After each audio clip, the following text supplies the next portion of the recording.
Volume 7. Flamer Border Conflict. By Mosoki Toma. Audiobook by Masquerade at Masquerade Audiobooks. Chapter 120. 2 years ago, I volunteered for the Austin military in the spring when I was 15. I decided to participate in the war after my aptitude for healing magic was discovered during the conscription exam, as I was told it would be a way to repay the orphanage. To be honest, at the time I was excited on the way to the battlefield. I imagined a battlefield like a game where I would be shooting and killing enemies that appear one after another. How foolish I was. The reality of the battlefield is far harsher than I had imagined. There was no flashy shooting like in games. Instead, I ran while carrying a heavy load that sank into the ground, my heart being crushed by the fear of death. I've lost count of the number of times enemy bullets have grazed my face. I might have been left exposed as a corpse on the ground by now if I had been a little less lucky. To be honest, I don't want to return to the battlefield. I want to live in peace with Seddle forever. However, there's no job in current Austin as stable as that of a soldier. The Sebastian Special Economic Zone where Seddle and others live is not wealthy. If support were to be cut off, a difficult life would await them. I needed to earn money somewhere to survive. Moreover, people like Arya and Verdi are still fighting on the front lines.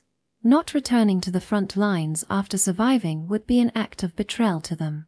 So I decided to go back to the front lines. Fortunately, the Austin military takes good care of their medics. Unlike in the Sabbath, it's unlikely that I will have to use a gun. All I would have to do is spend my days treating patients in a safe field hospital in the rear. Thinking about it this way made me feel a little better. Returning to the military required various procedures. Chief Medic Touri, we need to verify your military status, so could you please report to the headquarters in the capital, Win? Understood. I was instructed to head to the capital when I asked the government officials in the economic zone about the procedure for returning. If I could confirm my identity in Win, I would be re-registered in the military and sent to the front lines. Hey there, young lady, if you're heading to Win, why don't you come with us? Oh. So, I was able to accompany a private transport company on the journey to Win. They were the ones who had transported aid supplies to the Sebastian Special Economic Zone under government instructions. I gratefully accepted their offer and set out towards the capital with them. We'll even provide meals for you. We need to help each other out in times of need. Thank you very much. Thus began my journey to the capital. Section. Well, to make a bit of an excuse, I guess I was complacent because I had enjoyed 6 months of happiness. The blissful months spent pampering Seddle might have completely dulled my instincts.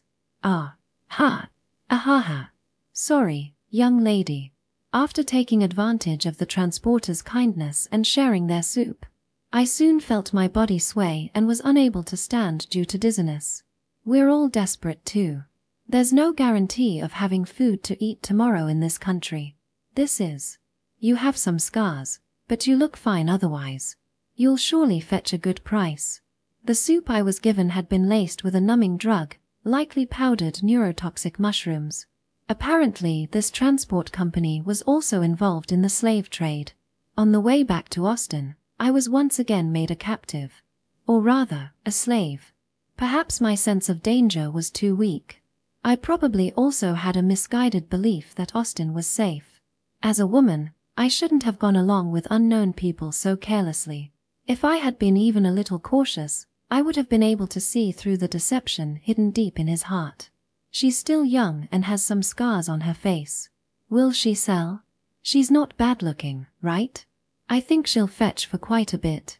I was handed over to a slave trader by the transporter that evening. I might have been able to escape if I hadn't been drugged. However, unable to move even an inch, I had no choice but to resign myself to being put into the slave trader's cage. I'll give you something to eat, so don't be so frightened. Besides me, there were several other slaves trapped in the cage. All of them were in only underwear, their arms and legs were tied up, and all wearing expressions of despair. It'll be a bit painful, but bear with it. If you're going to blame anyone, blame your own carelessness. What are you? I'm just going to cut your Achilles tendons. Afterwards, I had my Achilles tendons cut, was bound, and transported in a cart. Looking closely, all the other women besides me had also had their Achilles tendons cut. So merciless. That last one might be small, but she should make a little money. I wonder how much that will be. Thus, I was left to be jostled in the cart for a while in the cage. There were many such human trafficking groups in Austin at the time. This was because there were almost no military forces available to maintain domestic security in Austin. Prime Minister Fogman Jr. had taken measures, but the bandits will not go away unless force is used. Such bandits weren't uncovered until after the war. Section. Which girl should we choose today? Don't touch the virgins. The slave traders were a group of 5. They were all armed with guns, probably old model Austin rifles that had been resold through black markets. The ropes binding me were quite worn out. They stretched slightly when force was applied, so with some effort, it might be possible to slip free. However, the cage was sturdy. It seemed impossible to break out of no matter how hard I tried. So, I had no choice but to huddle quietly and tremble obediently inside the cage. It's your turn today. Get up. One night, about a week after being captured as a slave. It's possible that my passivity and compliance had paid off, as a long-awaited opportunity finally came. When they took out the female slaves for their amusement, they accidentally left the cage door unlocked. Hey, where's the key? Ah. The bandits quickly realized they had forgotten to lock the door and returned. Although it was only a minute or so, I wasn't about to miss this once-in-a-lifetime chance. Hey, you idiots left the door open. Sorry. That kid's escaping. Find her. I immediately slipped out of the loosened ropes and ran out of the cage. She shouldn't have gone far. We cut her Achilles tendons. She's probably hiding around here. Come out, you. If you keep hiding, we'll skin you alive when we find you. I had already healed my own tendons. I was relieved that they didn't realize I was a healer. Where are you? Come out now. Thanks to this misunderstanding, I managed to escape to a safe distance without being caught by the bandits. Section. While it was good that I managed to escape from the bandits, the next problem was that I had no idea where I was. I was off the route to win, and I didn't know my current location. Fortunately, there were plenty of edible things lying around in the summer of Austin. Acorns, for instance, could be eaten if you managed to peel them, even though they tasted bad. Growing dandelions that were commonly used in salads back in my hometown of Noel were available as wild greens. There was also a water source. I had found a small stream, so I thought there would be no problem. The problem was that I had no means to start a fire, so I had to drink the water raw and ended up with diarrhea.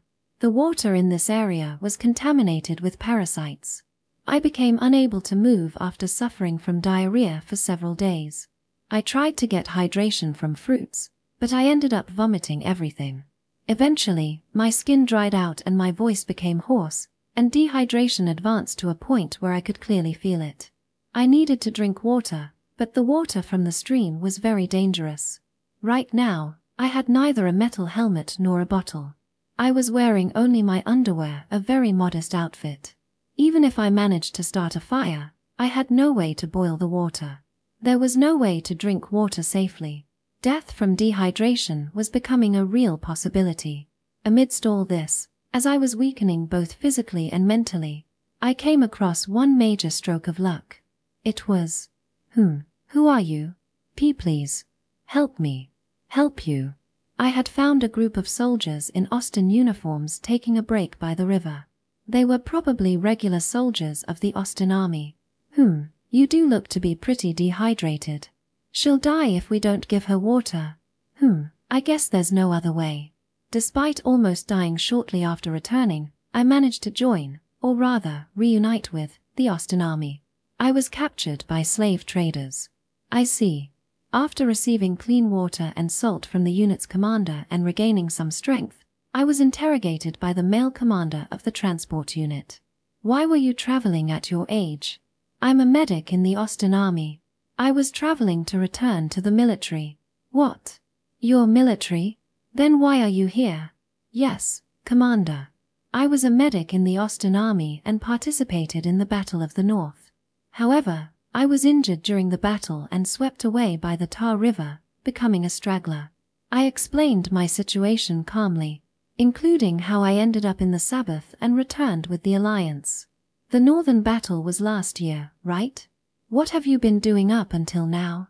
By unfortunate chance, I drifted to the Sabbath, and until the recent alliance was established, there was no prospect of returning. Also, being a chief medic at your age, I can demonstrate a healing spell if you doubt me. No, there's no one injured right now. The commander looked puzzled after hearing my story. He likely had doubts about my claims. Sorry, but our unit is on a transport mission to the front lines. If you're aiming for win, you'll have to continue traveling alone. In that case, could you please take me to the front lines? If you doubt me, I believe Captain Arya will vouch for me. She has assumed the role of my guardian. The commander seemed quite intent on dismissing me. He probably didn't want to take someone as suspicious as me along. But if I were left here, I might die for sure this time. I desperately tried to persuade the commander. It's been over a year since I last spoke with Captain Arya, so she may have been promoted by now. Ah, Captain Arya has been promoted to Major. Major. I see, she's moved up quite a bit. However, she met a brave end last year. Her promotion was due to that achievement. At that point, I first mentioned Captain Arya's name. When I mentioned Arya, I learned that she had met a tragic end during the Battle of the North. Captain Arya has passed away. Are there any other officers who can vouch for you? I am acquainted with her father, Major Renville, and also her cousin, Lieutenant Verdi. If you go to the medical division, you'll find that I also know Medical Sergeant Director Dolman and Medical Director Raytaliu. So you're an acquaintance of Major Verdi. As I was shocked by the news of Arya's death and holding back my tears, the young officer in front of me looked at me with an unexpected expression. We are the transport unit of the Major Verdi's reinforcement battalion. If you are truly an acquaintance of his, we can arrange a meeting. Really? Yes. Of course, we will need to conduct a thorough body check. Apparently, this unit is a transport unit belonging to the Verdi battalion. Looks like he was promoted to Major. And the young man with a rough demeanor turned out to be. I'm Sergeant Gavel. I'm Lieutenant Colonel Renville's grandson and Major Verdi's cousin. Ha! The Major Arya you mentioned earlier is my aunt. He was a young sergeant from the Renville family. Section. Sergeant Gavel was a rookie soldier 2 years younger than me. I got the impression that he looked young, but I never imagined he was younger than me. I graduated from the military academy this spring and was allowed to begin duty immediately. Oh. He graduated from the military academy at the age of 15 and enlisted in the war with the rank of sergeant. However, he still is a rookie soldier with no experience on the battlefield. So at first, he was appointed head of a safe transport unit. I'm going to be a commander, so I don't have to go to the front lines. Not only Sergeant Gavel, but it is rare for people who have just graduated from a military academy to be suddenly sent to the front lines. Even Verdi was only 17 when he joined Garbak platoon. He spent about 2 years training in the rear before moving to the front line. So, how do you know Major Verdi? Yes, I will answer that. I was in the same platoon as Major Verdi when I was a rookie. Oh, how lucky. You got to see that person in action up close. Sergeant Gavel has been asking me a lot of questions about Verdi. For some reason, he had a somewhat enraptured expression on his face. Major Verdi is an amazing person. He is someone who can exhibit calm judgment in dire situations. That's right, he's really amazing. Sergeant Gavel seemed to be infatuated with Verdi. His eyes lit up with joy when I spoke about Verdi's valor during the Noel retreat. Austin's current dominance is thanks to Major Verdi. He is truly an incredible man. Yes. It's not an exaggeration to say that Major Verdi is the lifeline of Austin. According to what I heard, the war was progressing favorably for Austin thanks to Verdi's efforts. They had already succeeded in driving the enemy out of the country and were now dealing with the remnants of the enemy. If the situation is as reported, the war might be over by the time I arrive. Glory to our great Major Verdi. Yes, glory to Major Verdi. However, official reports are often unreliable. Soldiers are always only told that they are in a favorable position. Regardless of the actual situation, all I can do is continue to heal the wounded. Section. Shall I carry something as well? No need. I wasn't given any particular work to do now that I was under Sergeant Gavel's protection. I was simply instructed to walk along and follow. I was only given a spare uniform from the cargo. You'll topple over if you carry any baggage because it's too heavy. Well, I am trained to endure heavy equipment to some extent. No need to boast. Leave this kind of thing to the men. The transport unit basically transports supplies using horse-drawn carriages and rickshaws. In a few years, railroads and vehicles will be deployed to the military, and hand-drawn carriages will no longer be needed. This war is likely to be the last one in which long-distance transport by manpower is used. While we appreciate your spirit, that's not the job of a medic. You're just like the cargo we're transporting. Just let yourself be carried. The soldiers in the transport unit who did this heavy lifting were mostly wounded soldiers who had retired from the front lines. They have a rough temperament and give the impression of being somewhat intimidating. They are people who, despite having been injured, chose to continue being soldiers instead of being discharged. Also, who carries what has been allocated. I see. These transport soldiers are muscular from carrying goods with their own bodies.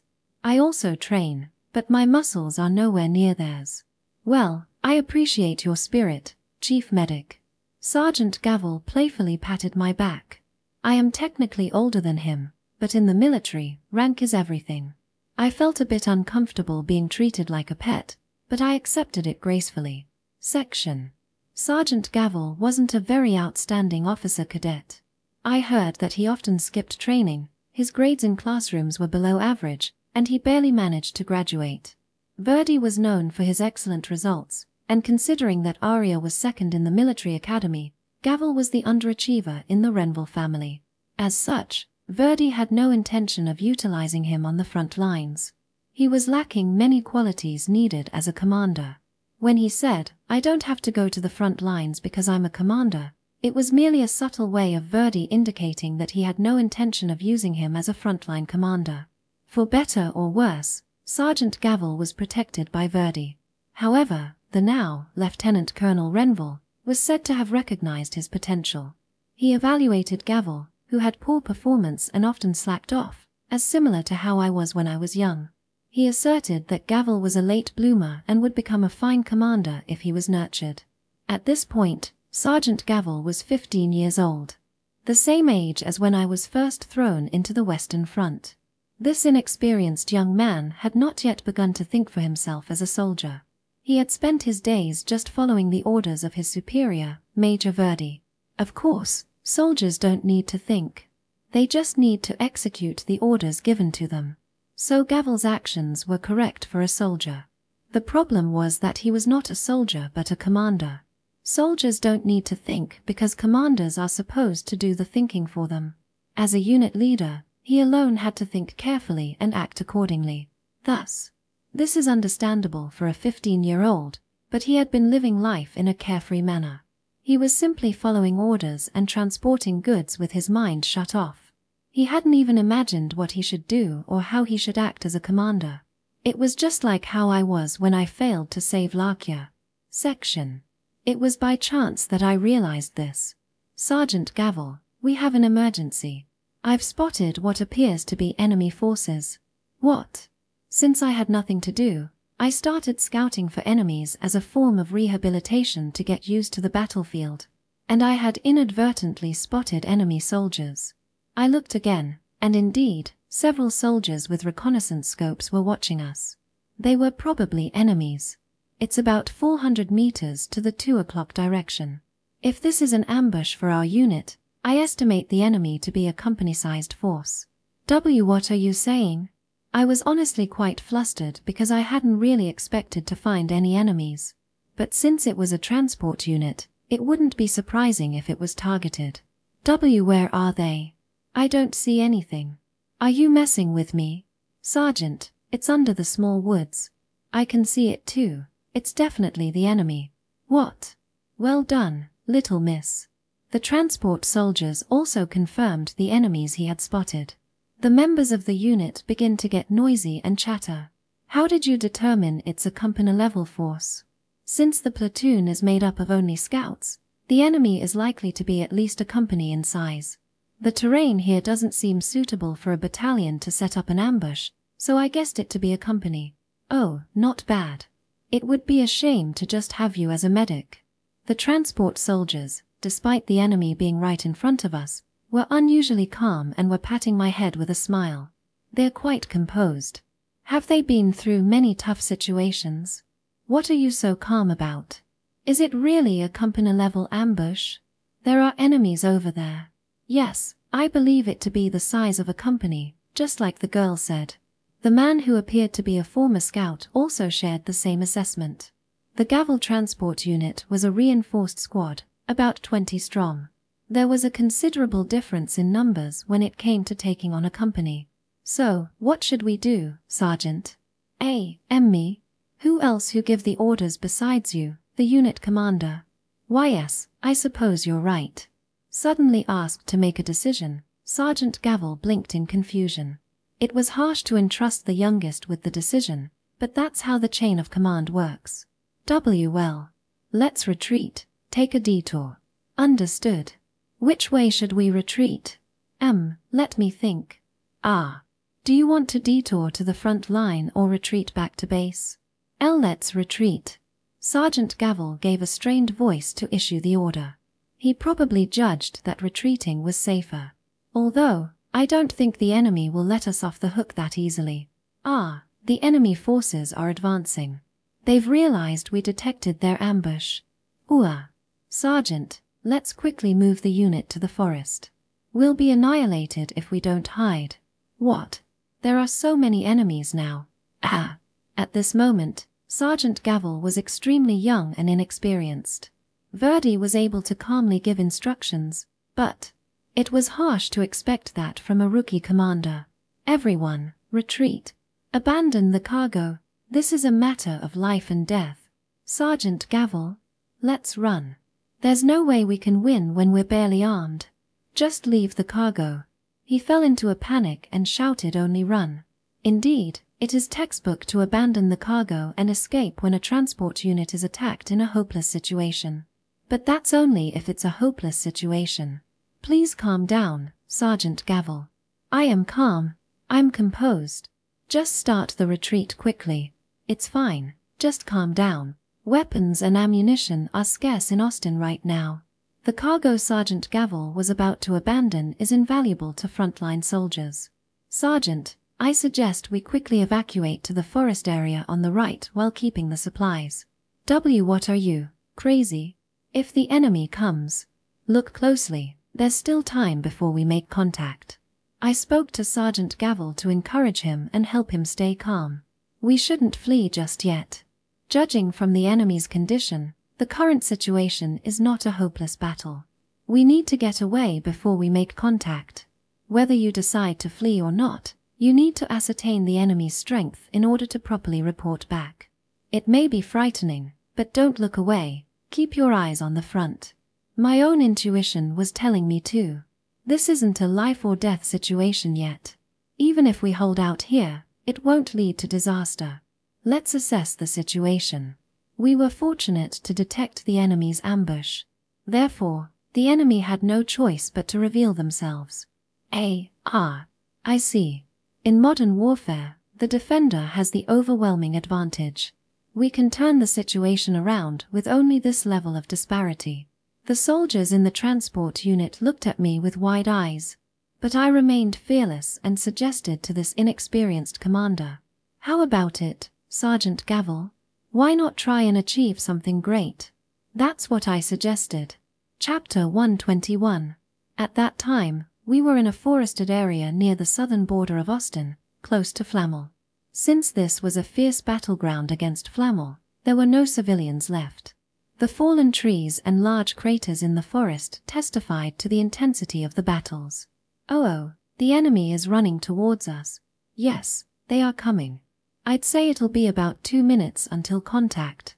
The enemy burst out of the forest, shouting as they charged towards us. Sergeant Gavel was in a state of panic due to the fierce situation, but his subordinates remained calm. How do you plan to fight, Chief Medic? Just normally. Nothing special is needed. I observed the enemy once again. This was within Austin territory. It's strange that enemy soldiers were hiding here in the first place. So why were those enemy troops lying in ambush within Austin territory? Did they sneak in to ambush our transport unit from the rear without the Austin army noticing? No. The reason was obvious just by looking at the enemy. Don't make decisions on your own. I'm the commander here. Let's get out of here already. Look, Sergeant Gavel. Look at what? The reason why the enemy company could lie in ambush in the heart of Austin's territory. It was. They seemed to be stragglers. What?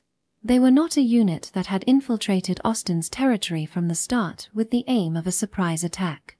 They were a routed unit that had already been defeated and isolated within our territory. Among the enemies sneaking towards us, there were many wounded soldiers, blooded and untreated. Their ranks were disorderly, and some soldiers had even lost their guns.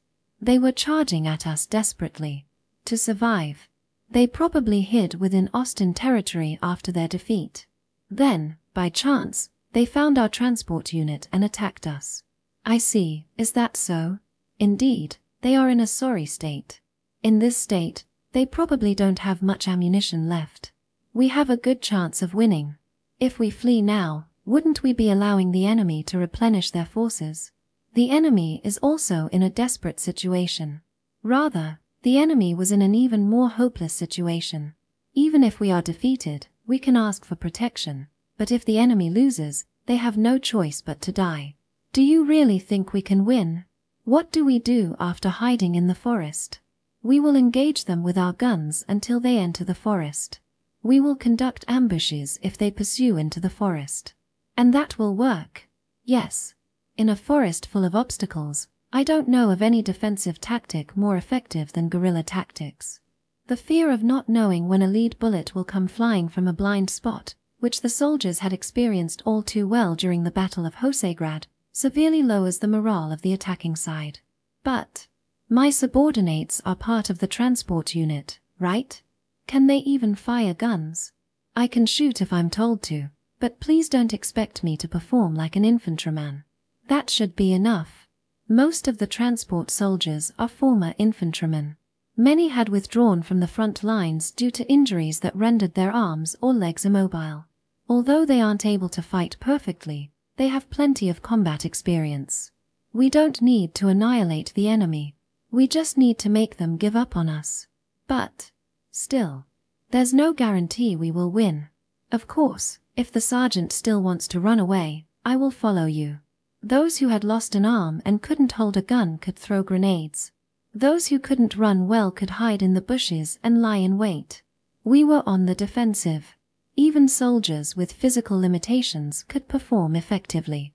Hiding behind obstacles and waiting for the enemy is a highly advantageous tactic in this era of warfare. But the Verdi you admire so much succeeded in transporting supplies and retreating despite being surrounded on all sides, right? The situation is far better than it was back then. The transport soldiers under your command are all seasoned veterans. Why not rely on them? I used Verdi's story as an example to persuade Sergeant Gavel. I was prepared to quietly withdraw if my request was still rejected after making such suggestions. All I could do in my position was make suggestions. The final decision rested with Sergeant Gavel. Can you guys do it? We'll do it if ordered, Sergeant. That's what soldiers do. It's been a while since we've shot at the enemy. This is great. The transport soldiers were also quite enthusiastic about the idea. This may actually be a welcome development for soldiers who loved being in the military and stayed after being injured. A few who volunteered for the transport unit to avoid the front lines looked pale. All right. Then let's do it. All right. It's been a while since we've been in combat. Hand me a gun. I've got weapons and ammunition in my load. Here, everyone arm yourselves. There are grenades too. Only those who have handled them before should take them. Thus, shortly after rejoining the Austin army, I was once again engulfed in the flames of war. Section Strictly speaking, I haven't officially rejoined the military yet.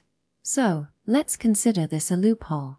I borrowed an Austin rifle and a wind gun, a weapon used to shoot down grenades, and joined the battle. Medics are not supposed to engage in combat according to Austin's military regulations. However, since my reinstatement hasn't been approved yet, it shouldn't be a problem. Right. What do you mean? I'm a medic, so I thought it might be inappropriate for me to shoot a gun. Oh, that. It's fine. Medics have been allowed to carry guns since last year. Is that so? Upon hearing this, Austin's military regulations had changed, allowing medics to use guns. Maybe it was because of Sergeant Dolman or someone similar who pushed for it. Well, but don't push yourself too hard. You're not going to hit anything anyway, so it would just be a waste of bullets. Enemy spotted at 11 o'clock, believed to be a platoon leader. Engaging. I've hit him in the left arm. You're good. I hid among the trees and began attacking the enemy who was running towards us. The distance was about 50 meters.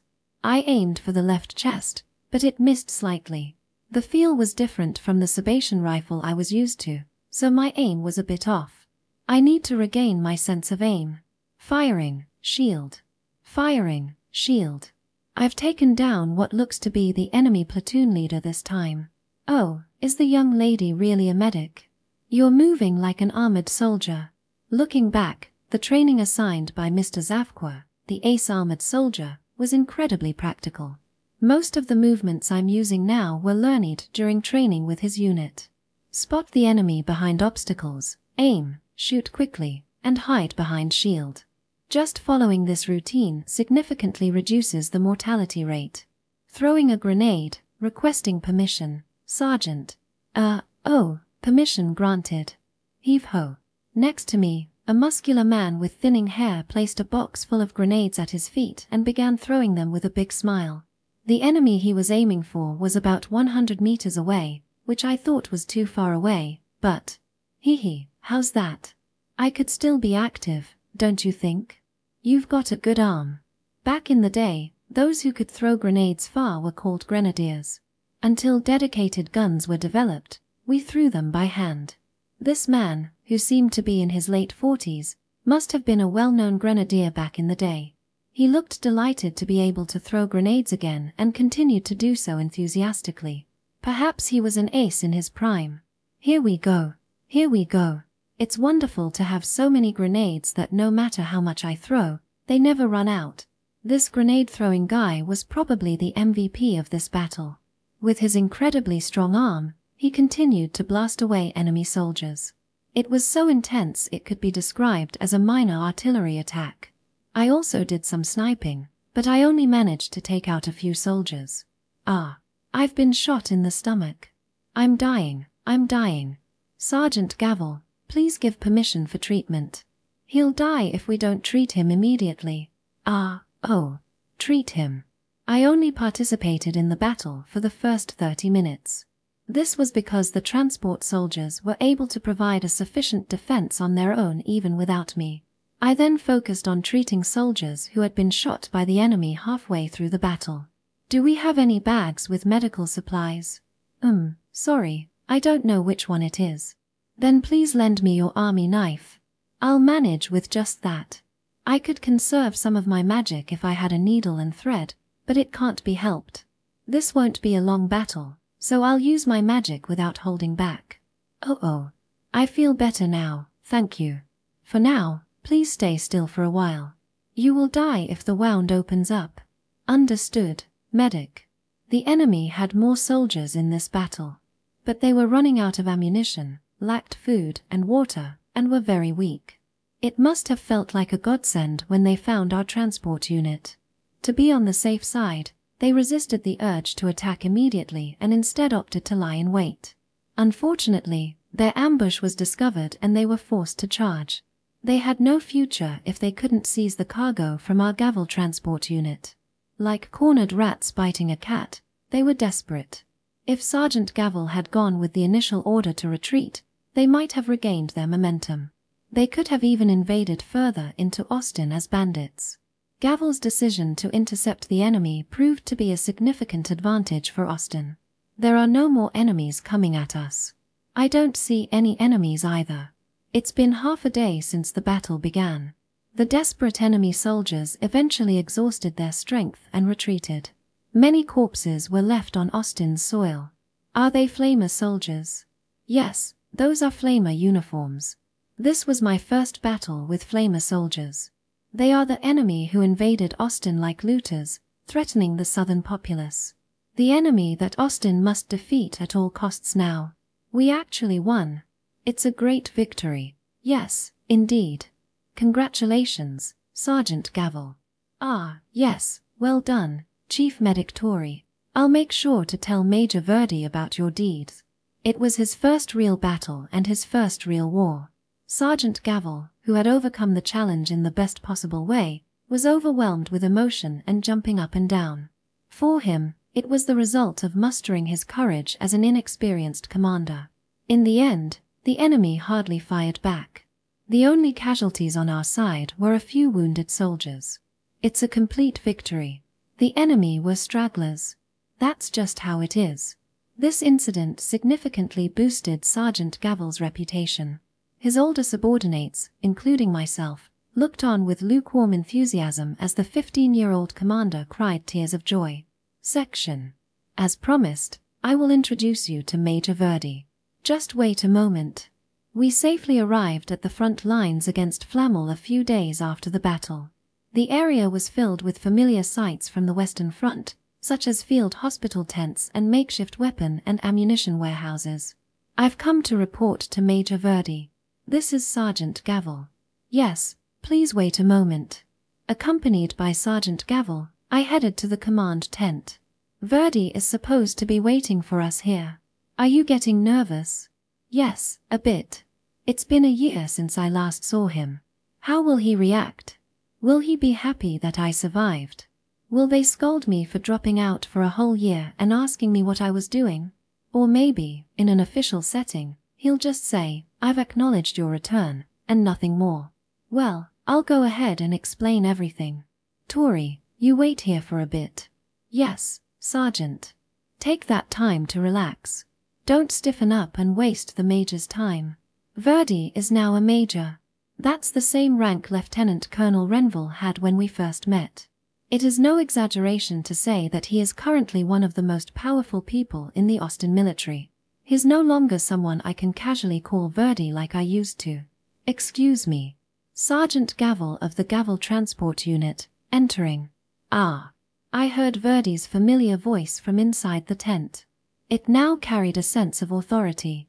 At 1 p.m. hours, my transport unit detected enemy soldiers planning an ambush and decided to engage them. Okay. Please continue. The enemy is estimated to be a company in size. He's now a key figure in the Austin military. I'm sure he can't treat his subordinates in the same friendly manner as before. Finally, we were able to rescue one straggler while we were moving. She is a young female soldier who achieved significant results in the recent battle. She is apparently acquainted with Major Verdi and is currently waiting outside the tent. Sergeant Gavel, I understand your report. Well done. Thank you, sir. It's an honor. I need to be sure to approach the meeting with a clear attitude and be mindful of hierarchical relationships. I can't embarrass Verdi by saying something strange. I should greet him with utmost respect and sincerity. Though, I hope he will greet me with his familiar kind smile like he did in the past. But, your last statement is a bit troubling. What did you say? Excuse me? Sergeant Gavel. I need you to repeat your last statement.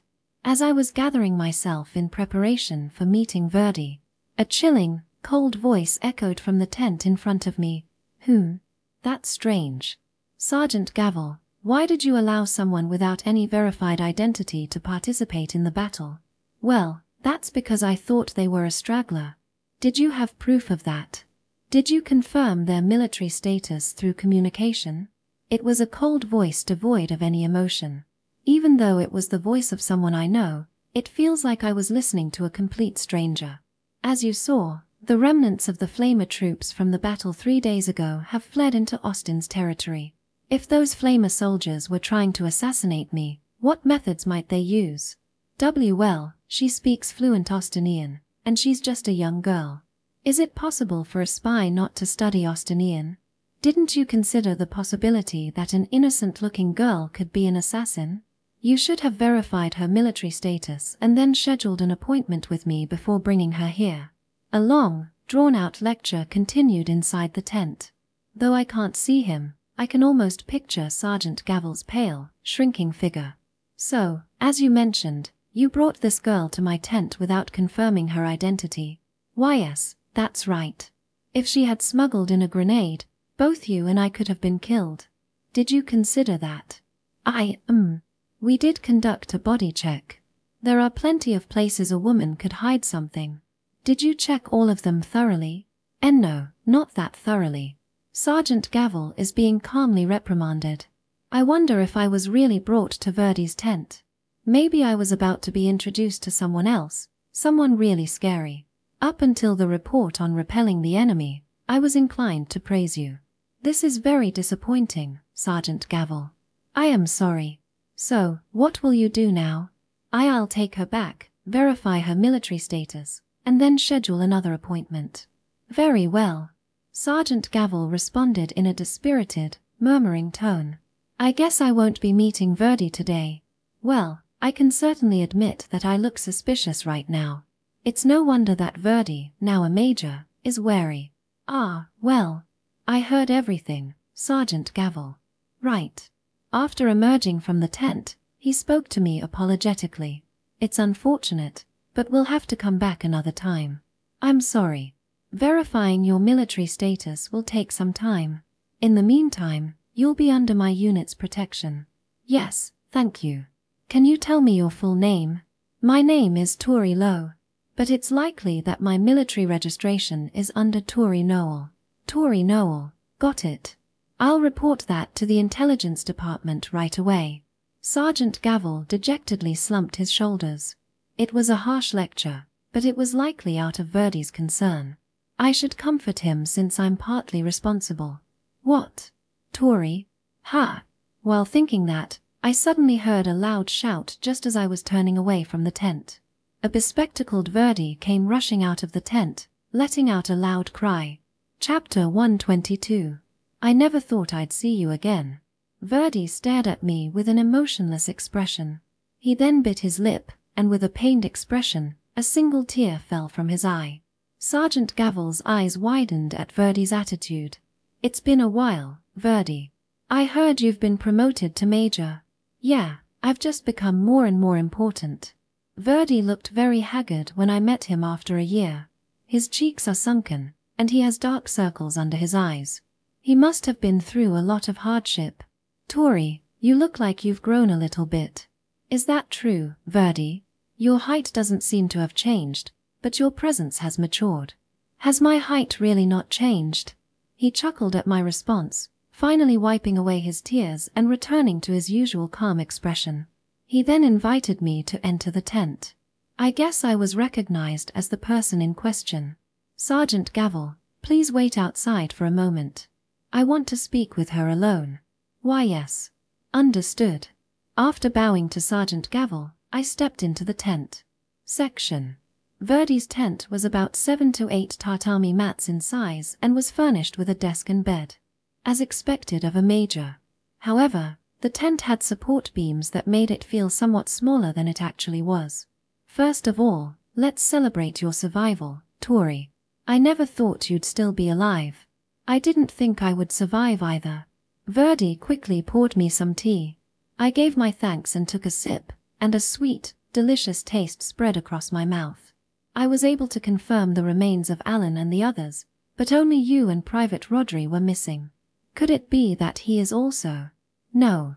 Rodri has passed away. I see. Senior Alan's body had been confirmed. I had hoped he might still be alive, but it's still sad. Then how is it that you're alive? And where have you been and what have you been doing up until now? Yes, I will explain. Verdi asked me with a serious look on his face. It looks like my information hasn't reached him. I was at the Sabbath until recently. The Sabbath? Yes. After the Battle of the North, I threw myself into the river and washed up in the Sabbath. So Touri, did you happen to be in last year's? Remy said she had informed the Austin military of my survival. Could there have been a mix-up? Yes, I participated in the Sabatian Revolution last year. Please tell me more about it. Let's start from the beginning and explain everything. Section. I explained in detail the events of last year. My life was saved by Gamuji and I spent about 6 months in Othello village. After Othello was attacked, I was protected by the remnants of the Sabatian government forces and lived in a refugee camp. In the winter, I participated in the Battle of Hosegrad as a soldier on the government side. I see. You've been through quite an ordeal. Verdi listened to my report, nodding along. He frowned a little when he heard that I had joined the Sabatian army, but he didn't say anything and listened to me until the end. I understand. So that's why you couldn't return to Austin until the alliance was established. Yes. As soon as it became possible for me to return home, I immediately contacted the Austin government through the Workers' Council. It was probably planned that the government would contact us after verifying your military records. Since you arrived at the front lines without going through WIN, the information likely got stuck. Oh, I see. It was my mistake. I'm sorry. It's all right. It couldn't be helped. Come to think of it, the officials told me to go to WIN first. If I had done as they said, I'm sure Verdi would have been contacted, and I would have been safely sent to the front lines. Well then, let's proceed. Touri, I'll approve your return to the military. Please help out with the medical department for a while. Yes, understood. Major Verdi, I'll have Sergeant Gavel guide you to the medical department. Please wait a moment while I prepare some documents. Understood. Thus, my return to the Austin military was approved. I would be assigned to the medical department, most likely back under Sergeant Dolman. Things are about to get busy.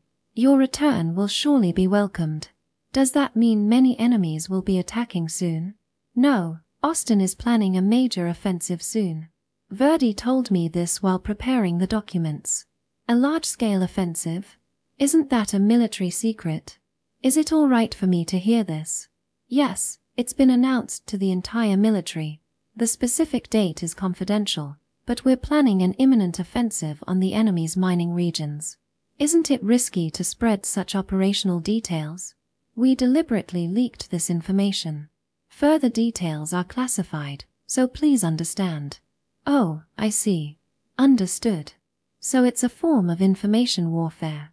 It'd be best not to inquire further. By the way, the mining regions, that's not within Austin territory, is it? No, it's enemy territory. Fortunately, Austin has regained most of its lost territory and is currently invading enemy lands. Really? Austin's in a favorable position according to Verdi. Even though our forces are supposed to be smaller, how are we gaining the upper hand? Did that monster burn do something again? Well, it's probably simply a difference in technical superiority. Technological superiority? Yes, even when it comes to rifles. Our guns have no comparison with the enemy in terms of ammunition capacity, range, and precision.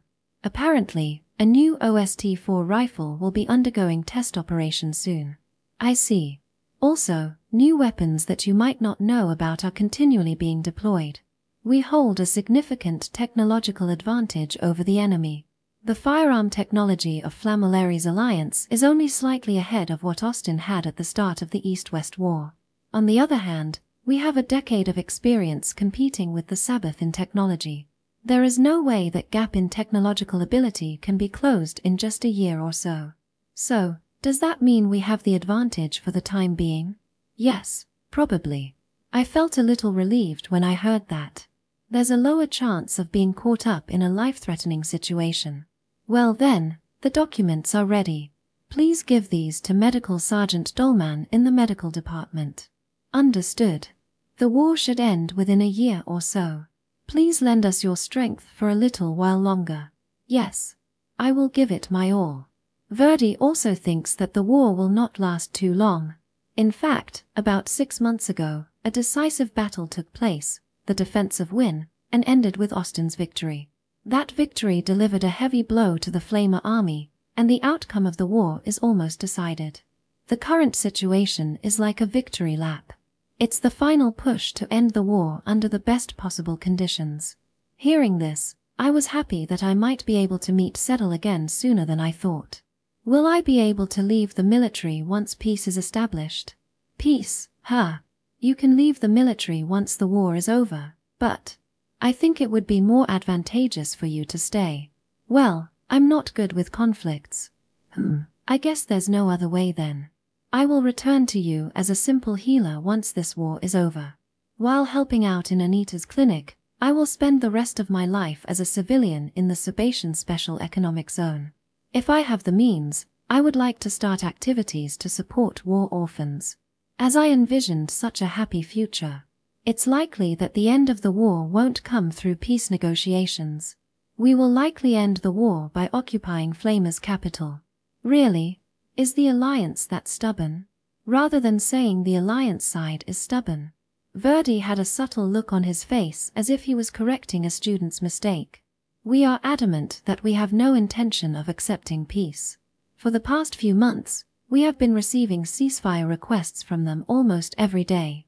After saying that, Verdi gave me a troubled smile. Section. What does that mean?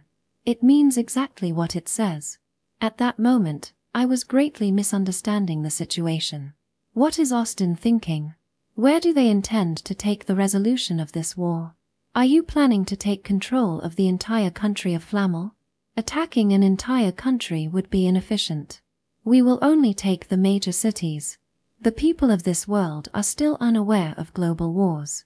They probably never imagined that post-war grievances and reparations would become the seeds for new conflicts. That's why they can only choose what's optimal at each moment. Civilians will suffer tremendous harm if you do that. Austin's bad reputation will spread across the world. The Alliance started this. Therefore, the blame will be directed at the enemy. As a result of discussions among Austin's top government officials and military leaders, the adopted endgame was to continue attacking until the country of Flamel was destroyed. Even though Austin's victory was already certain, they continued their invasion without caring about the damage to civilians. No. On the contrary, we were trying to continue the war by targeting civilians. It's okay. Justice is on our side. However, this might have been somewhat inevitable. At that time, Austin had been oppressed by neighboring countries. Austin, which could no longer trust its neighbors, believed that diplomacy could only be established on the foundation of national power rather than mere words. We are in a position to openly annihilate the enemy's people. The conclusion drawn by the Austin government and military was victory through massacre. Section. Why won't we conduct peace negotiations? The kind Verdi I knew was now discussing things as if they were obvious. He asserted that continuing the massacre of civilians was the right thing to do. If we make peace now, the soldiers of Austin will be protected, and the civilians of Flamel will be spared from death. Touri's kindness would be a great virtue in normal times. Hearing this, I felt dizzy and nearly collapsed. The war could end. If Austin's leaders or military decided to, it could end at any time. But right now, this battle was being continued because Austin wanted to. You asked earlier why we're able to fight so effectively. Why yes. It's because we have a significant technological advantage. Austin had no intention of stopping the war. Until the day Flamel was completely destroyed, they would continue to wield their weapons. The reason for this conclusion was, what do you think would happen if we declared a ceasefire and gave the enemy time to research our technology? It was because there was no other way for Austin to survive. We are far inferior to Flamel in terms of military strength. Our production capacity and resources are also at a huge disadvantage. We will be throwing away the only advantage we have if we stop the war now. This was the only time Austin could gain the upper hand against Flamel. Flamel is a great power with a large population and fertile land. Austin has no chance of winning if the war drags on. If we sign a treaty to ensure neither side will invade each other again, will they really keep their promise? Even if their technology catches up and they equip themselves to defeat us, will they still adhere to a non-aggression pact? The government leaders could not trust the ceasefire terms proposed by the alliance. To them, any proposal from the Flamer alliance to stop fighting or establish a non-aggression treaty after being in a disadvantaged position sounded like nonsense. So how can Austin survive? Flamel's population needs to be reduced. They need to become such a miserable and poor country that they can't beat us even if their technology catches up. Thus, Austin continued the war. While still technologically superior, they aimed to turn Flamel into a colony, extracting resources to rebuild Austin's homeland. This was the conclusion reached by the current Austin government. You will earn the hatred of the people of Flamel. Yes, we will. It will surely become the seeds of a new war. That will likely happen. It was, in fact, an extremely rational way of thinking. Therefore, the ideal outcome of this operation would be to eliminate every last Flamer citizen. But it is an exceedingly foolish conclusion. Section. At the time of the outbreak of war with the Flamer alliance, the enemy's total forces were said to number around 200,000. This force was more than 5 times the remaining Austin military strength, and the alliance was confident of victory. However, when the war began, Austin's forces quickly gained the upper hand. The alliance had only been successful before the main Austin forces arrived. Once the battle-hardened Austin troops reached the battlefield, their technological superiority and training overwhelmed the enemy. Touri, just keep focusing on saving the injured soldiers in front of you without thinking about anything else. Yes, understood. We will handle the dirty work. Don't worry, I definitely won't put you in such a dire situation again.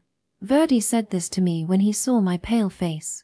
He knew about the time when my hometown, Noel, was burned, and I had lost control.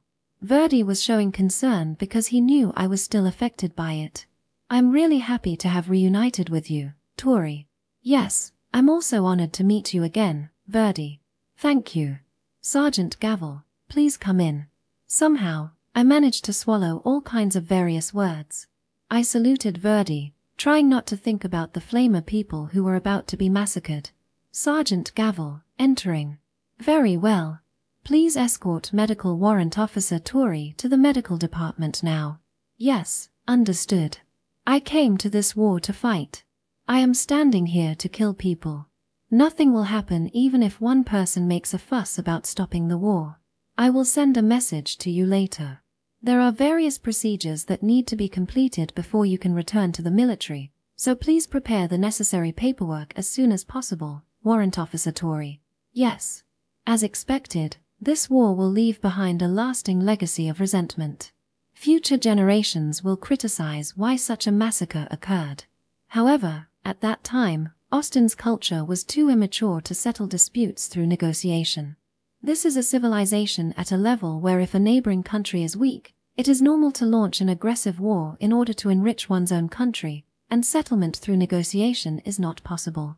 So, perhaps it was a mistake on my part and the Austin government's approach was correct. Well then, Warrant Officer Touri, that will be all. Understood.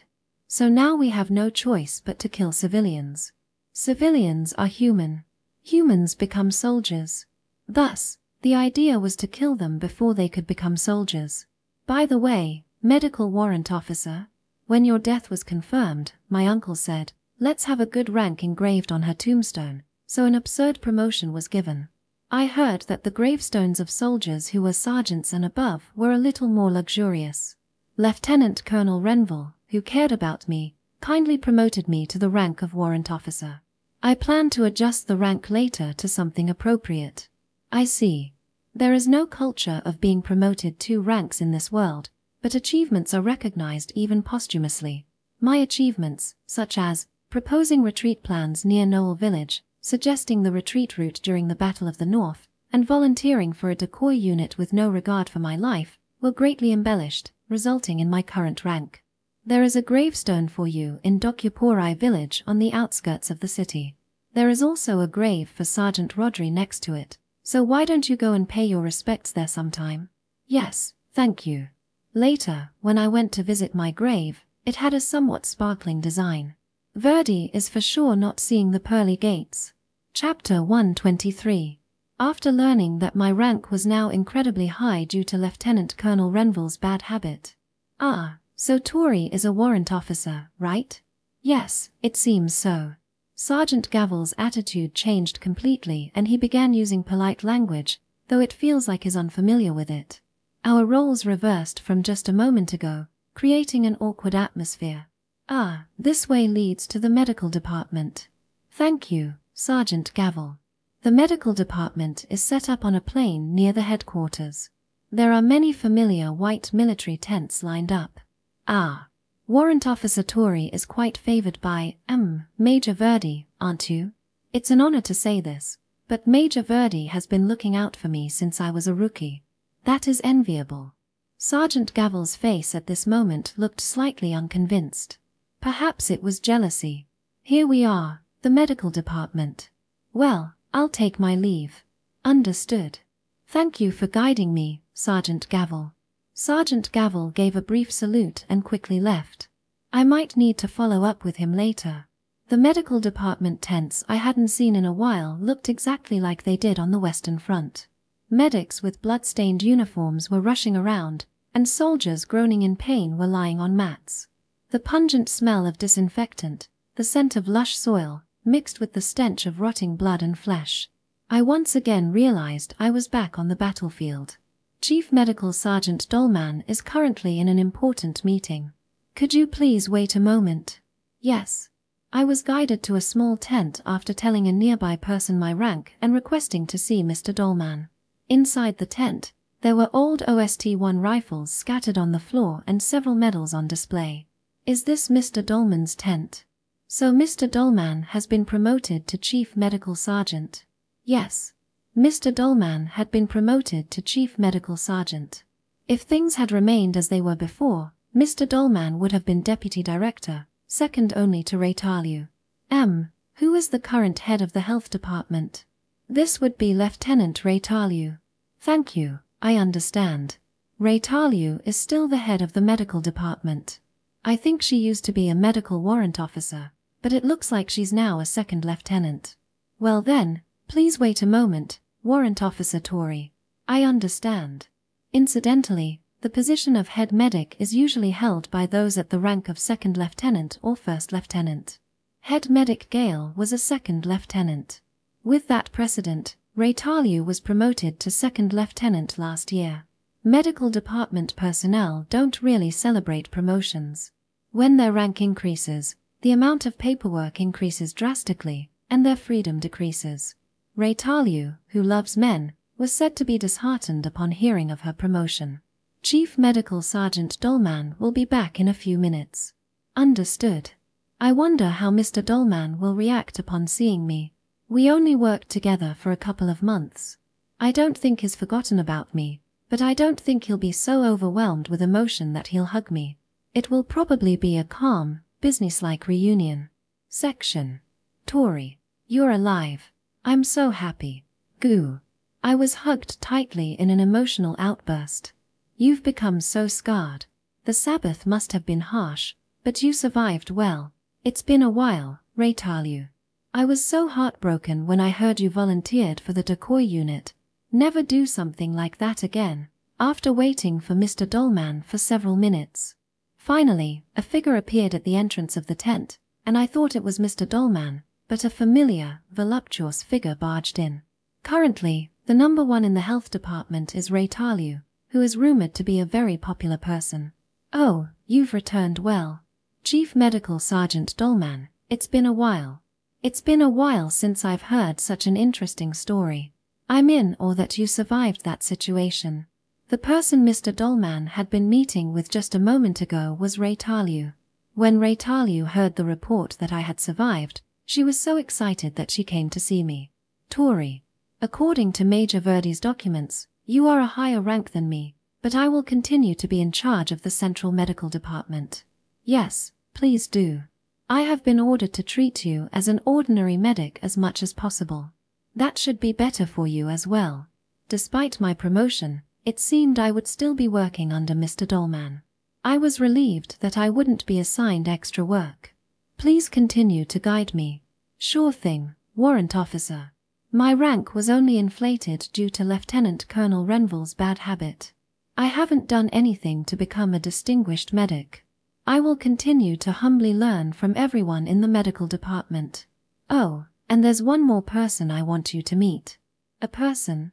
Hey, Tokuma. Mr. Dolman called out to someone outside the tent, and soon, a large bearded man with a gentle demeanor entered. I knew that gentle, bear-like, charming man very well. Do you remember me, little hero? Is that you, Mr. Kumar? It's been a while. Yes, it's been a while. It was Tokuma, a living legend from the Austin medical community who stayed in the city during the retreat from Marshdale and organized the medical department. I never thought I'd see you again. Why are you on the front line? Well, I was called here for some trivial matter. I'm glad to see you healthy. Mr. Kumar looked a little thinner than before. He used to be a plump, well-built man, but now he just looks a little on the chubby side. The war will end soon. Please lend us your strength for a little longer. Of course, I will work to the bone. It was surprising that the 3 prominent figures of the Austin Military Medical Department came to celebrate my survival. It's an impressive gathering. Were these 3 discussing something important? Well, I have other people to talk to, so I'll take my leave. Yes, thank you for your time. Reincarnates, Dolman, take care of that matter. Yes, I understand. After shaking hands with me, Mr. Kumar left me with some cryptic words. Mr. Dolman saw him off in silence, while Reincarnates waved goodbye. Reincarnates, what's wrong? Me? No, weren't you just glaring at the Mr. Kumar? No way. What are you talking about, Touri? However, I couldn't help but notice that Reincarnates' eyes looked a bit scary when she looked at the Mr. Kumar. Is there some trouble? Geez, you're saying strange things. Should I just hug you? Reincarnates, you should get back to your post soon. I need to introduce Touri to everyone. All right. See you later, Touri. Although I was curious about Reincarnates' attitude, I had no intention of probing further. I bowed on the spot and parted ways with Reincarnates. Section. Hey, everyone, let me introduce the new medic. Many of you might recognize her. Hey, greet them properly. Hello everyone. It's been a while. I am Medical Warrant Officer Touri Noel. When I entered the field hospital tent, it was as chaotic as ever. Patients on the brink of death were lined up, and intensive care was being administered everywhere. Very few were actually paying attention to my introduction. A new medic, how skilled are you? How many years of experience do you have? I've been in the military for about 2 years now. I've used heal 7 times in a row. Not bad. Help out over here. A nearby medic immediately requested assistance, so after confirming with Mr. Dolman, I began the procedure right away. I didn't recognize this medic. Perhaps they were summoned after I left. I'm overwhelmed with throat treatments, so handle the abdominal sutures. The organs aren't too damaged, so just cut and clean the tears. The intestines are ruptured. That's only a minor injury. Can't you handle it? Yes, I can. This brusque way of speaking brings back fond memories. Most people become irritable after staying up all night. He must not have had much sleep. Your work is meticulous but slow. It's a race against time. Finish it quickly, even if it's rough. Understood. With things being like this from the start, I wonder when I'll get a chance to rest. Section. Medical Warrant Officer? That's quite a rank. What happened? Well, to put it simply, it's through connections. You're an honest one. After being immediately thrown into 3 back-to-back surgeries, I was told to greet the head of the ward. It was right after a battle today, and there were many critically urgent patients. Don't worry about my rank. Just treat me as a junior medic. If you say so, I'll follow orders. After all, it's a superior's command. Right. The role of the medical department in Austin is crucial. With few troops, it's crucial that as many as possible return to the front lines. For that reason, Lieutenant Colonel Renville gathered healers from across the country and reorganized the medical department. Thanks to this, the scale of the medical department has grown larger than when I last knew, and there are many new faces I don't recognize. The medical department is returning to its scale from the Western Front era. There you are. Hey, Chief, a new recruit has arrived. Oh, newbie. It's a good thing that the scale of the medical department has grown, but I am a bit anxious about working among unfamiliar faces. So, I requested to be assigned to Mr. Dolman's department. The person in question was, "Hey, little boss. Hello, it's been a while, Kale." "Ah, hello." A familiar face from Marshdale, who had continued working with me in the medical department, my comrade Kale. He's probably the comrade I've spent the longest time with since joining the military. Wait, what? Hello, Kale. I was assigned to this hospital as of today. It's been a while. Wait a minute, I can't keep up with this. When I met Kale again after a long time, he had risen to the position of ward chief of the hospital. After my presumed death in the line of duty, he took over the medical platoon and continued serving in the army. It is said that he also accompanied the front-line troops during the battles against Flamel, bravely helping his allies. His achievements were so well received that he was given the responsibility of tending to the hospital as head of the ward. Is this a hallucination? Am I dreaming? Did I drink too much elixir? I'm real. Would you like to shake hands? Ah, yes. Is it really you? Kale was stunned for a moment when he saw me. He reacted as if he had just seen a ghost. "Chief, you know her?" "Yes, Kale and I have been comrades for a long time." He was stunned, choked on his words and clasped his hands together. After a few seconds of silently gazing at my face, he trembled and knelt, saying, "I see. So you were alive, little boss." He mumbled that and began sobbing with a nasal whimper. Section. I didn't even have a chance to say goodbye to Kale during the Battle of the North. Although he had lectured me not to treat my life lightly, I ignored him and volunteered for a decoy unit. Kale must have felt betrayed. "Kale, I'm sorry for my reckless actions and for wasting my life." "No, I'm just glad you're alive, little boss. It's really not a dream, right?" It must have been painful for him when I volunteered to be a decoy. At that time, I chose to abandon my role as his superior and die alongside Rodri. I feel like I did something quite terrible. Oh.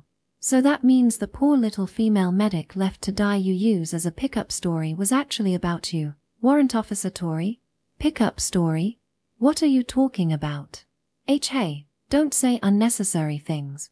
As I was apologizing to Kale, a curious story came out from the young medic's mouth. "What is this pickup story? This guy always talks about you when he drinks." If I had had a little more courage, that earnest girl wouldn't have had to die, and he acts all brooding to pick up women. He's pretty good at spinning the story, so the women end up feeling I'll comfort you.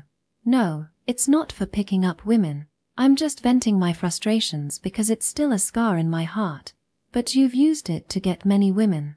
To Kathy, to Barine, and, was it Raytalu too?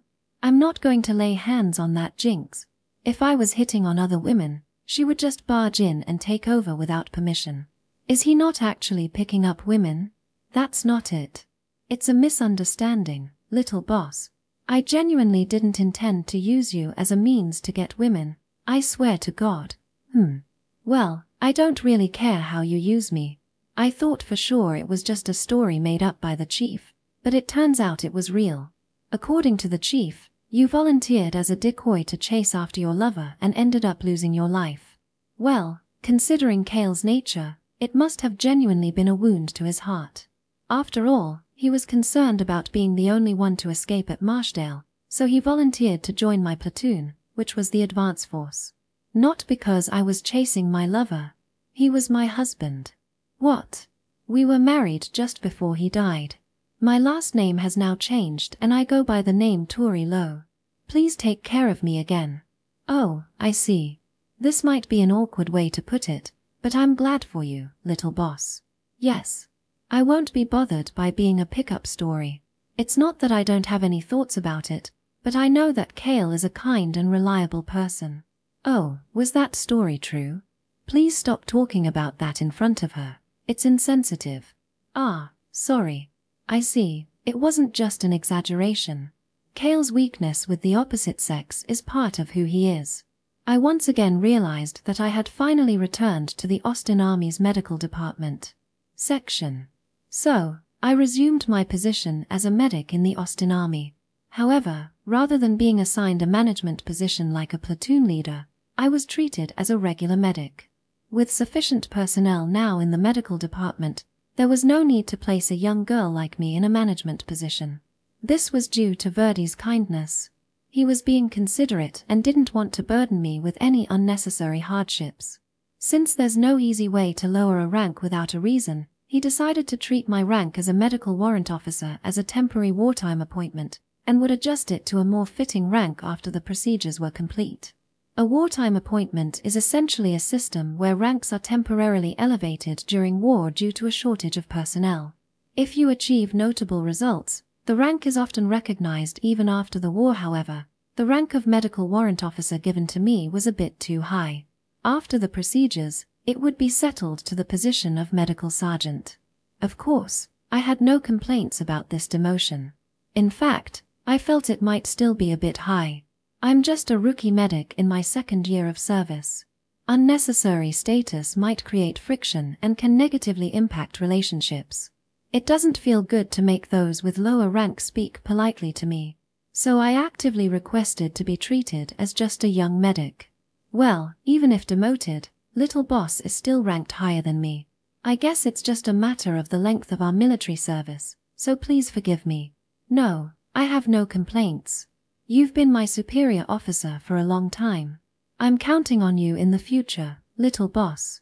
And so, I prepared to spend the upcoming tragic invasion battle in the rear as a medic. I would be stationed at the very back of the Austin Army, spending the rest of the war without engaging in the killing, all while averting my eyes from the tragedy that will unfold at our hands. Section. Warrant Officer Touri, a message from Major Verdi has arrived. Yes, thank you for your hard work. That evening, just as I had heard, I received a message from Verdi. To my surprise, the messenger was a young woman around my age. A female soldier. I heard that you are a woman, so I was chosen as the messenger. I see. I thought I had seen something unusual, but female soldiers are not so uncommon these days. Due to a shortage of personnel, conscription now includes both men and women. As a result, frontline combat is assigned to men, while support roles like communications are often filled by women. This is your request to be reinstated, and this is the request that your account be unfrozen following your death in the line of duty, and these are the documents concerning your rank. The female communications officer explained the documents to me efficiently. Although she looks to be the same age as me, she gives the impression of being very mature. Do you have any questions about the documents? No, thank you for the clear explanation. That's good to hear. There's quite a lot of paperwork. Verdi told me to finish it quickly, so I should get started today. Is that all for the requirements? No, finally, please accept this. It is your personal item that Major Verdi had been keeping. My personal item? This is. Finally, the communications officer handed me a wooden box. I was told that it was a memento of a deceased loved one, so I thought maybe it was a dog tag or something similar, but a fox doll. It was the present given to me by the late Rodri, a fox doll that he had bought at Marshdale. It's a bit creepy, isn't it? Yes, it's my treasure. I was quite concerned about losing this doll when I was sent to the Sabbath after the Battle of the North. I had thought it was lost in the flames of war, but I never imagined that Verdi would actually collect it. Please convey my gratitude to Major Verdi. Tell him that I am truly happy from the bottom of my heart. Understood. I forgot myself and embraced the doll, shedding silent tears. I remember the day when I felt like I was about to give up. He told me, hug this doll and sleep. This doll is filled with memories of Rodri, who was foul-mouthed and blunt, but caring towards his friends. You seem to be rather attached to it. Indeed. The female communications officer looked at me with a puzzled expression as I suddenly hugged the doll. That wasn't something I should do in front of other people. Thank you for delivering my treasure. No, it's part of my duty. I thanked the communications officer, trying to cover up my emotions. She remained expressionless, staring at me without moving a muscle. Excuse me. Is there something else? I'd like to hear your thoughts on something. A question suddenly came to mind. This communications officer looks very young. She probably had just been conscripted and is a new recruit. I heard we are going to attack Flamel and target civilian homes. Yes, I've heard the same. How do you feel about that? How does she feel about attacking enemy civilians? Does she harbor any disgust towards the Austin army? I wanted to ask her that. Perhaps my experiences in Hosegrad left me with a trauma related to acts of massacre. How do I feel? Yes. I'm not sure what you mean, but if I had to answer, I thought that she, being just a civilian, might give me the answer I was seeking. I felt like she could sympathize with the cruelty of killing non-combatants. It would be excitement that the time has finally come. The young soldier smiled at my question, the corners of her mouth curling up with pleasure. It's been a year since they began their invasion. Finally, we can teach them a lesson. Laughing, mocking, like playing musical instruments. I still can't forget the scene of the Flamer soldiers tormenting and killing my family. I want the soldiers to make Flamel people suffer 100-fold for that humiliation, for the suffering my family endured, and to kill them as cruelly as possible. This was the answer she gave me. And this was the feeling most Austin soldiers had. Austin soldiers who had been attacked had no hesitation in massacring enemy civilians. I see. Is that what you wanted to hear? Well, yes. Both the government's judgment and the soldiers' feelings were unified in the direction of massacring all of Flamel. It was I who was an outlier, thinking that massacres were wrong. Thank you, that is, communications officer. Yes, thank you. Now that I think about it, I haven't introduced myself. This was the standard feeling among the current Austinites. After all of Flamel's rampaging, there's no way they would accept a ceasefire when victory became imminent. My name is Lena Lee. I will come again if there is a message from Major Verdi. Oh, yes, thank you. I look forward to working with you again in the future, Lena Lee. Although I was disappointed with her answer, I didn't show it and just thanked the communications officer. She returned to her expressionless demeanor and saluted me. Well then, that's it for me. At that moment, I felt a jolt. I realized something and my heartbeat quickened. Wait a moment, Lena Lee. Is there something else? I found myself calling out to the young woman. I felt like I'd seen that intense expression, murderous intent burning in his eyes before. The high level of aggression that she openly expressed joy in when it came to killing the enemy. And the kindness hidden behind the passion that hated to see loved ones hurt. Hey, may I ask your full name? Mine. It was really just a feeling. But it felt like something I absolutely needed to ask. I grabbed the girl's shoulder and asked her name once again. Lena Lee Lowe. As she turned around, her eyes. I am Private Second Class Lena Lee Lowe. Please remember me from now on. Were identical to Rodri's from the Western Front. Chapter 124. The girl who introduced herself as Lena Lee Lowe was a petite girl, not much different in height from me. Her dignified demeanor carried a painful sense, like a flower once trampled. Ah, then you must be Rodri's. Yes. I have heard that you were in the same unit as my brother. When I asked, Lena Lee indeed turned out to be Rodri's real sister. I clenched her arm in agitation, but she didn't show any change in expression. I'm sure we have much to talk about, but I'm currently on duty. Let's talk again sometime. Yeah. Thank you for your hard work. I was trying to say something but couldn't find the words to speak. Lena Lee gave me a cold nod and said, Well then, I will take my leave now. She calmly said her farewell and left. Section. Rodri's little sister. After parting with Lena Lee, I felt restless for a while. Lena Lee Lowe is a young communications officer with a dignified aura. Her expressionless eyes wouldn't leave my thoughts. What's wrong, little boss? Why are you so spacing out like that? Lena Lee acted as if she had no interest in me. If she was sent by Verdi, she must know about my relationship with him. Does she not want to hear about Rodri's time in the military? Kale, actually, I met Rodri's sister. Oh, I would like to talk with Lena Lee more. If possible, I would be very happy to become friends with her and become her sister-in-law. But I didn't know what to do, so I asked Kale for advice. Section. So, that's how it is. I relayed to Kale the story of Rodri's final moments and how I felt when I met Lena Lee. Rodri and I are technically married, so officially, Lena Lee is considered my sister-in-law. I'd really like to know what she thinks about that. I think Lena Lee's attitude is understandable though. It's natural that she can't just start treating someone she's meeting for the first time as a sister-in-law. I suppose that's true. You'll need to make the first move if you want her to treat you as such. She's a private, so she'll be formal with a warrant officer. Is that how it is? That certainly makes sense. Even though she's around the same age, it's natural she can't be informal with a superior officer. I should have been more considerate there. Besides, you've had a similar vibe yourself, little boss. I wondered if you didn't want to get along with me when we first met. Do I give off that kind of impression too? I wouldn't call it unfriendly, but you always had a blank look on your face and kinda kept your distance from people. Over time, I got to understand what you're thinking. Hearing this from Kale reminds me of when Rodri once said I had a similar vibe to his sister. Is that how I appear to others? Then am I the type that's hard to talk to?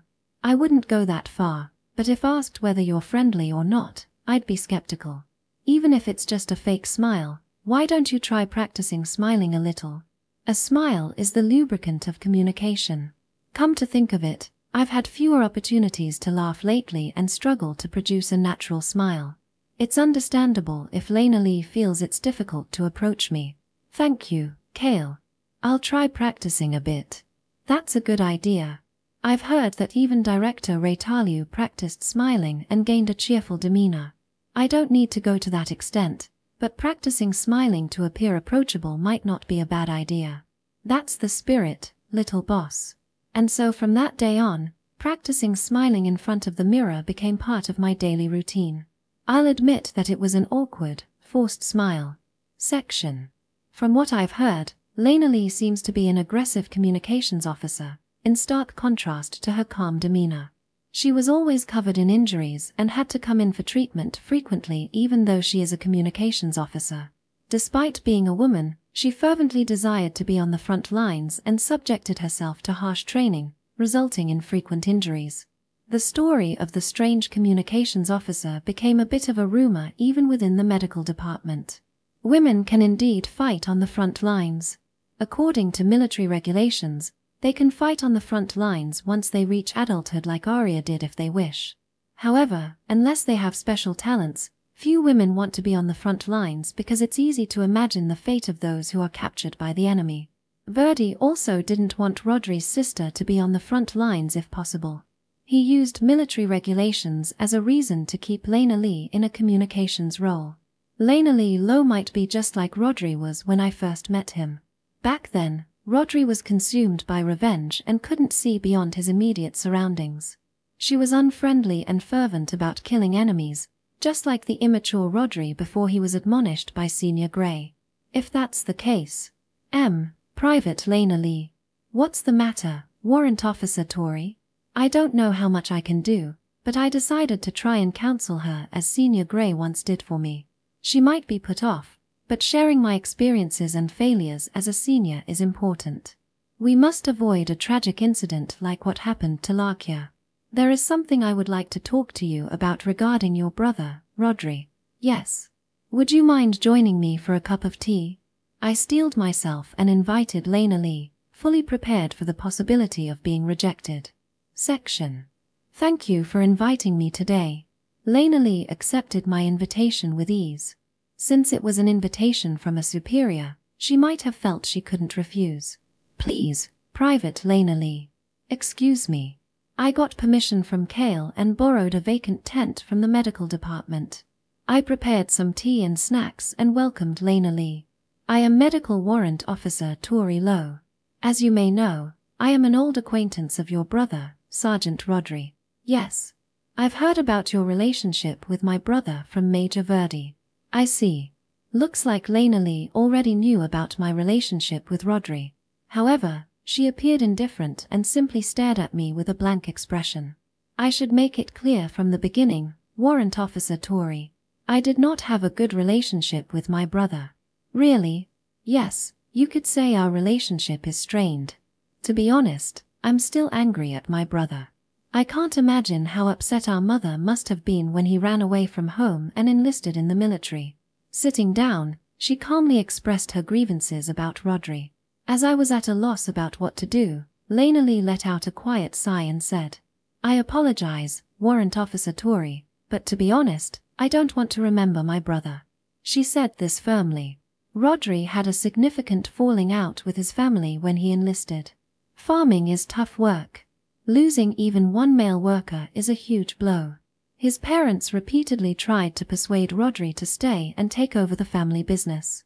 Despite this, he insisted on enlisting, saying he couldn't be satisfied until he defeated the demons of the Sabbath, pushing through their opposition. Brother Rod was so obsessed with killing enemies that he never saw how he neglected his family. That's not true. We soldiers risk our lives to protect our families behind us. When the flamers came to the village, I was unable to carry my father after he was shot. I had no choice but to abandon him and run away. But if my brother had been there at that time, if he hadn't abandoned us and gone to the battlefield, we might have all been able to escape. My brother chose to kill the enemy over the lives of his family. Lena Lee's main reason for resenting Rodri was this. Lena Lee was the only member of her family to escape unharmed. She continued to run alone, abandoning her younger brother and parents. She carried with her the feeling of if only my brother had been there, and continued running until she was protected by the Austin military. After being protected by the military, I intended to rely on my brother's connections. He was the only remaining relative I had left. I planned to meet him, tell him about our parents' final moments, and give him a piece of my mind. That is, I never expected he would volunteer for a decoy unit and die in the line of duty. I've completely lost patience with him. Lena Lee, upon learning of Rodri's death, reportedly threw his dog tags to the ground in anger. And what remained for her was only hatred for the country of Flamel. She vowed to kill as many Flamer soldiers as possible as a soldier, swearing this at her family's grave. Rodri cared about you. I don't care about that. I also immediately threw the disgusting doll that Brother Rod sent me into the trash. Lena Lee truly despised Rodri. Deep inside, she probably still harbored the feeling of if only Rodri had been there. However, I know that Rodri, despite his rough demeanor, cared about his sister. I was in Marshdale and I saw him blushing when he called his sister a cute girl. He was not the brother I knew. So when I heard Lena Lee say those words, I felt extremely sad. Section. By the way, I have heard about you from a letter I received from my brother, Warrant Officer Touri. Oh, really? Lena Lee mentioned this as if she had just remembered. Rodri continued to send letters to his family even after joining the military. And although Lena Lee disliked her brother, it appears she still read his letters. What did he say about me? He mentioned that there was a little medic who keeps sending love beams up at me. I thought it was just my brother's delusion due to his lack of popularity. Ooh. Lena Lee said this with half-closed eyes and sighed. What kind of things did you send in your letters to your family, Rodri? I apologize, but I will need to correct that. I do not recall ever sending any love beams or anything of the sort, and Rodri wasn't even particularly tall either. In fact, regarding our marriage, it was more because Rodri was the one who wanted to get married rather than me.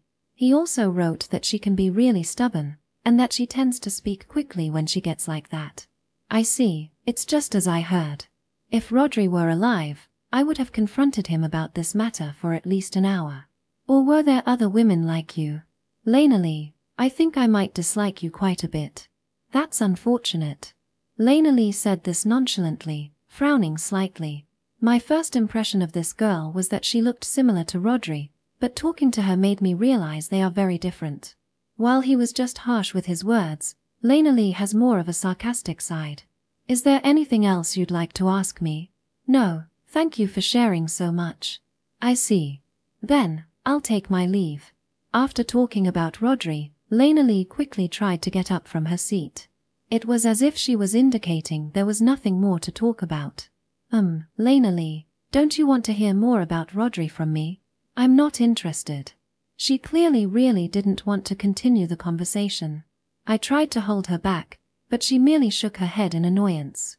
Well, lastly, if you ever have any problems, please feel free to rely on me. Rely on you, Warrant Officer Touri? I may be young, but I believe I can be of assistance. Since you are my sister-in-law, don't hesitate to ask. Please stop. Still, I didn't give up and offered my support to Lena Lee. She is the younger sister of Rodri, who has protected me many times.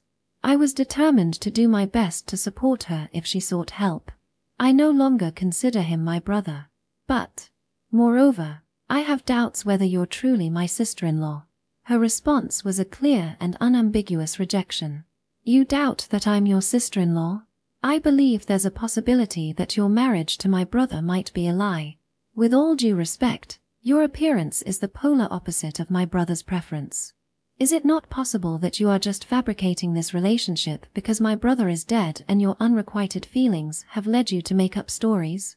Lena Lee's words were extremely rude and aggressive. Even though I am her superior, she could have just played along and thanked me for offering support, regardless of her feelings. Well then, I will take my leave. I felt more perplexed than angry at her attitude. I kind of knew what she was thinking. She refuses to interact with others and doesn't want to become friends with anyone. I am familiar with the kind-hearted boy who once rejected everyone and picked fights. Lena Lee is still wounded by the loss of her family and is openly hostile towards those around her.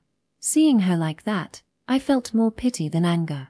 Was Senior Grey feeling something similar when he was subjected to Rodri's sharp tongue? I will pretend I did not hear that statement. Whether you believe it or not, my marriage to him is a fact. I see. Despite their different personalities, her tendency to pick fights with her superiors is quite similar to how Rodri was. Can I invite you again? Yes, please feel free to do so. Dealing with a new recruit who has closed off her heart is indeed quite challenging. I have come to appreciate Senior Grey once again. Unfortunately, I am not Senior Grey. I am not someone who can be relied upon or attract people like he could. In that case, I'll take my time and slowly work to open Lena Lee's heart. Section. Kale, do you know any tips on how to get adolescent girls to like you? Oh, of course, leave it to me. Since Senior Grey is no longer here, I decided to go with someone I knew who was a bit of a playboy. Girls at that age have a fantasy about what adults are. The key is to play the role of the ideal adult they envision. Oh, I see. Kale smoothly explained how to win over adolescent girls. I don't intend to pursue her or anything, but it might be helpful. You certainly know your stuff. I mean, I recently had a superior who was an adolescent girl. Chapter 125. Lena Lee hasn't been very friendly since then. Even when I tried to talk to her, she would respond only with dry, minimal replies while throwing out sarcastic comments. Her attitude isn't just directed at me, she appears to be disliked by her fellow communications officers as well. I wonder how Lena Lee would react if I told her that her attitude of spewing hostility in all directions is just like how Rodri used to be. Deep down, I felt that they were truly brother and sister. Thank you for coming, Touri. No, thank you for the invitation. After that, I received an invitation from Verdi for tea. I see. Lena Lee hasn't changed her attitude towards you, has she? Yes.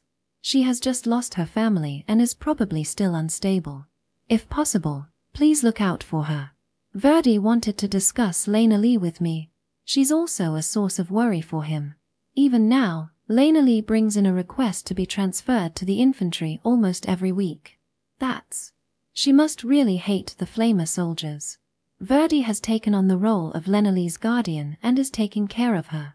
In addition to Lena Lee, he also provides personal support to the surviving families of the former Garbak platoon. I have no intention of making her an infantry soldier. It wouldn't be good for anyone. I think so too. With the war almost over, I hope she can explore her way of life after the war. Verdi apparently rejected Linari's request for reassignment to the infantry due to her age, and he plans to continue rejecting her reassignment requests until the end of the war. According to military regulations, soldiers who fight on the front lines must be at least 15 years old. Minors generally cannot participate in combat. The reason is simple. those under 15 are still physically developing. The regulation states that soldiers should be sent to the front lines only after they have grown and are capable of fighting.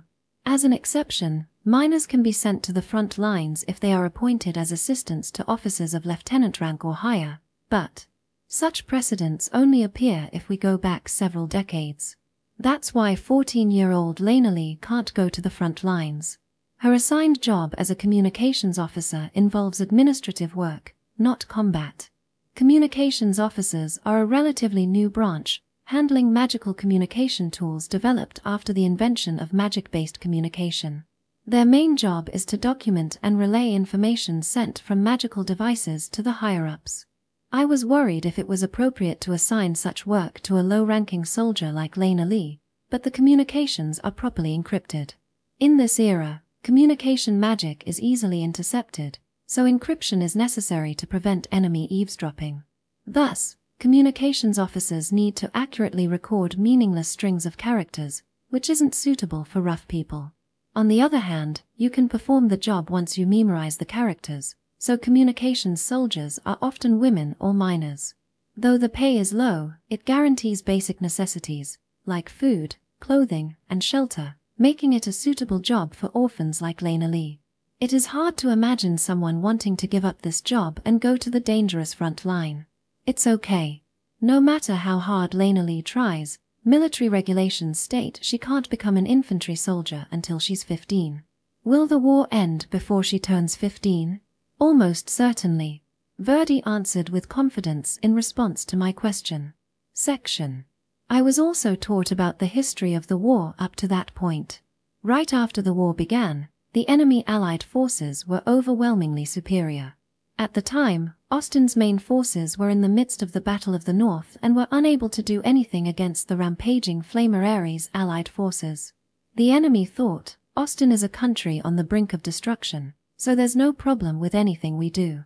As if it were just a practice drill, they burned village after village and committed acts of extreme brutality. In their assumption, Austin was supposed to be defeated by the Sabbath in the Battle of the North and destroyed. At best, the two countries would have ended up destroying each other in mutual destruction. They never imagined that Austin would overturn the odds with twice the military strength and achieve victory. The Allied forces, underestimating Austin, ran wild as they pleased. Even the militia that rose up was suppressed by the overwhelming numbers, with women and food reserves being seized, and everything being ravaged according to their desires. Around this time, the enemy commander apparently reported back to his home country that the war has already been won and we are currently wiping out the remaining enemy forces. They thought they had won and were now discussing how they could expand their territory with minimal damage. According to post-war documents from the Flamer side, they mistook armed civilians for regular troops. They thought that by defeating the militia, they had destroyed Austin's main forces. Austin meticulously prepared to confront the enemy. From the moment the war began, Fogman Jr. mobilized the citizens of Wynn to prepare for the decisive battle. He spent 6 months transporting large quantities of steel and ammunition and established multiple layers of trenches and sandbags around Wynn. The distance of these defenses stretched around 50 kilometers, with barbed wire and magical traps set up everywhere. And the preparation didn't end there. Many military factories were relocated and became operational within Wynn. With most of the country's land burned, Wynn was the only place with the labor force needed to operate proper production facilities. Under the slogan of, "The number of weapons equals the number of infantry," Fogman Jr. implemented a massive weapon and ammunition manufacturing plan. Although food production decreased in exchange, the population had declined more than expected, so the stored supplies were sufficient. And last fall, just before the fire of war reached Wynn, the main forces of Austin returned. Fogman Jr. personally greeted the returning soldiers, congratulated them on their military achievements, and embraced Lieutenant Colonel Henri before handing over command. The soldiers returning to Wynn were astonished by the well-prepared and high-quality defensive lines. Lieutenant Colonel Henri, upon receiving command, also admired the preparations, saying, "With this level of preparation, anyone in command would win. They say wars are decided in the preparation phase." This battle turned out to be exactly as that saying suggests. Section. Now, it was the end of winter, around the same time that I was marching to invade Hosegrad. The Flameraries Alliance forces finally set their sights on the capital, Wynn. If Wynn fell, Austin would be destroyed, and the war would come to an end. The Allied forces must have been determined, thinking, this is the final battle. However, the Allied forces would face unimaginable hardship at Wynn. The main forces of Austin executed a thorough and prudent defense. They kept their heads down in the trenches, concealed their presence, and shot down the enemy in an instant. They utilized grenades and magical traps to prevent the enemy from approaching the trenches. The soldiers who had survived the Western Front were well versed in trench warfare and incomparably better trained. At this point, the Allied forces were finally fighting the real Austin soldiers. In this era before tanks and airplanes, there is no way to capture a trench other than by assault. And taking down a trench filled with highly trained soldiers would require significant casualties. The enemy was shaken by the disparity in damage compared to previous battles. Damn, the resistance is on a whole different level from before. The advantage was significantly in favor of the defenders, causing tremendous casualties to the Allied forces who continued to make futile assaults without any strategy. It took them a week to capture the first layer of trenches with over 10,000 casualties reported. However, it was still a battle between 200,000 and 40,000. The Allied forces took advantage of their abundant resources and manpower and gradually took control of the trenches. At this time, it was still barely the case that the Allied forces were pushing forward, despite the staggering amount of blood being shed. Hey, what's that? Is that a gun? However, 1 month into the battle, the Allied side had finally managed to capture several layers of trenches, suffering countless casualties. Austin introduced a weapon that marked the start of a new era, which finally halted the Allied forces' advance. It was a weapon that had been in development for several years and was intended to be deployed on the Western Front and could be described as an evolved rifle. No, it's not a gun. That can't be a gun, it's way too big. Don't go near that. You'll be killed instantly. The new weapon unleashed a hailstorm of bullets from its bulky barrel while mounted on a cart. This weapon, called the Austin 50-round rifle, was a new-era firearm capable of continuous firing of 50 rounds. In other words, it was a machine gun. The bullets fired from the machine gun turned many flamer soldiers into heaps of flesh. The concept of a gun with incredible rapid-fire capability had been proposed before, but this was the first time it was fully deployed in combat. Development of such a weapon had been ongoing in the Sabbath and Austin from the Midwestern Front era, but it had not yet reached a practical level for combat. Unfortunately, the machine guns deployed at this time were far from finished products, prone to overheating and malfunctions. Nonetheless, the introduction of the machine gun brought significant changes to the war. A seasoned soldier could kill an average of about 10 enemy soldiers by holding out in a trench for a week. On the other hand, this weapon could turn dozens of enemies into mincemeat in just 10 seconds. The overwhelming power of the machine gun made the soldiers who first used it turn pale and wonder, what was the war we had been fighting? Getting close to that gun is certain death. Appearing in front of a machine gun was a reckless act that would only increase the number of corpses. The Allied forces were terrified by its performance and began to avoid trenches where machine guns were set up. That's why even if a machine gun broke, it was often left in place as a deterrent to the enemy. Thanks to the machine gun, which was still extremely effective even when broken, the Allied advance was completely halted. The introduction of machine guns brought the battlefront to a stalemate. Yet, the Allies continued their offensive. No, they were unable to make the decision to stop. The Alliance launched attacks every day as if it were a daily routine, continuing to dye the earth red with the blood of their comrades. The enemy commander, who had already reported victory, couldn't admit defeat now. The commander's pride and stubbornness claimed the lives of many young flamers. For the Allied forces, this was undoubtedly a nightmare. They had not expected such fierce resistance or the enormous number of deaths. They approached the capital city of Austin, Wynn, with an army of 200,000. Victory was almost certain with such a large force. However, the front line stagnated 5 kilometers from Wynn, and their numbers fell below 100,000. Despite the damage suffered so far, the Allied forces have not yet decided to withdraw. The soldiers forced into reckless battles continued to be slaughtered like animals. The morale of soldiers ordered to undertake pointless assaults dropped, and eventually, they began to refuse orders. It's over. The Alliance had invaded Austin's territory, trying to benefit from the ongoing war between the Sabbath and Austin by committing mass killings. As a result, they themselves became mired in the dark, deep quagmire of war that Austin and the Sabbath had been drowning in. It took the Alliance a full year to realize the predicament they had gotten themselves into. Eventually, winter came to an end. The Allied forces recognized their failure and decided to retreat in order to regroup. This time we'll withdraw, but next time it won't be the same. We'll come back after properly researching guns. The Alliance told their soldiers that this was not a defeat but a temporary truce and withdrew all their forces. They planned to put some distance between them and Austin's forces and set up a defensive line in front of Wynne. What? Are those guys chasing us? However, Bernvalou would not allow such an easy retreat.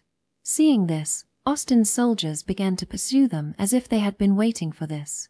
In a pursuit battle, the retreating side is generally at a disadvantage because there is no time to fortify defenses as in a defensive battle.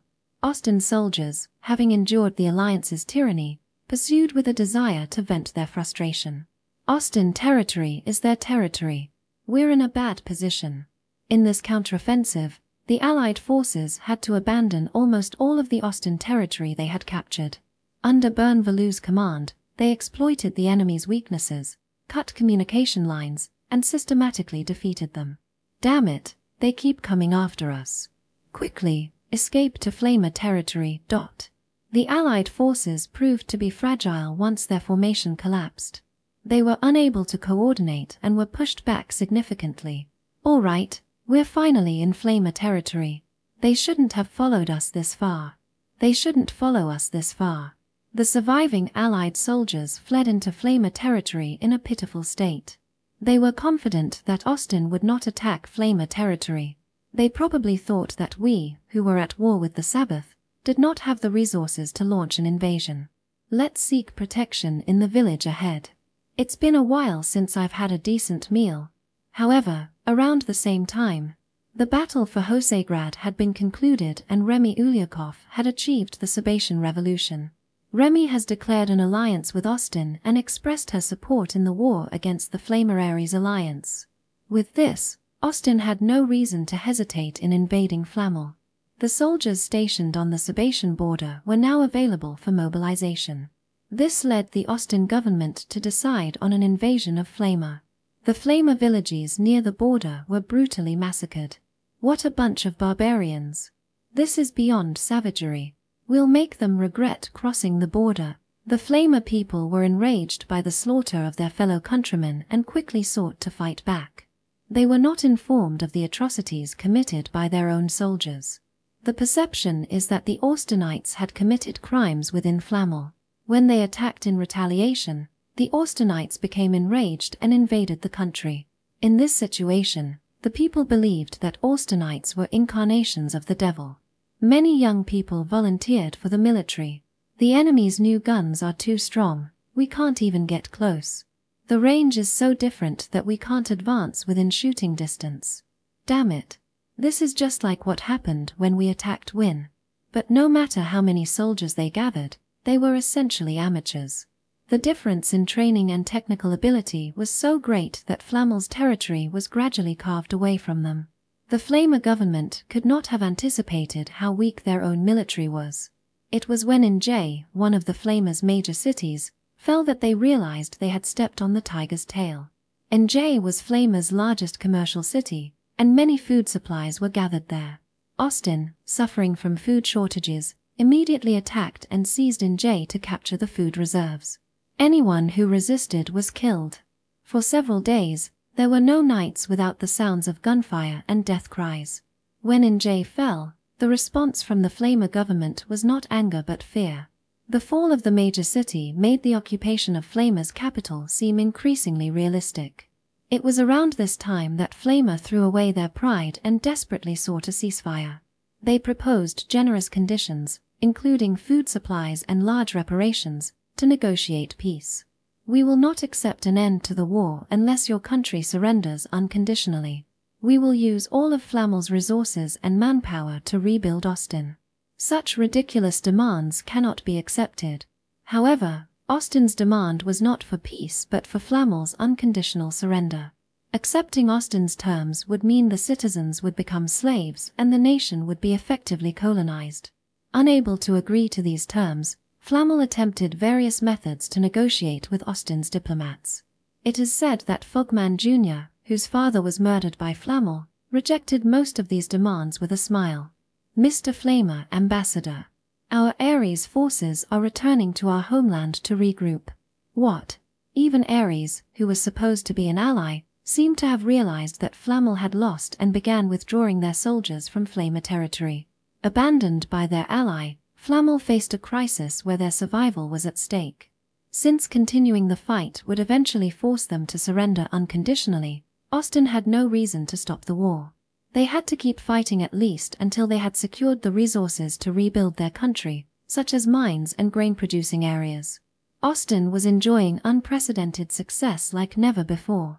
So all the soldiers, including myself, felt a sense of relief. Seeing the advancing front lines every day, we could feel our country's victory coming closer.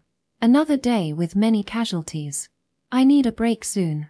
The medical department was still busy, but it was nowhere near as busy as it had been on the Western Front. The scale of the medical department had not changed, but the number of soldiers had halved. The amount of work was simply half of what it used to be. I haven't had a vacation for a month. I wonder when the next holiday will be. Something that would have been unthinkable on the Western Front. Medics were sometimes given time off. The Austin military had more leeway than ever before. The war would soon end. Once Flamel surrenders, there would be no country left to threaten Austin's peace. The ideal future of peace for Austin was almost within reach. At least, that's what I believed at the time as I spent each day working diligently. Section. It hurts. Sorry, but could you check me out? Oh, yes. So maybe this was punishment. If you wish to be examined, please go to the infirmary, not here. This is a hospital bed. No, only you can cure my illness, Warrant Officer Touri Noel. I know very well how evil the massacre of civilians is. I have seen this cruelty firsthand, not only in my hometown of Noel, but also in Othello village and the city of Hosegrad. And yet, I continued to turn a blind eye to the brutality of Austin's soldiers advancing while committing massacres. My illness is that you're not by my side. A certain man appeared before me the day after my tea party with Lena Lee. Behind his gentle smile, the man possessed the cunning of a snake and the cruelty of a child. He was known as a generation talent. What is this? Are you trying to hit on me? Actually, yes. I'm completely infatuated with you. I'm on duty and I'm married. Sorry, but I'd rather not. How cold of you. To my surprise, I later learned that this man had actually suppressed information about my survival. It was only through a series of coincidences that I ended up being taken in by Verdi's unit. I would have been sent under this man's command had I gone to the front lines via the original route through Win. I'm not going to eat you or anything. This is a good opportunity for you as well. Does this involve your work? Yeah. I hear you did a lot in the Sabbath, isn't that right? Major Bern Valou. Austin's greatest villain, who alone fantasized and brought to reality the tragedy of Hosegrad. I thought it would be a waste to keep such a talented person as a warrant officer. What do you mean? Hey, Warrant Officer Touri. He knew what I did in the Sabbath. Fighting under Sylph with the government forces, being part of an assault unit and moving across the front lines. I can offer you a more suitable position. Why don't you become my subordinate? I'm not sure what exactly about it struck a chord with him, but on that day, he went out of his way to visit the medical department to scout me as his subordinate. No. Chapter 126. Rumor has it that you're going to be demoted. That's right. Looking back, it was from this day on that I seriously started to get involved with this man. Bern Valou is a psychopath who considers himself to be a dark hero. The worst pleasure killer of this century. Born in Austin. Major Verdi is cruel too, isn't he? Surviving the civil war in the Sabbath and barely returning with your life, only to be treated like this. No, I don't mind. There's no need to be so formal. Anyone would be unhappy about it. I'm really not bothered. He walked towards me while I was busy with my hospital duties, saying, yes, I understand. There are some items that must be kept clean, so it would be a problem if people just walked around aimlessly. Don't worry. I alone know of your brilliance. Medical Warrant Officer Touri. It's been a while since we last met, but you've become very charming. He then put his arm around my shoulders and whispered in my ear. A shiver of disgust ran down my spine and my skin crawled with goosebumps, but I endured it because he's my superior. Major Byrne. What is it that you want to tell me? I just want to help you soar. I see. Byrne leaned in closer, wrapping his arm around my tense shoulders. A strange citrusy perfume faintly wafted from him. Oh. What's the matter, Warrant Officer Touri? It was only then that I realized I was being sexually harassed. Byrne is not the only one who commits this type of sexual harassment against female soldiers. So, Major Byrne, are you saying you want to help me? Yes. I think the reason I haven't been sexually harassed until now is because I look younger than my age. But I turned 17 this year. It's complicated, but the day has finally come when I can be considered an adult woman. Handling this kind of flirting well is part of becoming a full-fledged medic. Then, Major Byrne, could you spray disinfectant around here? I smiled at Byrne Valou with a practiced smile. I handed the disinfectant I had brought with me to him, who was leaning over to me. Please spray around there too. Okay. He obediently sprayed disinfectant as I instructed. A patient had just died of sepsis there, so the bed needed to be cleaned to prevent infection. There were many tasks to do, such as changing sheets, replenishing supplies, and disposing of medical waste. Next, put on gloves and fold the sheets. Try not to touch the spots with pus, as they're sources of infection. Oh, yes. Austin's hero helped out with the cleaning in an efficient and timely manner. As expected of a major, he works fast. I used him without hesitation. Let's change the sheets. Hold that end. All right. These chores are my job as a low-ranking member. The rank of medical warrant officer doesn't matter. In the medical department, someone who has the skill and knowledge to treat people is more respected than someone who has achieved a high rank by killing people. How long is this going to last? There are still many things to do. The medical department is busy. Can we cut it short and have you listen to what I have to say? As I continued working without paying attention to Byrne, he finally stopped me. I thought I could avoid it, but it didn't work out. Hey, are you really not worried about being demoted? Yes, I'm actually grateful. Why? Did Verdi talk you into it? It wasn't to thank him for his help, but I faced Byrne Varro to talk. Just our eyes meeting made me feel disgusted, but I suppressed it so he wouldn't notice. I have no desire to be in that kind of position. I don't have the capacity or the skills to be in a leadership position. You're lying. Don't you secretly want to fight hard as a frontline commander? No way. I don't know what information Byrne had obtained that led him to approach me, but my response must have been unexpected considering how surprised he looks. Did he think I was eager to be on the front lines? Sorry, but I think there's a slight discrepancy in the information we have. You're not really interested in what's going on the front lines? If it is an official transfer request, please give it to my superior, Major Verdi. I believe you do not have any authority over personnel decisions regarding me. No, this isn't an order, but a suggestion. If you're up for it, I'll help you. Then, I must respectfully decline. I looked Byrne Valou in the eye and told him clearly, I have no desire to serve on the front lines. I must survive and return to Seddle. This is quite different from what I heard. Being personally scouted by a major like me, only to be treated so coldly. Is that the attitude of someone who came to scout? There are a lot of women who don't like being touched like that. Oh, I was just trying to accommodate you because there's a rumor that you like playboys. Is that rumor false? Well, that rumor isn't entirely false. I see. So that's why he started touching me in a strangely familiar way. I wonder how much research this person did before coming here. Well, tell me if you change your mind. I don't think that will happen. I just respect Senior Grey. I have no interest in people who are just frivolous. I glared at Byrne with a strong rejection. I remember well the look of reluctance on Byrne's face at that moment. I hate seeing people die. I've experienced so many deaths up until now that I've become a little numb to it. I hated seeing the bodies of both friends and enemies lying around carelessly on the Western Front. It was heartbreaking to abandon the seriously injured people in Marshdale who were still breathing. Just remembering Rodri losing his warmth right before my eyes makes me want to cry.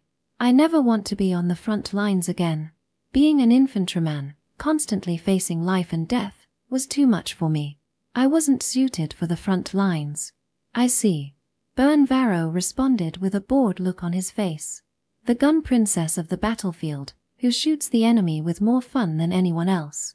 I heard that's what they called you in the Sabbath. What? I'd appreciate it if you were a little more honest. He said that and walked away. Section. I hear you were scouted by the Southern Army's hero. You're well informed, Mr. Dolman. Thinking about what Byrne was planning at that time is a waste of time. The bottom line is, he thinks about everything. He's not the type to hide his intentions behind his words. Instead, he prepares multiple meanings according to his objectives and makes the best choice on the spot. When he invited me, he wasn't just exploiting my dissatisfaction with my demotion.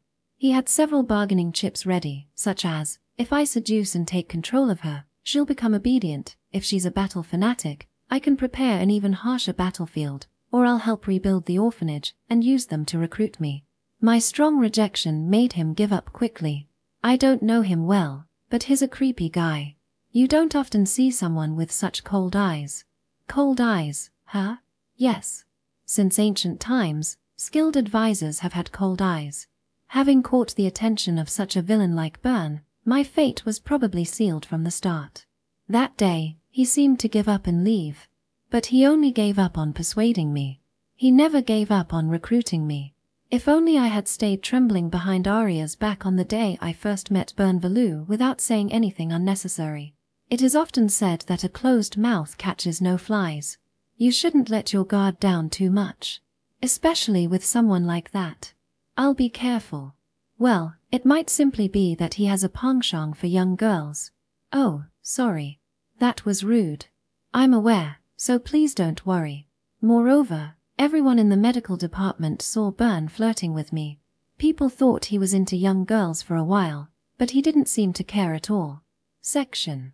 Did Major Byrne come to see you, Touri? Yes. Major Verdi, do you know anything about this? I reported the suspicious person to Verdi. Sorry. I have no idea what he's thinking. I see. I heard rumors that he's been flirting with a young female soldier, but it was you, Touri? Verdi was puzzled by Byrne Valou's odd behavior. He genuinely didn't understand why Byrne would come to flirt with someone he had no prior acquaintance with. What else did Byrne say? He said he wanted to help me excel and asked if I would like to transfer to an infantry unit. Hey, is that guy out of his mind? However, the opponent is Byrne Valou, a hero of Austin and a key player in their victories. I can't afford to deal with him carelessly, so it's best to leave it to Verdi. I don't want to be on the front lines if I can help it. It's embarrassing, but I get so scared that my legs stop working. Don't worry, I'll put a stop to it if the time comes. Thank you for your consideration. Verdi must have understood what I was trying to say. I feel guilty for troubling him with such a trivial matter. If you ever have any problems, please don't hesitate to ask me. Thank you very much, Major Verdi. When I thanked him apologetically, Verdi waved his hand as if to say he didn't mind. He's very dependable. Section. I saluted Major Verdi and exited his tent. The time was approaching evening, which meant it was about to get busy. The shift change for the defense troops was about to happen, so a flood of wounded soldiers from the front lines would be arriving soon. Ah, Medical Warrant Officer Touri. Fancy meeting you here. Oh. As I was jogging towards the medical department hoping to get there before it got busy, A man with a strong-willed face that still had a hint of youthfulness about him greeted me with a salute. "Thank you for your hard work, Sergeant Gavel." "Ah, yes. Were you just talking to Major Verdi?" It was Sergeant Gavel, a commander I had fought alongside in the transport unit recently. "You don't need to be polite with me. I'm being demoted to medical sergeant next month." "What? Why?" I informed him of my demotion first. Starting next month, he would outrank me again. It was important to inform him to avoid any friction. Lieutenant Colonel Renville thought I had died in the line of duty and gave me an unnecessary rank. It's odd for someone who hasn't graduated from the military academy to be an officer, don't you think? I see. Now that I've survived, it's only natural to return to my original rank to align with the facts. Oh, is that so? Upon explaining the situation of my demotion, Sergeant Gavel seemed to understand. I'm not used to having an elite military academy graduate use honorific language with me, so it was just right. It must be Major Verdi's consideration. A rank that does not match one's abilities will only do harm. I suppose so. Sergeant Gavel looked a bit puzzled, but it's true that giving authority to someone unqualified can lead to disastrous outcomes. A good example would be General Blake of the Sabatian Government Army. His reckless demands caused a terrible experience for the soldiers. Though Sylph says he's not a bad person. Okay then, can I just talk as usual? That's fine. Is there anything I can help you with? Oh, there's something I wanted to ask you. Sergeant Gavel immediately dropped the formal tone and adopted a questioning attitude. He looked somewhat displeased. Had I done something wrong? Well, I heard from Major Verdi that you're quite capable. What exactly did he say? I heard that you were the one who proposed the retreat plan during the Battle of the North. Major Verdi just adopted your suggestion. Oh, that. Major Verdi praised it wholeheartedly, saying it was a truly brilliant strategy. It's hard to believe it came from a medic. Sergeant Gavel praised me in a straightforward tone. Despite the praise, he looks dissatisfied. It appears Major Verdi is rather fond of you. I'm surprised your request for a meeting was approved so easily. Yes, he granted me an appointment promptly when I requested it. He's not someone an ordinary medic should be meeting. He's one of the highest authorities in the Austin military. I apologize. There's no need to apologize. Just be more aware of how fortunate you are. Sergeant Gavel advised me not to meet Verdi as casually as I had done before. Indeed, Verdi has been very busy lately. He looked quite haggard, so it might not have been appropriate to consult him for minor issues. Yes, thank you for your advice. I will be more careful from now on, Sergeant Gavel. If you understand, that's fine. But that's not the main point. I accepted his advice and resolved to be more mindful. It would probably be better to consult Verdi via written reports rather than face-to-face meetings. However, Sergeant Gavel had another reason for talking to me. Recently, my transport unit was attacked. You were there during the battle. Yes. I want to hear the reasoning behind the strategy you proposed back then. I'll document it, so give an honest report. The main issue was to ask about the basis for my strategy suggestion during the attack. I see. As the commander, Sergeant Gavel has a duty to report the details of the operation to his superiors. It was only natural for him to inquire about the strategy from the person who proposed it. As I mentioned, I assumed they were stragglers based on the appearance of the confirmed enemy. Our convoy included weapons and ammunition, so I believed our transport unit's forces could handle the defense in a prepared position. That's only in hindsight. What would we have done if the enemy's strength had been greater than anticipated? Well, you're right. It was a risky move, and I reflect on that. I had a gut feeling that it wouldn't turn out that way. But mentioning such an uncertain basis would surely get me scolded. Let's just apologize sincerely. Well, that's fine. There is no such thing as a risk-free battle. I'll record what you just said in the report as is. Is that okay? No, that's perfectly fine. Thank you for your cooperation. Sergeant Gavel took notes while listening to my words. I wonder if I'll get in trouble for this. Don't worry, you won't be criticized. The merits and criticisms of a battle fall on the unit's commander. Why yes. Even if your risky proposal turns out to be a failure, it's still my responsibility for adopting it. I only took the time today to add some supplementary information to the report. Noticing my slightly anxious expression, Sergeant Gavel reassured me with a snort. However, you might get praised for the strategy. Why is that? Major Verdi often praises you in front of me. He says he has survived many times by trusting in you, calling you the lucky carry who brings fortune. That strange nickname is still around. If anything, it became a legend after you were presumed dead. They say you were a noble girl who sacrificed herself for the country. Well, it certainly does sound like a story that could easily be turned into propaganda. If that's the case, I should avoid getting too close to the infantry lines. Last year, I was often treated like a revered statue, with people praying to or touching me. A legend. Yeah. Talking about things like that really boosts morale. Some strange religion might pop up if word spreads that I survived. People might believe in the lucky carry who brings fortune. I'd appreciate it if you could avoid spreading news of my survival if possible. It's already become a rumor in some circles. I asked Sergeant Gavel to help stop the rumor from spreading. It would be troublesome if my work got interrupted.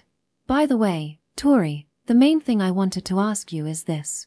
Yes, what is it? But Sergeant Gavel appeared uninterested in my good fortune. He just wanted to get to the main point. Do you have any tips on how to assess the battlefield situation? Tips. I think it's somewhat intuitive for me. What do you mean by intuitive? Even if you ask. He wanted to know the basis for my strategic suggestions. I remember that at that time, I suggested intercepting because I intuitively thought it would work. Sorry, I can't explain it well. I see. PH. I'd love to explain if I could.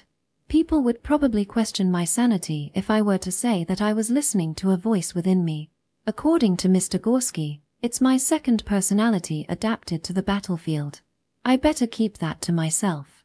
Why ask me such a thing? Surely there are many more capable people in the military who could teach you rather than someone uneducated in such things like me. Yes, you're right. You're just a normal person who didn't even graduate from a military academy. Exactly. I have never taken any courses or received any training in operational planning. Sergeant Gavel should seek such skills from more experienced commanders. When I suggested this, he frowned. I don't like that an ordinary recruit like you has more trust from Major Verdi than I do. It's unfair. Please teach me that intuition of yours. He admitted honestly. It's like a feeling that it's not safe to proceed further. I don't get it. Since there was nothing I could do after hearing that, I decided to give a lecture on how to use intuition.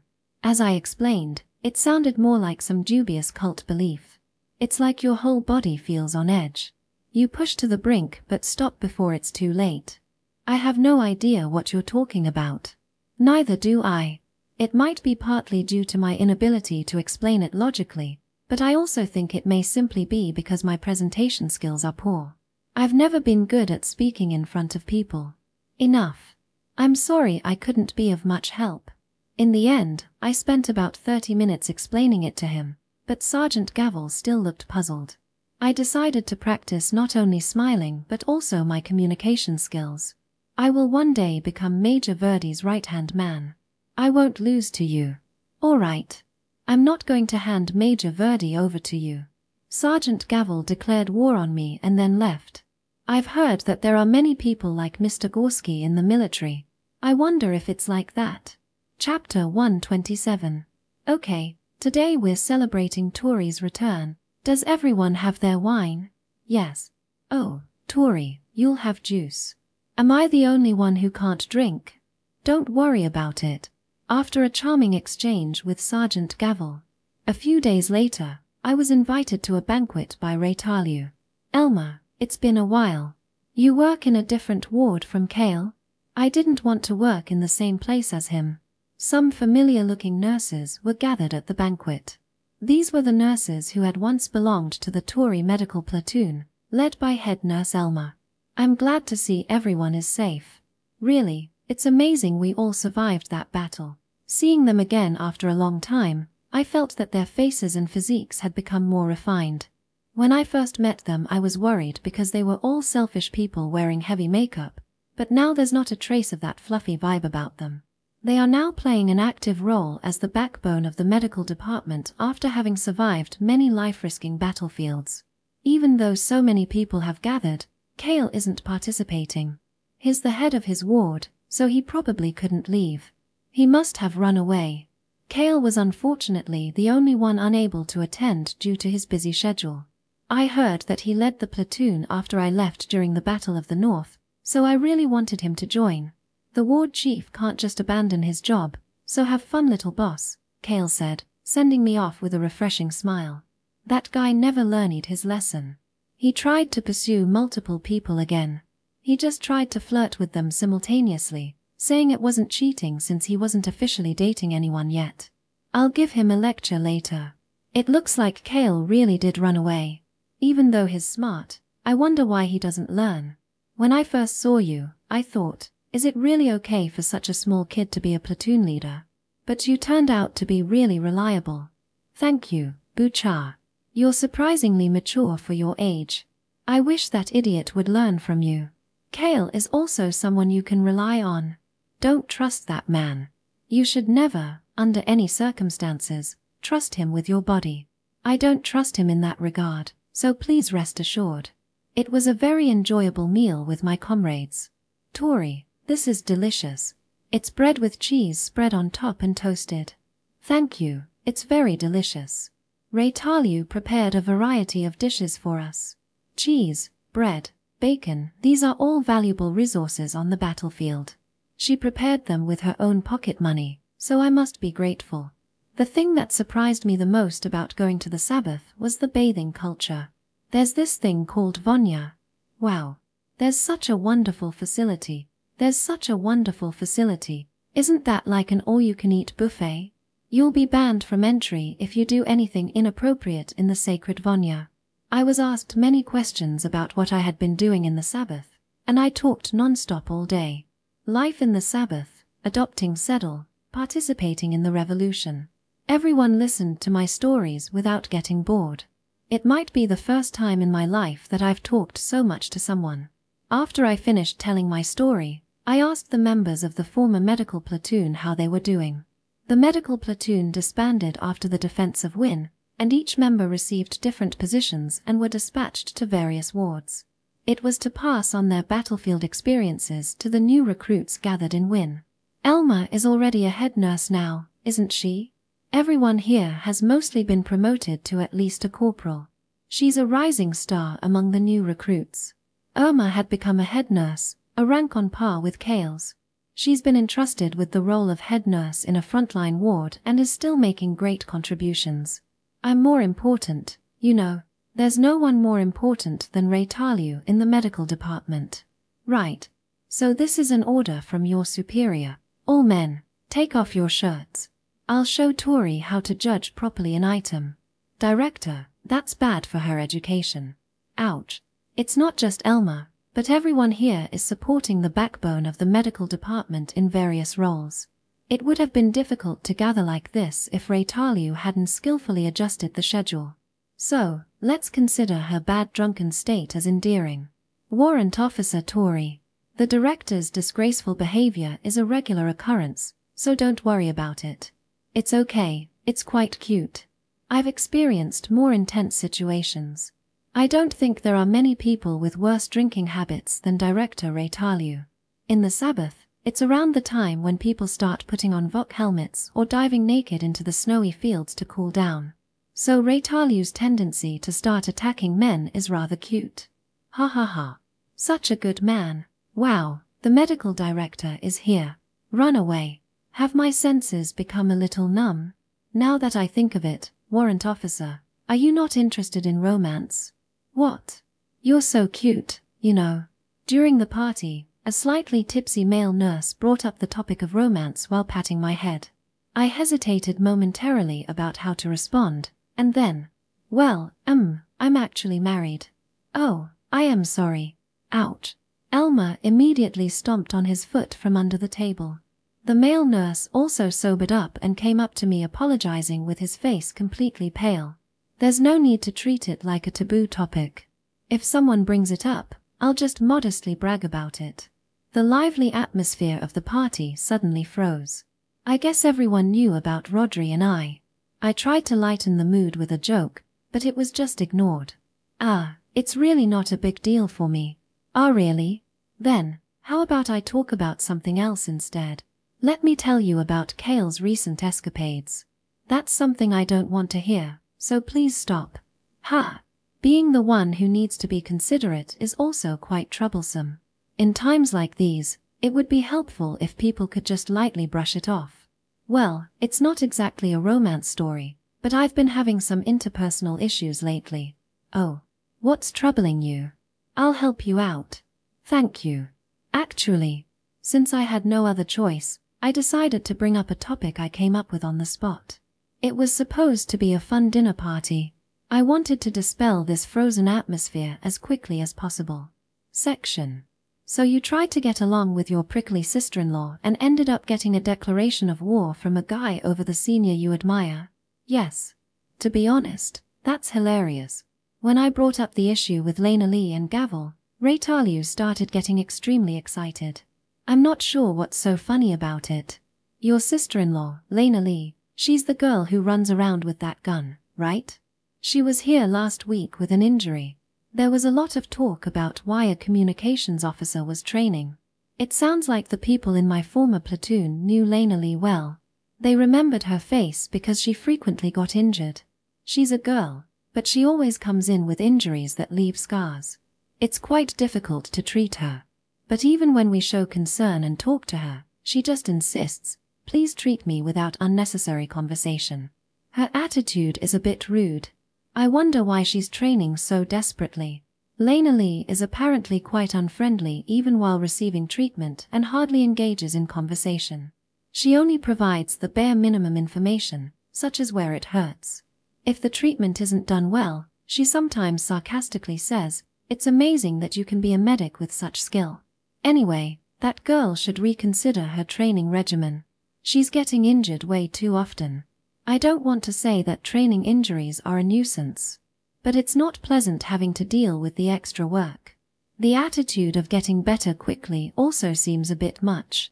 Can Warrant Officer Touri give her some advice to make her understand? The topic of Lena Lee never seemed to run out.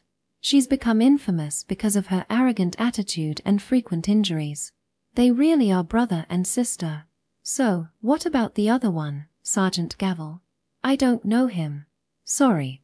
Who's that? If he's a sergeant, I'd think you'd remember his face if you saw it. By the way, no one knew about Sergeant Gavel, who is another source of trouble. When I think about it, Sergeant Gavel is in the transportation unit, so he's not usually on the front lines. Of course, nobody knew him. Section. The celebration of my return continued until sunset. The evening party was truly an enjoyable time. Well, Director Reincarnates, if we don't wrap it up soon, we'll have work. I don't want to. I'm going to enjoy myself and pass out for the night. There's a pile of paperwork that needs to be finished by tonight. Reincarnates was immediately taken away by her subordinates as soon as the meal ended. It looks like she'll be working through the night on paperwork. I feel a bit guilty about this. Well then, see you later, Warrant Officer. If you have any problems, don't hesitate to consult with me. I'll help. Thank you, Elma. Elma and the others each said their farewells and headed home. Both they and I will be back to work tomorrow. Let's do our best. Section. It's already night. The medical ward managed by Kale was located a few kilometers away from here. Looking around, night had already fallen, and the chirping of insects from the grass was faintly heard. The season's changing, with a cool breeze beginning to blow through the humid summer air. I could reach my tent in about 30 minutes if I ran. However, I decided to walk slowly, savoring the nostalgia of reuniting with kind and gentle people. HK. But after walking for about 10 minutes, I heard a painful groan coming from the roadside. I immediately held my breath and became more vigilant about my surroundings. Someone nearby is breathing heavily and doing something. Is it a battle? Although this is Austin's territory, it's not impossible that remnants of the enemy could be hiding here. I hid myself among the vegetation and slowly crept towards the direction the voice was coming from. Still not enough. There was a girl in the path I walked towards. She was standing there wearing a dirty tank top on her upper body, with blood dripping from her shoulders and arms. Ooh, ha. The girl closed her eyes and struck a tree trunk with her fists. A heavy thud of flesh echoed through the darkness of the night, and bark and blood splattered everywhere. Ha, ha, ha. It was a terrifying expression. Her eyes were shadowed with a dark hue, and she repeatedly struck the tree trunk with her fists, making a hoarse sound as she tried to suppress the pain. Lena Lee. The girl possessed by the desire for revenge, Lena Lee Lowe, continued to beat the tree alone in the empty space with her body covered in wounds. I don't know of any training like this. It's probably a close combat program for infantry, but is it really necessary to focus on hand-to-hand combat training in this era? I would think it's better to master handling knives and guns first.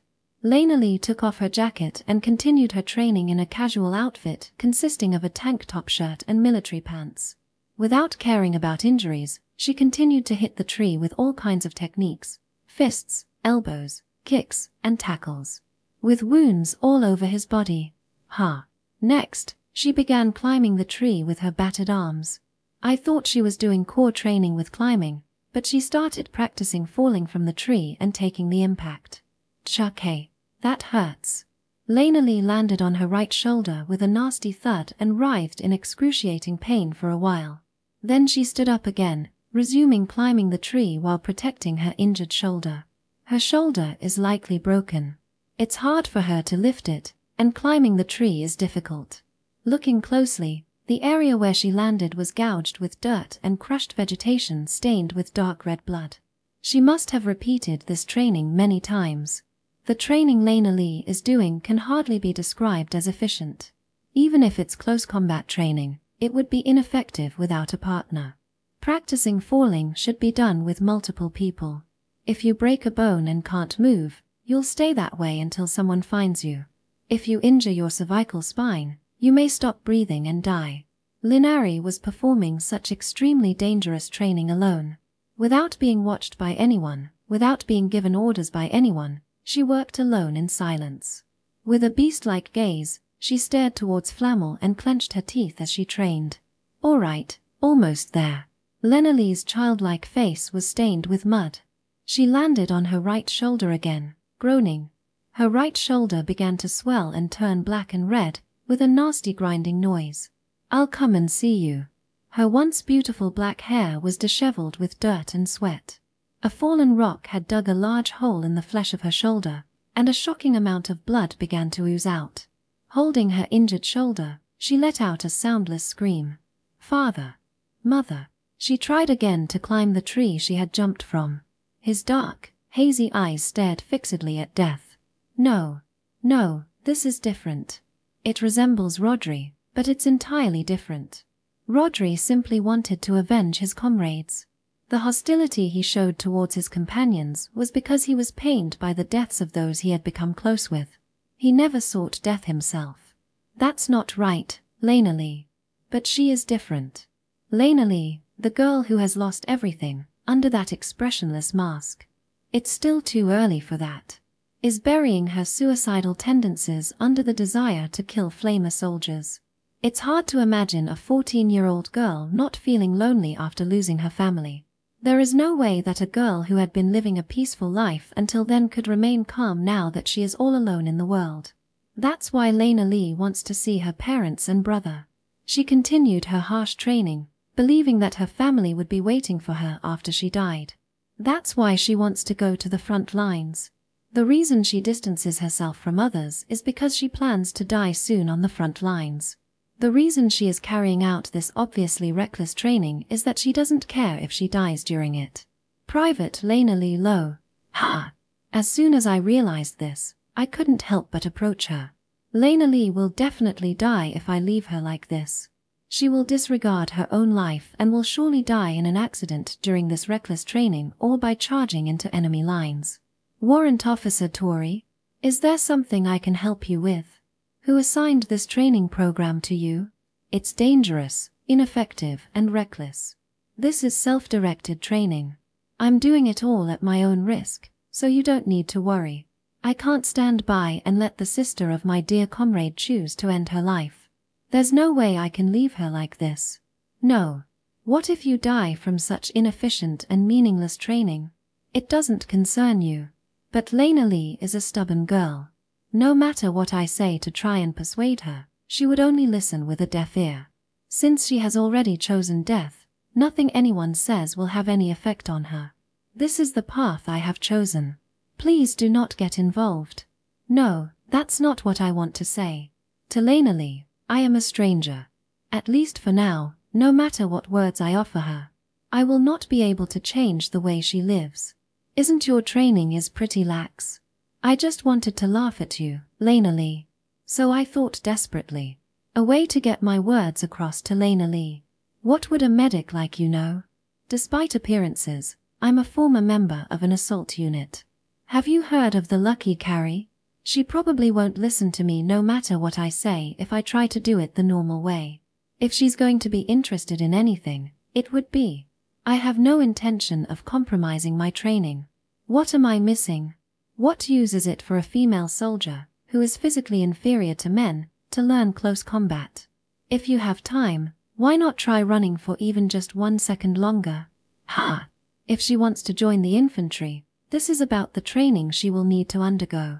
Infantrymen are supposed to run. Before jumping down or engaging in hand-to-hand combat, you need to run to the destination. And so, I decided to resume my daily running routine together with Lena Lee. In actual combat, you'll end up running a marathon until you're ready to engage with your weapon. You won't even be able to hold your gun if you don't enough stamina. I see. If you want to be an infantryman, stop making foolish injuries by jumping around and start running. First, I started by correcting the training routine she had been doing on her own. When I healed her shoulder injury, I asked her who had given her current training instructions. It turns out Lena Lee had been recreating training methods she heard from her grandfather who had been a soldier. Her grandfather was a soldier in an era before firearms. Training methods from half a century ago were indeed quite inefficient. What's with that way of holding the gun? We assumed this is a security zone. The gun should be slung over your left shoulder, and you should keep your grip on the handle with your left hand. I am sorry.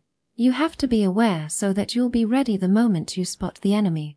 As soon as I give the signal, aim your gun in the specified direction. Training like that could leave her incapacitated at any moment. Today's infantry training focuses on running before practicing close combat. I will also have to teach her how to hold a rifle properly. Enemy sightings at 3 o'clock. Aim at the spot. What? Too slow. Think of it as if your life depends on it. Let's do it again. Although Lena Lee had been ignoring most of what I was saying, she was willing to listen when it came to the details of infantry training. She genuinely wanted to learn a proper training program. Enemy sighting at 1 o'clock. Crouch down and get into the kneeling shooting position. Kneeling position? Like this. Get on one knee and spread your legs at a right angle. If there's cover, you can fight back while hiding. Platoon leader Garbak didn't teach me about this, but I learned it during Mr. Zafqua's training. The person who reacted the slowest to instructions would be made to do a penalty game, so everyone was desperate.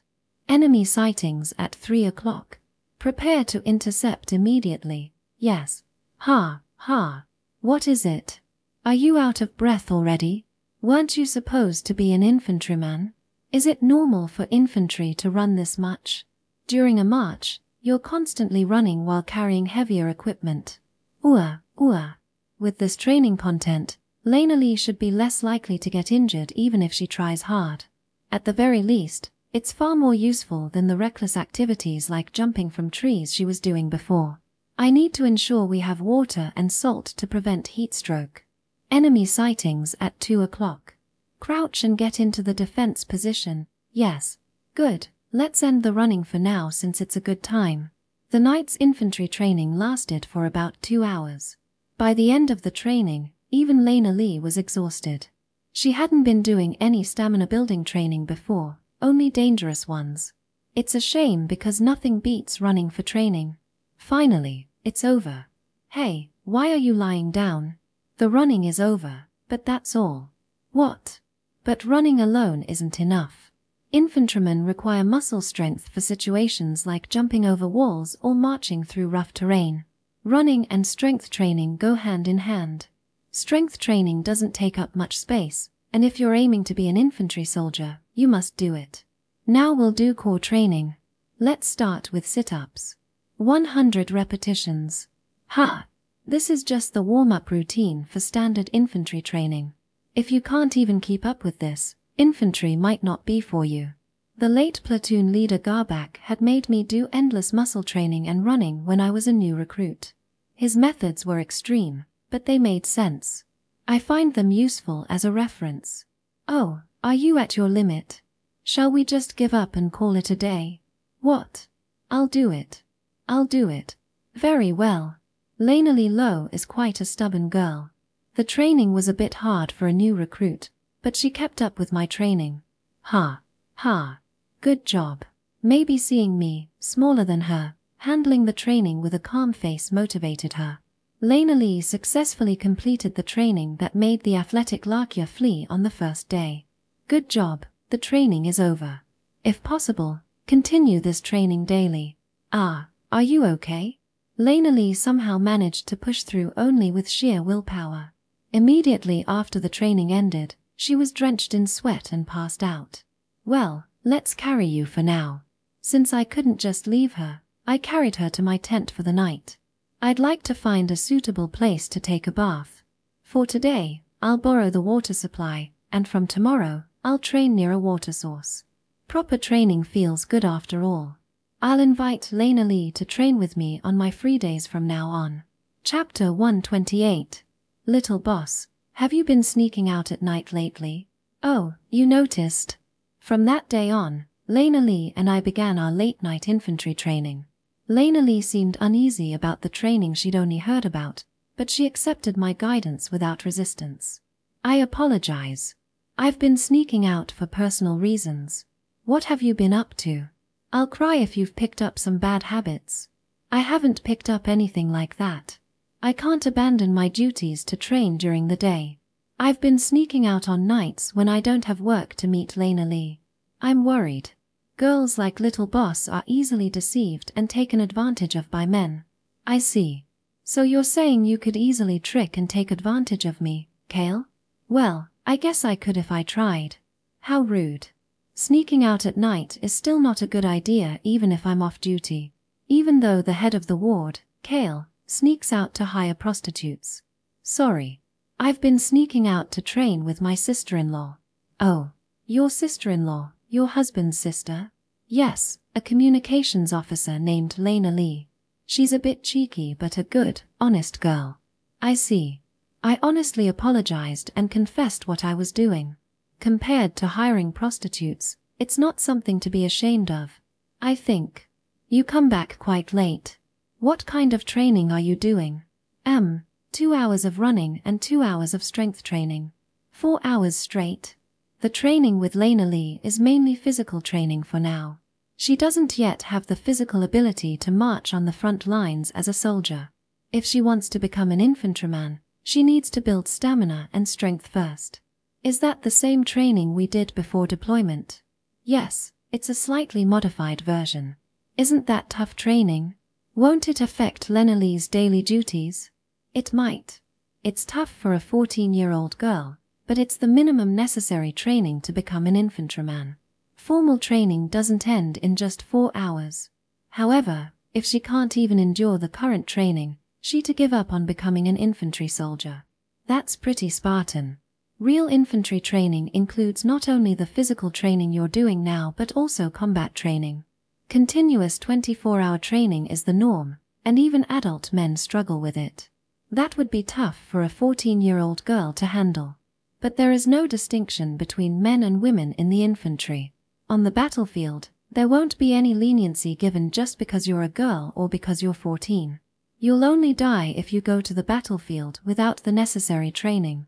I want her to understand the reality of being an infantry soldier. For example, opportunities to dig holes are far more frequent than opportunities to engage in combat. Well, that's true. From what I've heard about frontline soldiers, it's best compared to being a construction worker with life-threatening risks. What would happen if you threw a cute girl like Lena Lee into a group of strong, stressed-out men?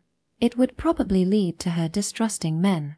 One reason there are no female soldiers on the front lines is the high risk of sexual assault.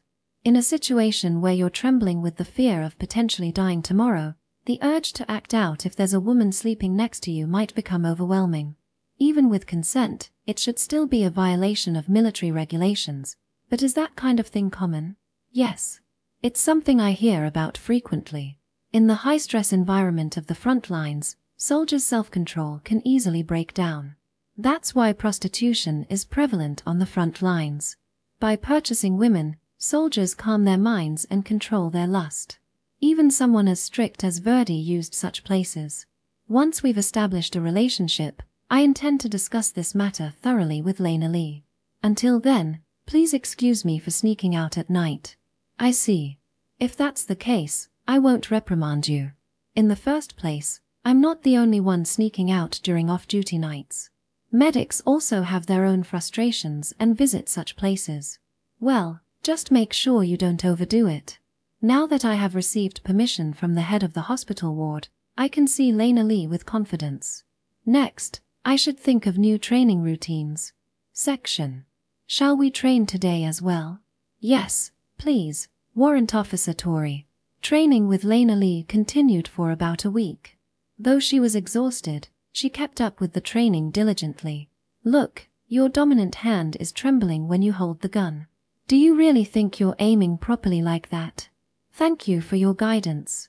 Lena Lee had a very serious attitude during training. Her previously rebellious attitude had vanished, and she obediently followed my instructions. Warrant Officer Touri.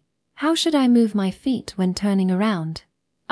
First you draw back your heel. She is very enthusiastic about asking questions, and she continues to train without skipping even on days I don't come. I'm sure she's a very honest girl at heart. Lena Lee, you have a habit of pulling the trigger as you turn around. You should take a moment to aim properly. If I notice the enemy, I want to shoot as soon as possible. I understand the feeling, but you must report to your superior officer first when you spot an enemy, okay? Why is that? However, she only listened to me regarding the training content. She didn't have much understanding of other matters, especially military rules. It's the superior officer's job to decide whether to shoot or not. What if I get shot while reporting? If you're in the enemy's line of fire, you are allowed to take cover. Orders from superiors are absolute in the military. But Lena Lee prioritized her own hatred over orders. Even if I can kill the enemy while reporting, report first. If I'm already being shot at, surely it's okay to shoot back? No. In such cases, the superior officer will usually give the appropriate instructions immediately. She hasn't even become a soldier yet. She's trying to become an infantryman while still holding on to her civilian mindset. I don't think it causes any harm to kill an enemy. If I can shoot, shouldn't I shoot immediately? The purpose is not to kill the enemy, Lena Lee. Soldiers always have a reason when they shoot the enemy. I see. It looks like Lena Lee didn't quite grasp my words. Perhaps she is confusing the means with the ends. She isn't participating in the war to kill the enemy. She's killing the enemy while participating in the war. I have shot people before, but my purpose has never been to shoot someone. Why is that? If killing people becomes the goal, then you become nothing more than a murderer. A murderer? Yes. And that is certainly not a good thing. Certainly, there are some soldiers whose sole purpose is to kill people and who find pleasure in killing. They satisfy their desire for conquest by trampling their hated enemies. Such soldiers are often very reliable. So I have no intention of denying the existence of such soldiers. I just don't want Lena Lee to become such a person. I lost my family for no reason, just for someone's amusement. And you're telling me not to do the same to the enemy? Yes. My words must have struck a nerve, as Lena Lee uncharacteristically snapped at me. Of course, I understand her feelings. I don't expect her to be convinced by such idealistic statements. Don't misunderstand. Our goal in this war is not revenge. We're fighting to prevent that tragedy from happening again, to prevent the people of Austin from suffering anymore. Surely, I'm seeing the shadow of Rodri in Lena Lee. I didn't want the kind and compassionate Rodri to commit massacres. I'm imposing my own selfish ideals onto Lena Lee. Private second-class Lena Lee. War is fought for the living, not for the dead. I don't really understand what you're talking about. I see. I wanted Lena Lee to reconsider, even if just a little. But she only glared at me with emotionless, doll-like eyes. Section. Let's end today's training here. Yes, thank you. In the end, my insistence was almost completely ignored by Lena Lee. Orders are very important. I remember when I was a rookie myself. Yes. There's no way Lena Lee, who seeks a place to die, would be moved by a talk about the importance of life. She wasn't the least bit interested in my flimsy persuasion. If you defy the commands of a superior, the military cannot function. That's true. It might be troublesome, but when you have suggestions, please present them as proposals. Lena Lee isn't looking at me. She is only interested in the experiences of murder that have piled up in my past. I was once beaten by my superior until my face was disfigured for neglecting that. I see. Her first priority is to kill flamer soldiers. Her second goal is to die gloriously. If Lena Lee goes out to the battlefield like this, she will disobey orders and be killed in battle. Commanders make various efforts to prevent new soldiers from dying in vain. Platoon leader Garbak would beat and lecture us until we coughed up blood. Senior Allen was a friendly man who was well liked by his subordinates and would often tell them stories. Mr. Gorski commanded his subordinates on the battlefield with his lion-like charisma. By the way, Warrant Officer Touri, is that story related to the training in any way? Yes. I can't emulate any of that. If Lena Lee is going to become an infantryman, it's probably something I should leave to her superiors. But I want you to know this: if you are going to become an infantryman. I understand. At the very least, I do not have the power to change Lena Lee. Realizing this made me very sad. I must have been overconfident. When I heard that she was Rodri's younger sister, I couldn't help but feel a sense of affinity with her. But to her, I am just a complete stranger who claims to be her sister-in-law. Finally, let me ask you, Lena Lee, what does death mean to you? Death. Lena Lee believes that real family is waiting beyond death. She never considered someone like me to be relevant from the start. Death is the goal. It is the place where all humans return. That's why Lena Lee was staring at me with eyes like those of the dead. Those words sounded familiar. They were spoken by someone who was once a very important and irreplaceable senior to me. And those were words I never wanted to hear from Lena Lee. Death the goal? Yes. So I'm not afraid of death. A very cool and kind person also said the same thing. Ah, I see. Senior Gray. My benefactor who taught me many things when I first joined in the war. He was such a kind person that he could not stay sane unless he believed that his fallen comrades were being saved. Lena Lee, I have no intention of denying your view of death as your goal. Yes, thank you. But it's problematic if you aim for such a goal so easily. You have yet to accomplish anything. Senior Gray also once said, death is our salvation, our God-given right. If you look at the words alone, they have the same meaning, but the feelings behind them are completely different. He did not have the desire to die. He fought countless battles, lost countless comrades, and said that in despair of the endless battlefield. Senior Gray showed Rodri and I the path we should take and continued to struggle to survive until the very end. Though he wished he could live, he overcame the fear of death. That is something that should be said by someone who values life more. Hearing Lena Lee speak the same words as my senior made me slightly irritated. The girl in front of me who wanted to die had not overcome the fear of death. She is simply neglecting her own life. When your parents were killed by enemy soldiers, how did you feel? What are you suddenly asking? Please answer me. It's important. Before I realized it, I had approached Lena Lee with an angry tone. I felt like she had insulted Senior Gray's resolve, causing me to lose my composure. How did I feel? Well, that. When the Flamer soldiers appeared in your hometown, what were you doing? Lena Lee probably doesn't understand why I am suddenly acting like this. She was taken aback by my fierce demeanor. On that day, in a slightly fearful voice, she began to recount what happened that day in a hesitant manner. Section. As the daughter of a farmer, Lena Lee was using smoke to drive away pests in the fields of the village of Dokyapori. After the harvest, she was preparing the soil for the next season in the now clear rice fields. At that time, the Battle of the North had just begun, and the southern part of Austin was at peace. It felt like a distant and irrelevant issue, something happening far away. But her peaceful life was suddenly shattered. The first sign of trouble was the sound of gunfire echoing through the village. A dry, sound came from behind the rice field. Lulled into a false sense of security, Lena Lee thought a hunter must have accidentally discharged his gun and paid no mind to it.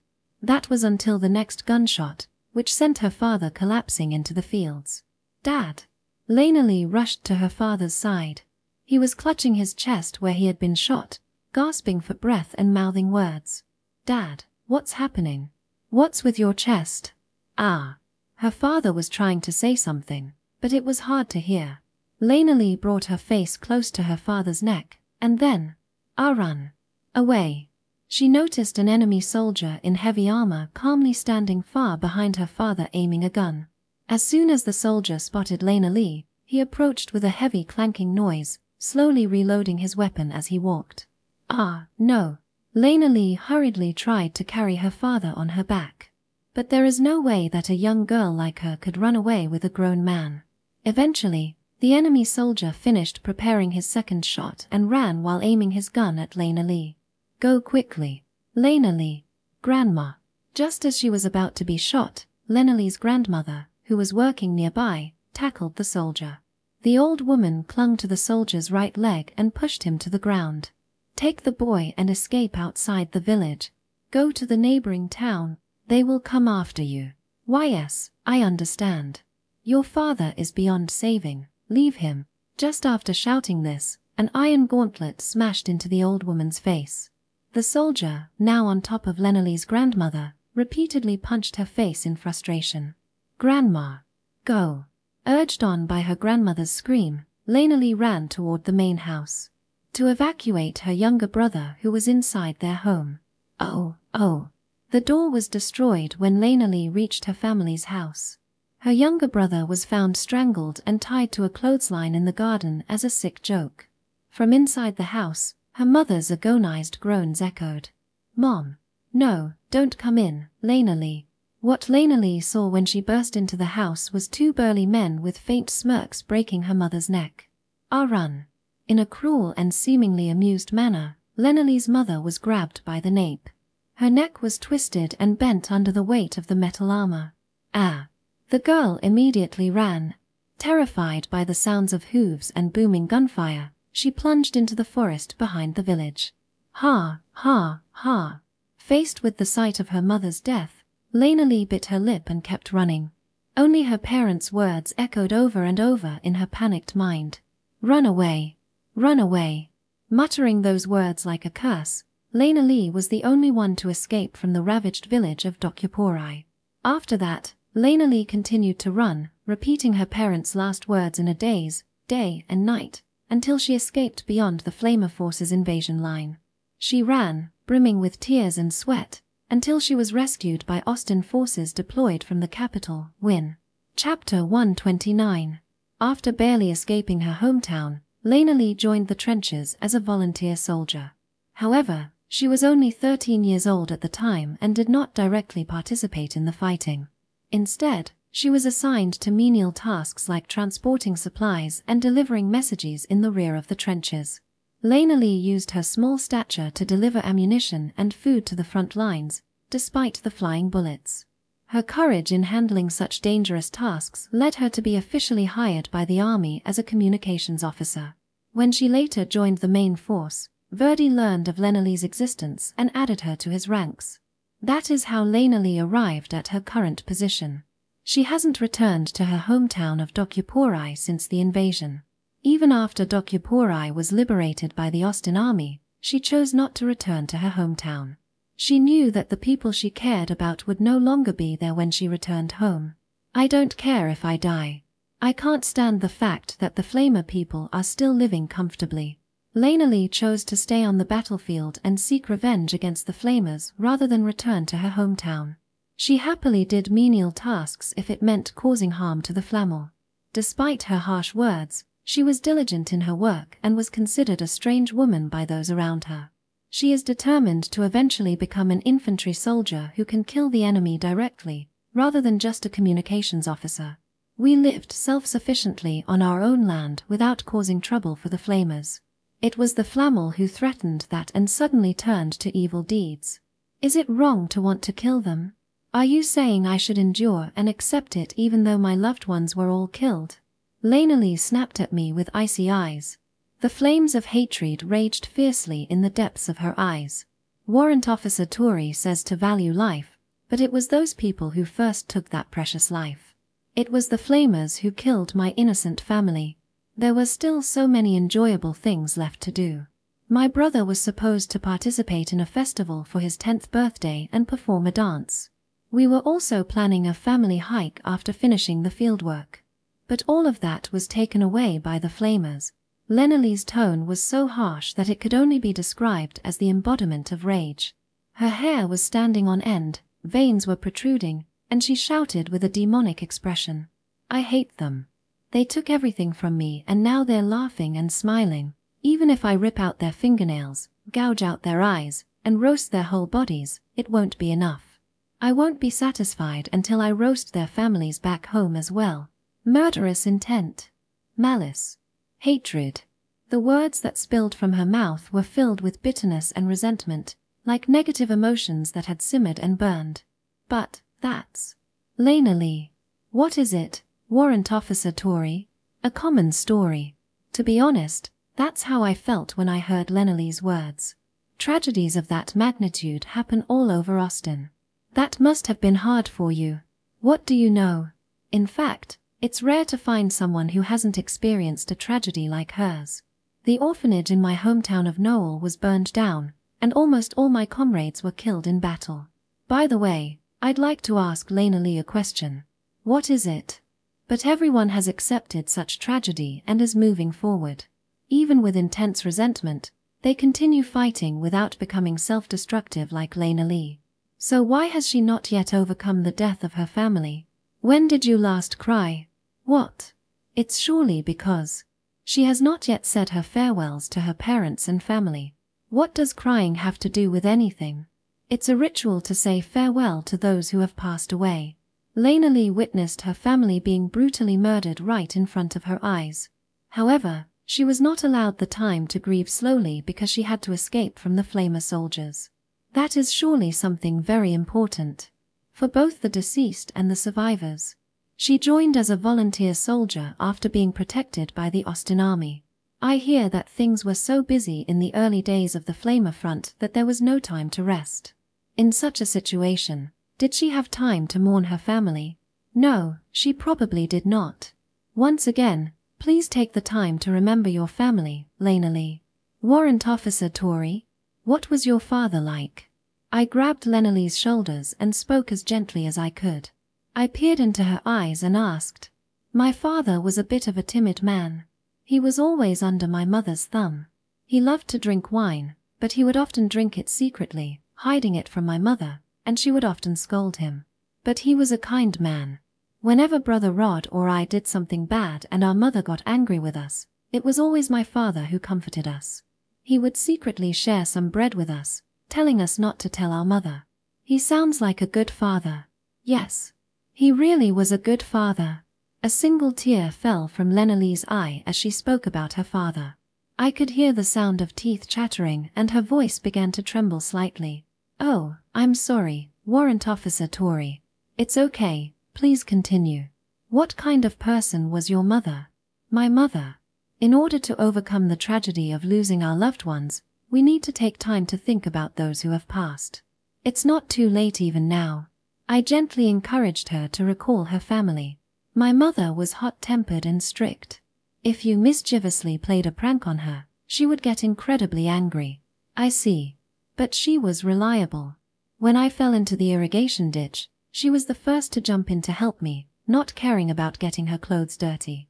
She was the pillar of our family. Yeah. Lena should have done this much earlier. She should have been allowed to mourn for her family before training as an infantryman. She must have been turning a blind eye to it because it was too painful to remember. The death of her family, who should have loved her more than anyone. My grandmother was a bit of a scatterbrain and often slept in my brother's small bed by mistake. But she was a good listener, always nodding and listening to whatever I talked about, and in the end, she would praise me a lot. I see. My brother was very mischievous, spreading water everywhere and getting all muddy. He would always blame me for it, so we were always scolded together. Yet he was a spoiled brat, always sticking close to me when he slept. How cute. Although she was reluctant at first, she continued to talk about her family. It was like she was letting out everything she had been holding inside her heart for so long. Brother Rod was a selfish person. Mom and Dad tried desperately to stop him, but he went off on his own and joined the military. It's so stupid to fight to stop the Sabbath from reaching Dokupori. In the end, it wasn't the Sabbath that attacked us, it was Flamel. Before I knew it, she had collapsed to the ground, her lips trembling. She clutched the dirt with both hands, letting tears and snot drip from her face onto the ground. I never wanted Brother Rod to go to war. I wish we could have lived together, working on the farm. I see. I can't forget the lonely faces of my father and mother after Rod left. Even I. Now Lena isn't even trying to hide the fact that she's crying. Soon, the sobs of the young girl echoed throughout the midnight meadow. My whole family is gone now, and all I had was Brother Rod. Why did he volunteer to be a decoy and die? Are you really that uninterested in us, Brother Rod? No, that's not. Come back, please come back. Anyone will do. Father, mother, grandmother, and even Brother Rod. Anyone, just come back. I want to see you. Before I knew it, I was holding Lena close. The sound of her sniffling echoed in my chest, and her grip on my shoulders was painful. I just didn't want anything special. I just wanted to live with my family, with everyone, as farmers. Lena, I wasn't aiming high. I just wanted to live with my family, that's all. My shallow attempts at persuasion were meaningless from the start. To begin with, she had not yet come to terms with the death of her family. She needed to come to terms with the fact that her family had been killed.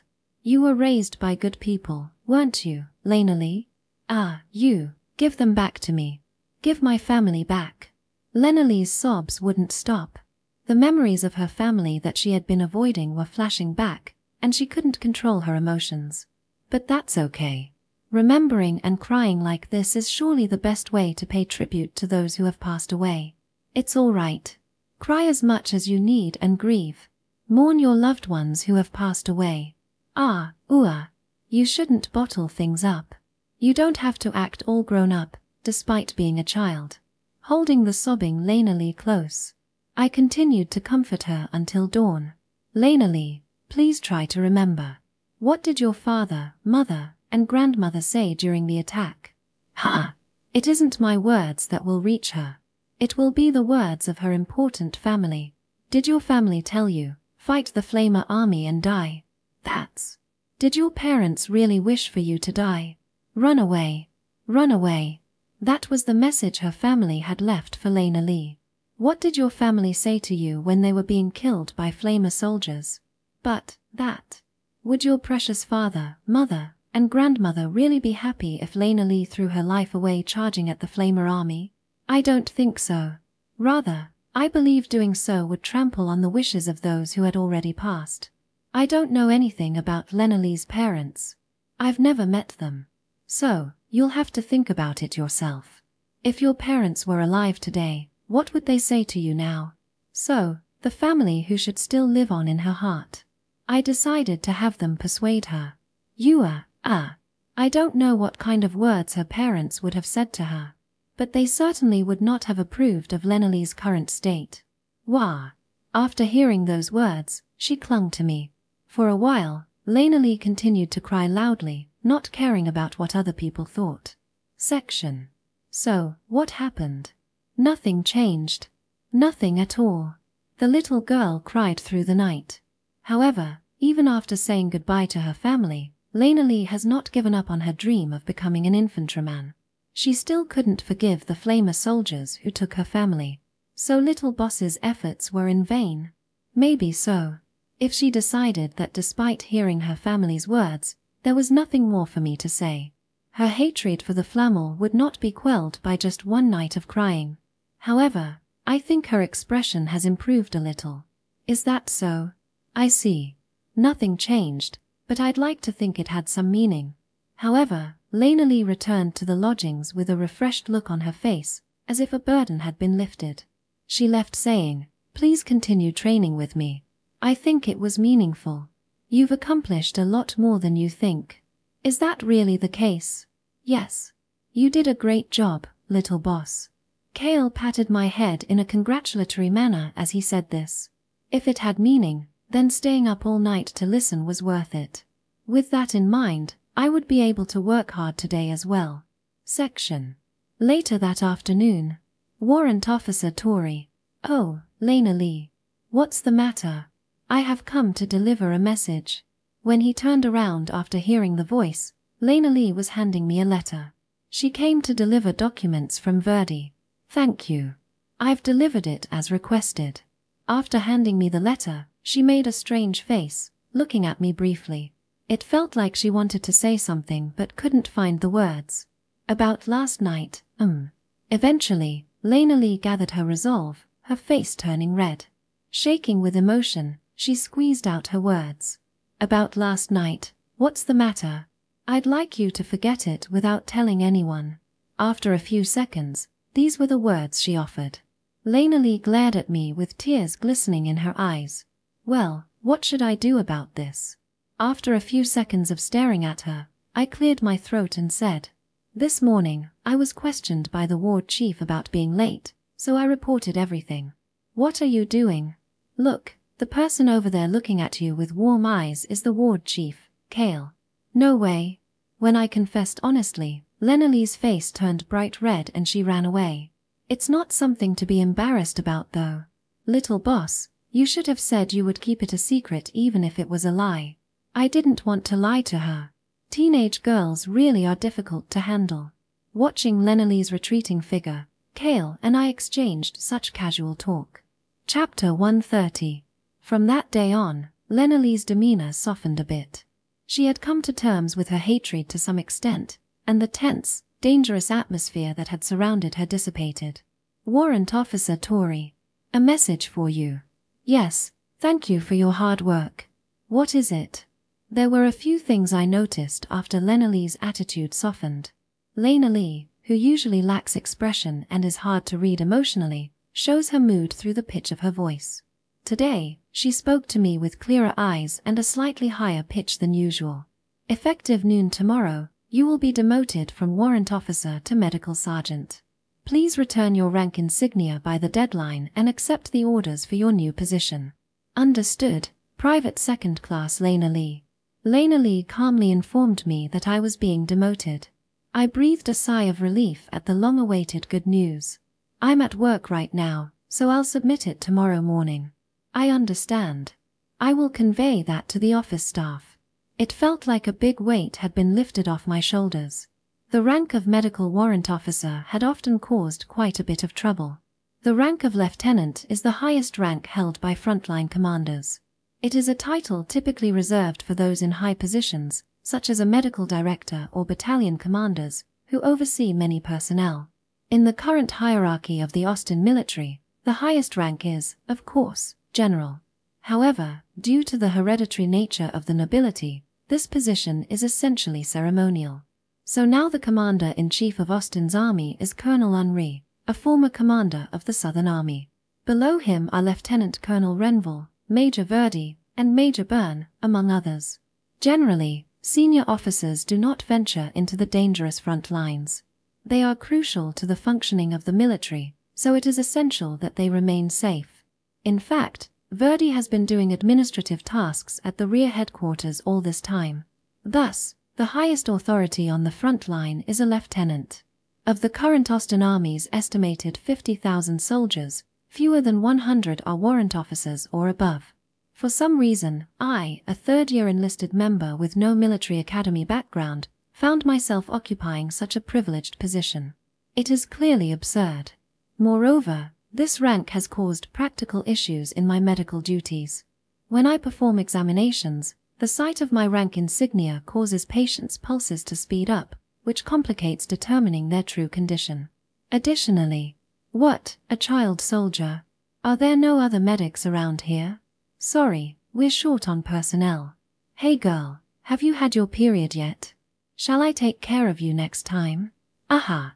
Excuse me, could you please not touch me? These are some of the problems that arise due to my position and age. What?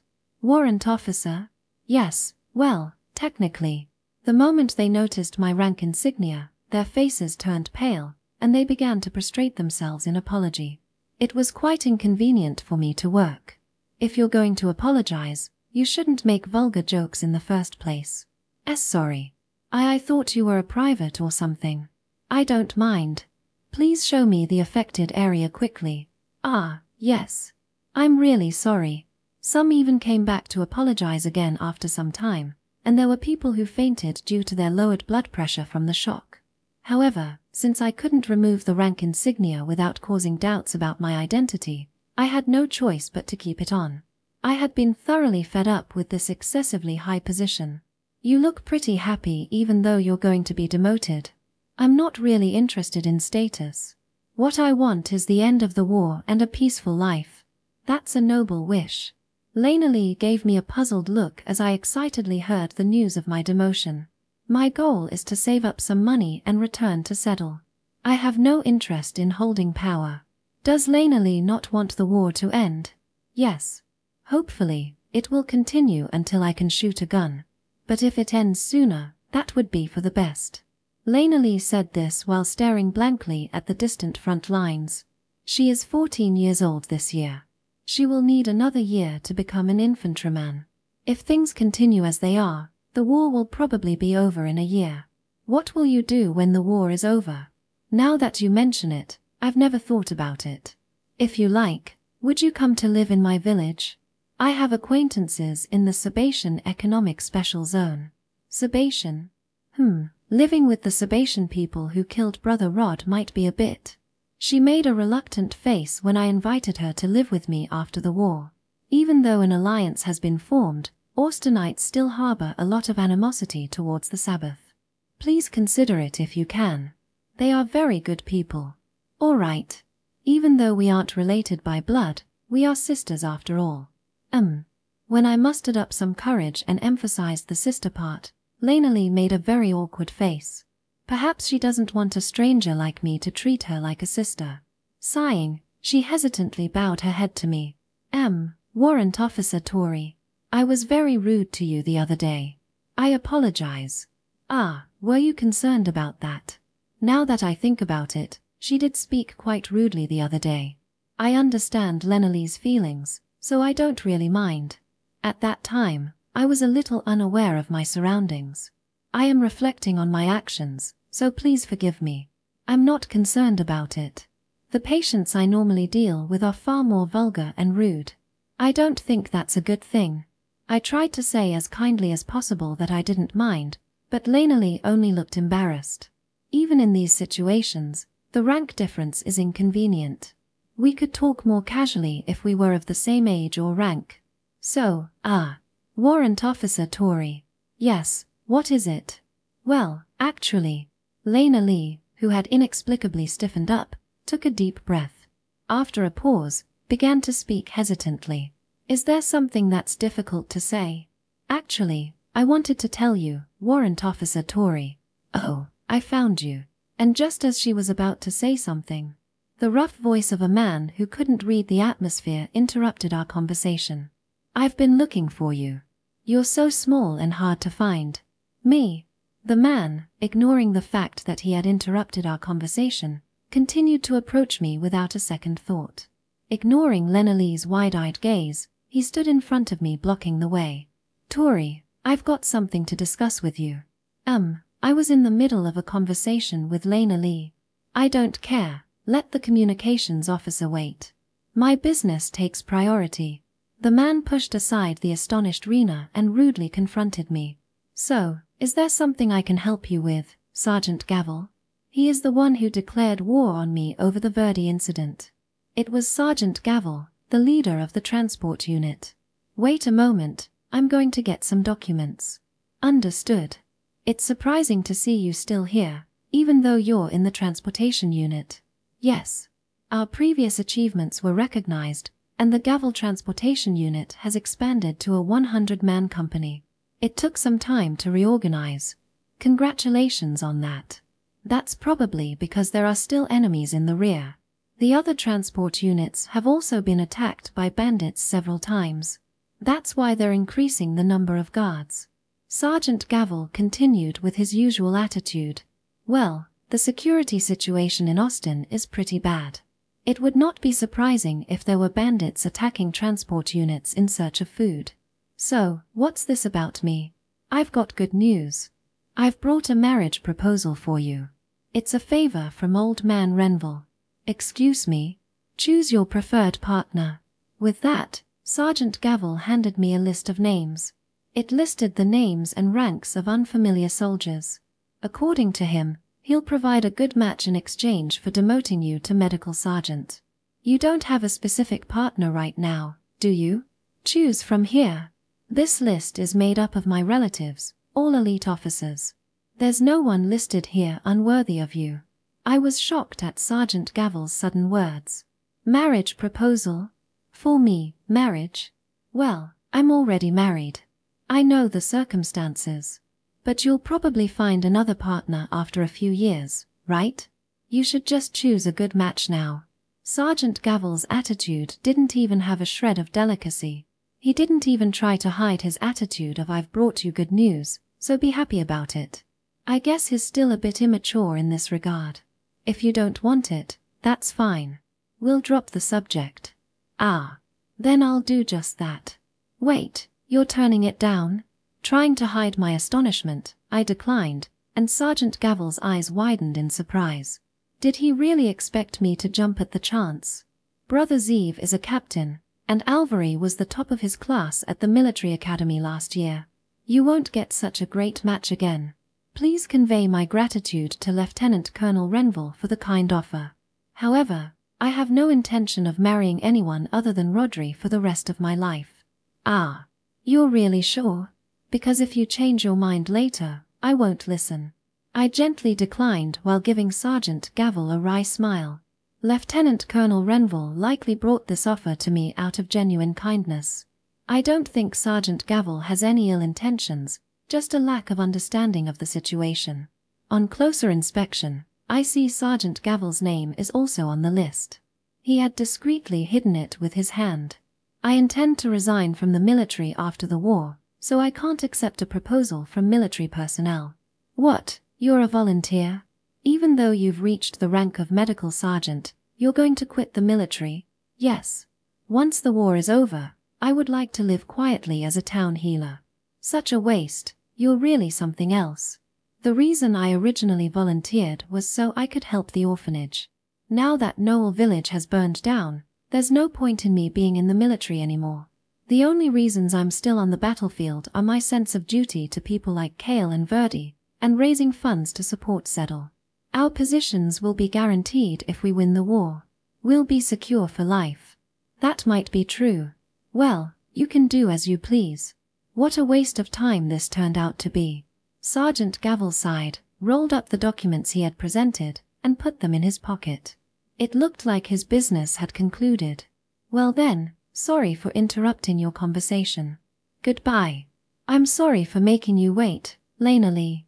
I was a bit surprised by the sudden interruption, but I'm relieved there was no real harm done.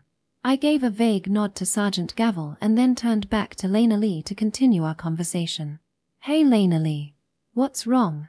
However, She wasn't looking at me. She had a very stern expression on her face, glaring at Sergeant Gavel. "Ha! What's with you, communications officer?" Noticing Lenalee's glare, Sergeant Gavel turned his displeased gaze toward her. Despite being looked down upon by someone taller than her, Lenalee did not change her attitude. "It's nothing."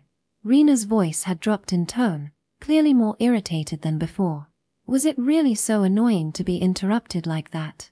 "If you have something to say, say it. Is it all right if I speak?"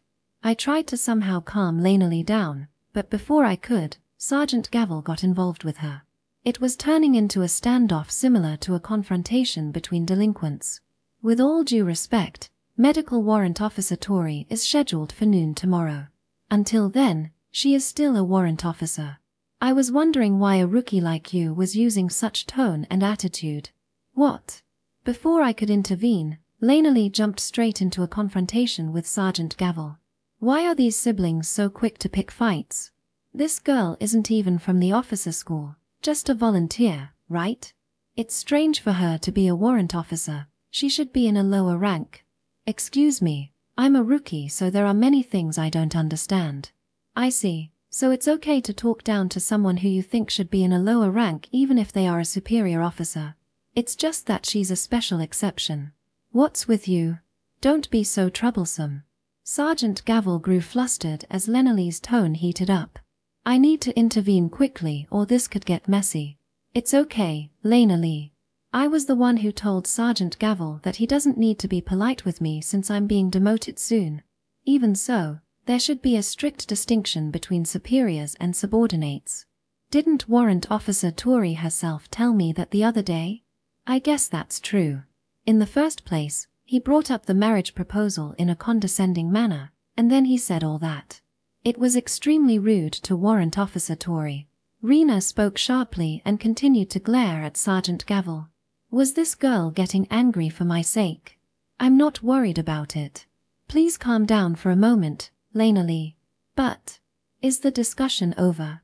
I took the time to come here despite my busy schedule to deal with this woman. Why should I have to hear your complaints? Sergeant Gavel seemed to be offended by Lenalee's attitude. He clicked his tongue and turned away. I've memorized your face, communications officer. If you cause trouble again, I'll throw you into the punishment cell. With that, he threatened Lenalee and angrily walked away. That's not okay, Lenalee. You shouldn't be so rude to your superiors. But that guy's attitude. Even so, you mustn't do that. Superiors on the battlefield are often unreasonable and tyrannical. I broke into a light sweat at the thought of Sergeant Gavel's words. Indeed, Rena's attitude could easily be grounds for punishment. He had the power to enforce it. Lenalee. I'm not saying that this is the case with Sergeant Gavel, but there are soldiers who do obscene things to female soldiers in the name of punishment. Don't give them a reason to take such actions against you. Is that really allowed? Rank is everything in the military. If it comes to that, I won't be able to protect you. Even if Sergeant Gavel took Lenalee to the punishment cell, there would be nothing I could do about it with my own power. I could ask Verdi to mediate, but I don't want to bother him any more than I already have. If a woman aspires to be a soldier, she must not show any weakness. I'm glad that you got angry for my sake, but try not to go against your superiors. When I told Lenalee this, she puffed out her cheeks and replied, I understand. Her face clearly shows she isn't satisfied. Lenalee is still young. I should apologize to Sergeant Gavel myself later. Well then, I was quite flustered earlier. What I wanted to say to Warrant Officer Touri was that. Oh, what was it? It's quite rude, but I wanted to ask if I could call you Sister Touri. It was an unexpected declaration of wanting to be my younger sister. Yes, yes. Of course, I'd be very happy if you did. I am very grateful to Warrant Officer Touri. You made me remember something important that I shouldn't forget. So, Lenalee. Immediately after hearing those words, I was overcome with emotion and hugged Lenalee. I felt like I was flying high in the sky. Lenalee, I've never had a family before. All of my childhood friends from the orphanage have died. Oh, I'm so very happy, Lenalee. Lena Lee looked a little shaken up because I was more ecstatic than she had imagined. But there's nothing that makes me happier than this. From now on, please rely on me for anything. I'm your big sister now. Why yes. My first clear family connection through official records. The presence of such a bond brought immense brightness to my heart. I realize now that I've been longing for a family all this time. No one will be sad if I die. No one will be waiting for me when the war ends. I had been quite worried about my situation. That's why I tried so hard to protect Settle and why I stuck to Lena Lee. So, please take care of me, Sister Touri. Yeah. That's why I was so thrilled when Lena Lee said that to me with a slightly embarrassed look on her face. Section. At that moment, I was at the peak of happiness. The war was soon to end and a peaceful era was about to begin. Living through that peaceful time with Lena Lee and Settle. I dreamt of such a future. At that time, Flamel was in an utterly hopeless situation and Austin was almost assured of victory.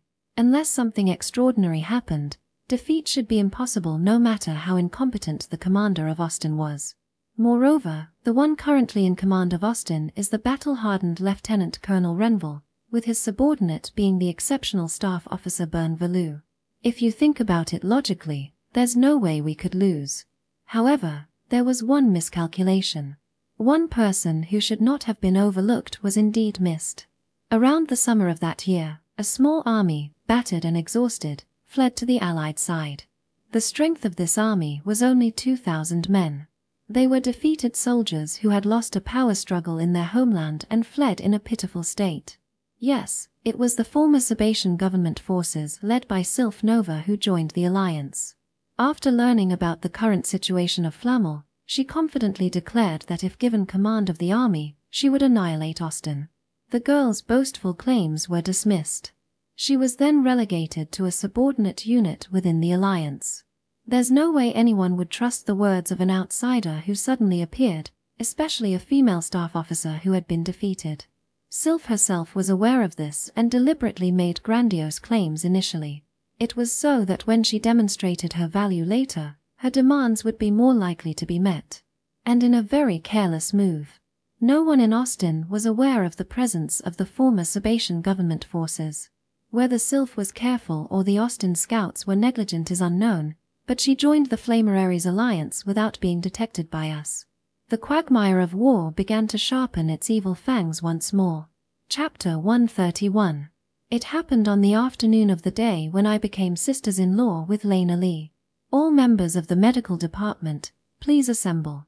Director Reincarnates has an announcement to make. Understood. Reincarnates summoned us after lunch. It seems there is something important to discuss.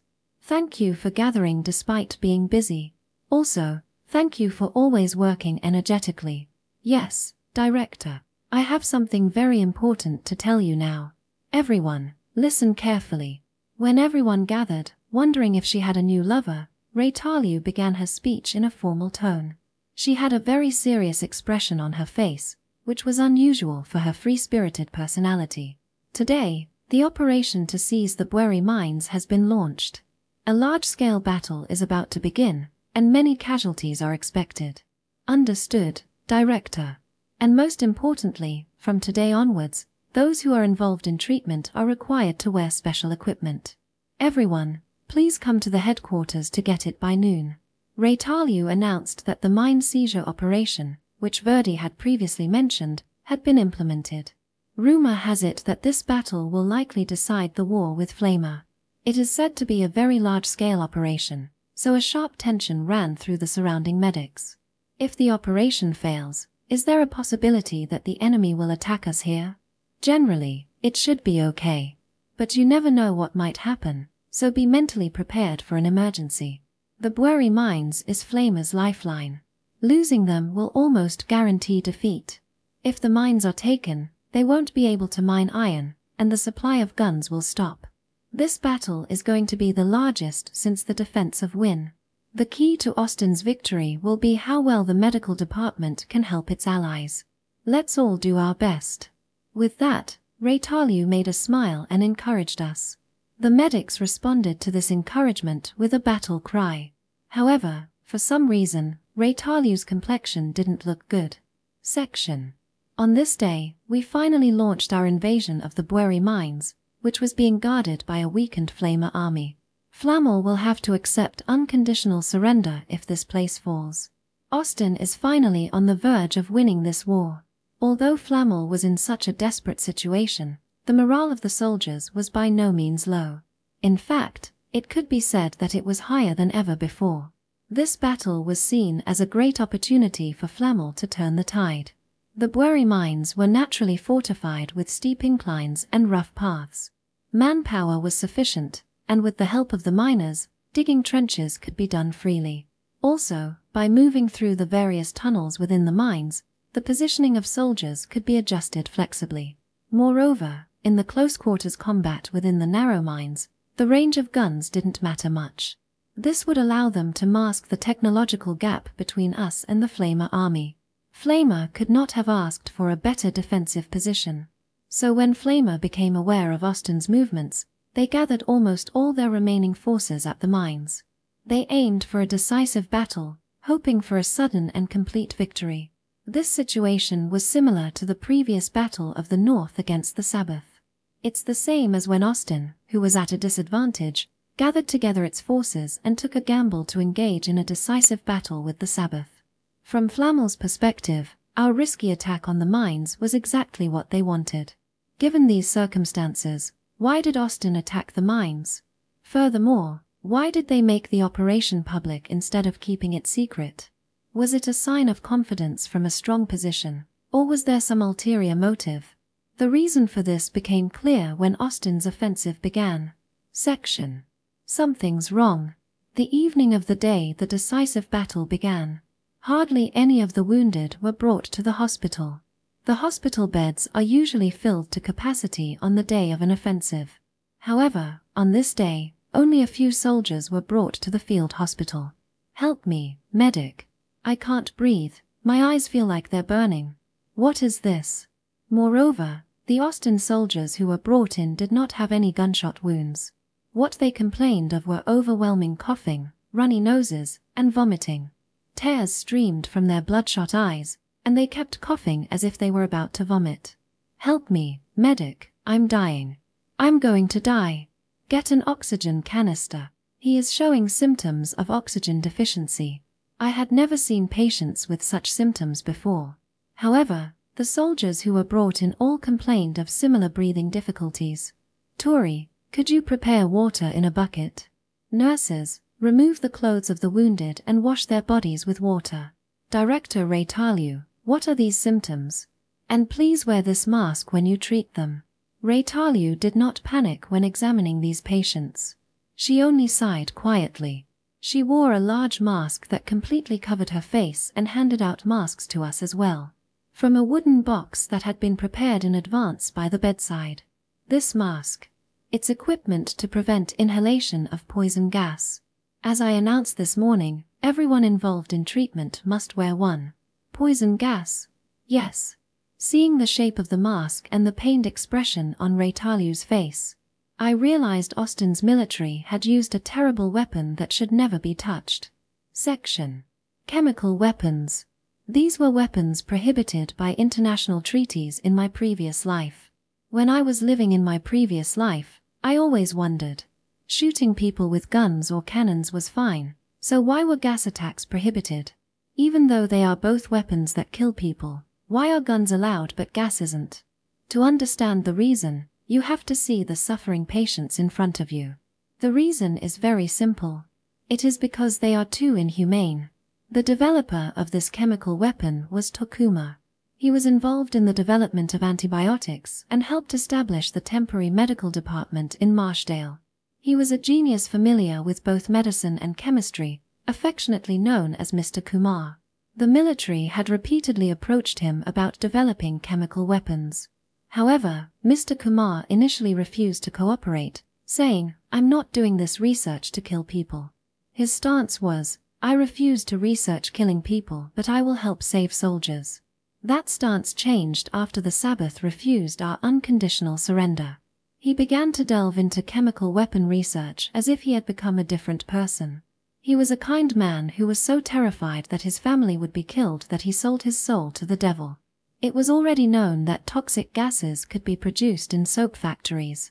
Mr. Kumar, who had treated gas exposure victims, knew it could be used in warfare. After much effort, he succeeded in developing the technology to mass produce and can this toxic gas. Thus, Austin succeeded in developing the world's first chemical weapon. Handling this chemical weapon was difficult, and there was a significant risk that Austin's soldiers could be affected by mistake. Therefore, Mr. Kumar visited the Frontline field hospital to explain the gas weapon and treatment methods beforehand. And this was also why Austin leaked the attack plan on the mines. Austin wanted as many soldiers as possible to gather at the mines, so that we could catch them all in one fell swoop and kill them all. Austin's military never intended to launch a frontal assault on the mining area from the start. All they wanted to do was gather enemy soldiers together and calmly release the gas, using the bait of attacking the mines to gather the enemy together. The power of the gas was immense. The toxic yellow-green smoke released by Austin's soldiers was carried by the wind, slowly flowing into the mines. That first blow from one of history's most vicious weapons caused devastating damage. Since the gas is heavier than air, it naturally flows into the trenches. There was no escape for the flamer soldiers hiding in the trenches. As a result of the gas filling the trenches, most soldiers holed up in the trenches suffocated to death. It was an impersonal and cruel slaughter akin to magic. However, this gas attack did not yield the desired results from Austin's perspective. While the gas weapon was devastatingly effective against flamer soldiers in the trenches, it did not reach the higher ground and had no effect on the enemies at the top of the mountain. The gas did not climb the mountain, instead splitting left and right at the base, slowly dissipating. The military, which had been hoping to take over the mines in one sweep, was forced to change its strategy. Nevertheless, simply suffocating the frontline flamer soldiers might have justified the cost-effectiveness. This wiped out several layers of enemy trenches at a much lower cost than preparatory bombardment. Section. Just like pest control, isn't it? These were the words of a soldier who secured the trenches dug by the flamer soldiers after the gas attack. Inside the secured trench, there were many pale, dead bodies giving off a foul odor from gas and vomit. Most of them had died on their backs, as if they had fallen out of the trench. It was just like after a farmer had fumigated for pest control. They look like flipped-over locusts. Serves them right. Ah, I'm glad I'm in the Austin Army. Why did the soldiers die lying on their backs? This is called orthopnea. When pulmonary edema is caused by gas, it's easier to breathe while sitting. In the gas-filled trenches, the enemy soldiers were probably coughing and vomiting, looking up at the yellow-green sky, trying to sit against the trench walls. But they were suffocating, their strength failed as they fell back, dying as they looked up to the heavens. It was a cruel end for soldiers who had bravely gone to the battlefield with determination. When the Flamer army saw this chemical weapon, they showed almost no resistance and fled in disarray, being driven up the mountain. This was no battle, only the scene of Austin releasing gas and Flamer soldiers fleeing in panic. So was the field hospital idle then? Not at all. At night, Austin soldiers who had been exposed to the gas were brought in one after another. Most of them were soldiers who had secured the trenches after the gas attack. They had apparently taken their masks off on their own judgment. The gas remains thick in the soil in the trench and on the bodies of enemy soldiers, lingering for some time. Prolonged exposure to the gas can make you sick even at low concentrations. Unaware of this, the soldiers took off their masks after securing the trench, saying it obstructs vision and makes it hard to breathe. As a result, the field hospital was overflowing with soldiers suffering from mild gas exposure. They lay in agony in their hospital beds, coughing wetly and coughing up phlegm that was tinged with light blood. Whether they die or survive, gas victims suffer for an exceptionally long time. The soldiers were sobbing and thrashing about, and some even cried out to be killed. Their throats burned painfully, their eyes stung as if salted, and every breath brought up more phlegm. It was as if they were being tortured. "Little boss, how's the patient over there?" "No good, they've passed away." "I see.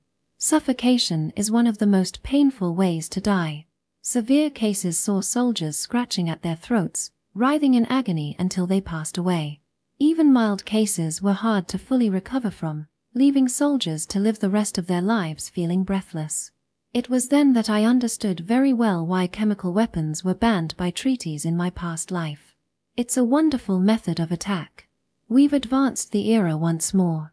From now on, we'll need to mass-produce gas masks so that we won't have any problems if the enemy uses gas in the future. Exactly. Unaware of the suffering of these soldiers, the higher-ups in Austin's military, hearing only the damage reports as numbers, and were delighted with the results. They praised this weapon which could kill people safely and cheaply. Tokuma has created something truly amazing. Austin can continue to be at the forefront of the war thanks to him. From here on, the war shifted from how to defeat the enemy to how to efficiently kill people. This might have been inevitable with Austin's limited military strength. But technological advances didn't only benefit us. I believe this offensive on the Bweri mines marked the point when the war changed from combat to slaughter. Technological progress, the development of weapons of mass destruction, and the disregard for humanity. Austin had become too accustomed to war, losing sight of many important things in the process. Was it divine punishment, or is history destined to follow the same conclusion? Austin would soon pay the price for developing this poisonous gas. Chapter 132. We were busy treating the gas victims until late into the day. Unfortunately, there wasn't much effective treatment for them. Since it wasn't an external injury, the effects of heal was weak, and oxygen cans only provided a slight relief. Surprisingly, antibiotics were effective, but they were precious, so we couldn't use them abundantly. Regrettably, I had to tell mildly injured patients that there was nothing we could do and send them home. The campsite that day was a scene from hell, with vomit and bloody sputum flying everywhere. Section. You must be tired, Sister Touri. Lena Lee. After a very busy night for the first time in a while, morning came. My sister-in-law, still as grumpy and expressionless as ever, came to visit me at my hospital bedside. It was Lena Lee. Good morning. Is there something you need from me? Yes. I heard the medical department is busy. I thought I'd lend a hand. She must have trained the night before.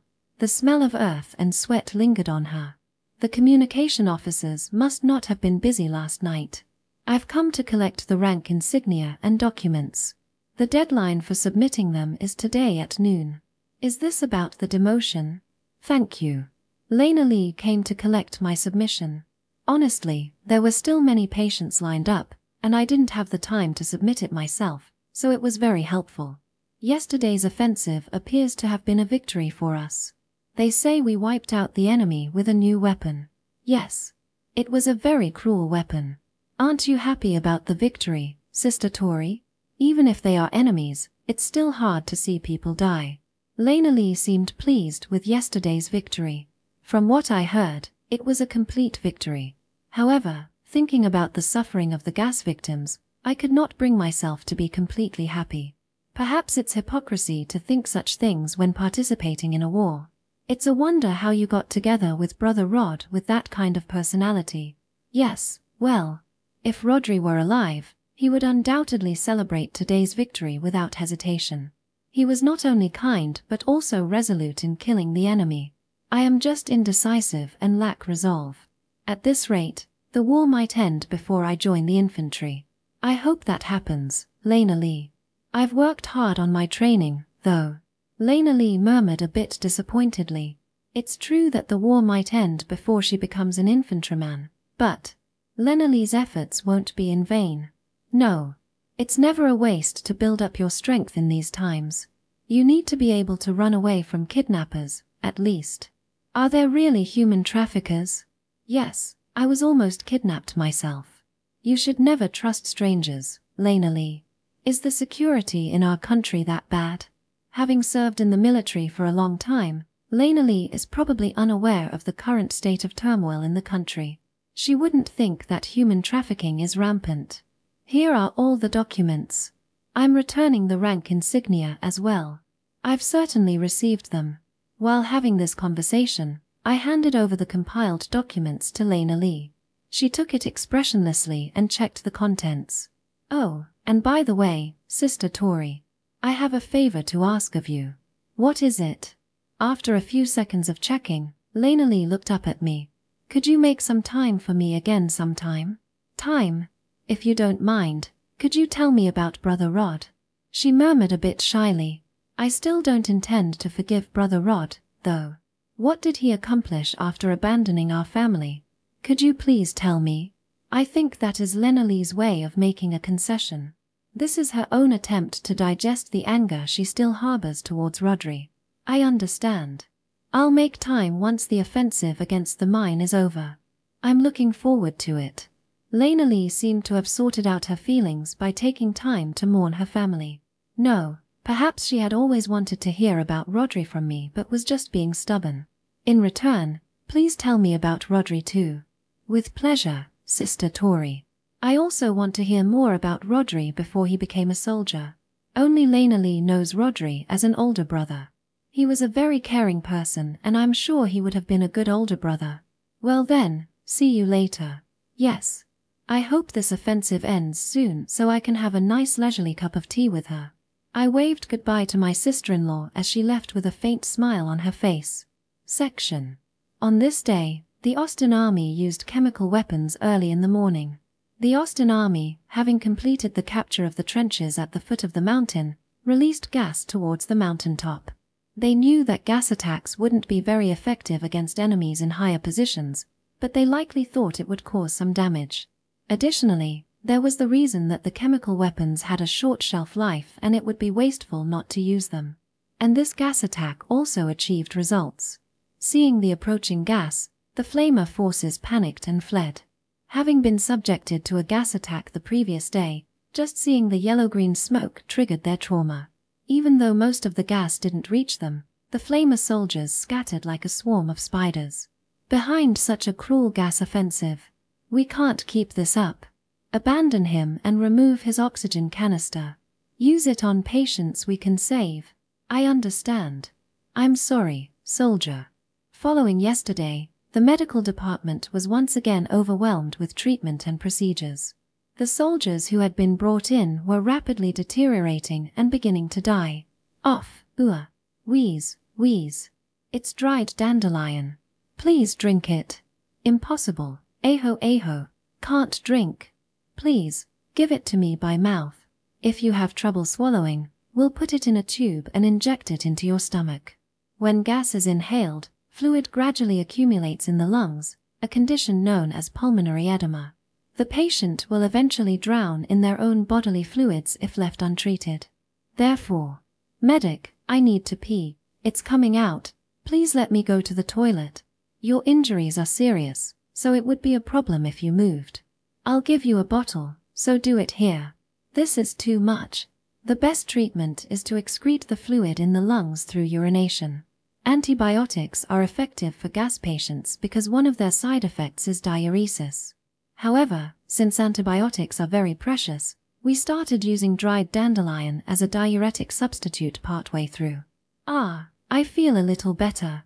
That dried dandelion from earlier, it's working really well. Can you give me some more? It's toxic if you drink too much. Dandelions also have a diuretic effect. Moreover, they are easy to obtain as a recreational item, making them an ideal substitute.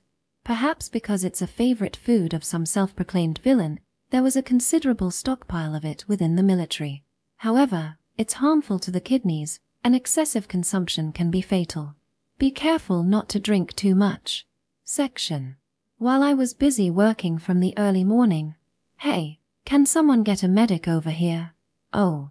Someone suddenly barged into the medical tent, shouting loudly. Looking up, I saw a young sergeant stride into the tent. It was Sergeant Gavel. What's the matter, Sergeant Gavel? Sorry, I have an emergency case in my unit. It's urgent, so I need you to respond quickly. In that case, I'll head over myself. Is that okay, Kale? Yeah. Go ahead, little boss. Normally, the order of treatment is determined by triage, but I can't refuse a treatment request from a sergeant. Sergeant Gavel had enough authority to call a medic, bypassing the triage process. I'm ready. Where should I go? Follow me. Honestly, I didn't want to leave because we were so busy. I left the care of the patients to Kale and hurried to Sergeant Gavel's unit. His unit was about to depart on a transport mission and had stopped temporarily a few kilometers north of here. It's in the opposite direction of the front lines. What could have happened? When we arrived at our destination with various doubts in my mind, I found a soldier lying on the ground with his face swollen. There are signs of severe beatings, and he's barely breathing. This is... No way. Sorry, I went a bit too far with the corporal punishment. The reason I was called in was to deal with the aftermath of corporal punishment. Moreover, it was indeed a life-threatening condition if treatment was not given immediately. Don't look at me like that. I wasn't the one who hit him. After glaring at Sergeant Gavel, I quickly ran over to the injured soldier. In addition to facial and rib fractures and a dislocated shoulder, he also appears to have developed a pneumothorax. Even if it was for discipline, the violence was excessive and sloppy. I told him to keep the discipline moderate. I don't really like hitting people, but this guy, with that attitude, the rookies will only get more defiant, Sergeant. But yeah, maybe I went too far. Next to Sergeant Gavel was a muscular middle-aged man, the grenade-throwing guy, looking apologetic. He must have been the one who administered the harsh discipline. This rookie has been extremely rebellious ever since he joined the unit, giving me a lot of trouble. Just today he came and started a fight, saying in a casual tone, "How can someone like you be a commander?" I see. Then Maeve. This guy said he needed to be educated and beat him to a pulp. I didn't care, but it was too much. But Sergeant, we can't take this guy into battle like this. What if he disobeys orders during combat? Well, that's true. But you didn't have to nearly kill him. Listening to their conversation, I got a rough idea of what happened.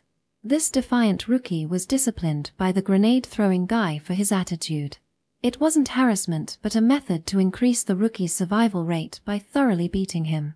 By reducing the risk of disobedience, it's an act of tough love towards the rookies, even if it means being resented. From the perspective of the one being beaten, it's an utterly unreasonable story. How is it? Can you save him? Yes, he'll be fine. The grenade-throwing guy just misjudged the degree of force needed. I treated many similar rookie patients on the Western Front. Let's just blame it all on the war. I'm sorry for the trouble. I didn't think he'd be so fragile with such a big attitude. I would like you to be more careful from now on. The medical department certainly doesn't have much free time. This time, it's my responsibility. I apologize. Ah, Medical Sergeant Touri? Yes. Strictly speaking, I'll be demoted in an hour, but that's fine. Sergeant Gavel looked me in the eye and apologized sincerely. His youth and honesty might be his strengths. The treatment should take about 15 minutes. Sorry, then I'll leave it to you. Sigh, I'll have to write a report later. It's your fault, he said, kicking the grenade thrower. He then took out a board and documents with an annoyed look. Is he actually a capable commander? You're a real lifesaver for coming here. The documents with your statements will be easier to get approved by Major Verdi. He really likes you, right? It's annoying though. If it hadn't been for that last comment, I might have been inclined to think better of him. Looking back, it was as if my fate was being controlled by someone. Just before the sun reached its peak, I was dispatched to the tent where the Gavel Transport Company was stationed. The second gas attack on the mine that took place early in the morning. An offensive using a heinous killing weapon banned by treaties in the previous life. If no one had done anything, Austin would have won easily and the war would have ended. Both Verdi and Lieutenant Colonel Renville. Even Bernvalou believed the mine capture operation would succeed without incident. Two geniuses capable of changing history on their own were born in this era. One was the villain Bernvalou, who emerged from the brink of Austin's destruction and built its current dominance. The other was the foolish Commander Sylphnova, who continued to work for the homeland her father loved, despite being betrayed by both the people and the government. If Byrne had known she was here, he wouldn't have carried out such a plan. The only advantage of gas weapons is that they are cheap and can kill a large number of enemies. This operation has a major flaw, and Byrne himself was aware of it. But he was overconfident, thinking, Flamel won't be able to exploit that weakness. The Austin's general staff did not intend to use gas weapons against the Sabatian army. It was clear that any advantage this weapon would provide would only be temporary and would soon become ineffective. They only adopted the cheap gas tactic this time because the war was almost over and the enemy was significantly inferior in technology. Even in my previous life, the lifespan of gas weapons was also very short. Gas masks quickly became a countermeasure, and their effectiveness diminished. Even if it had not been banned by treaty, it would have been a weapon that quickly became obsolete. Yes, gas weapons are inherently flawed weapons. It was a one-hit wonder, a strategy to kill people on first sight.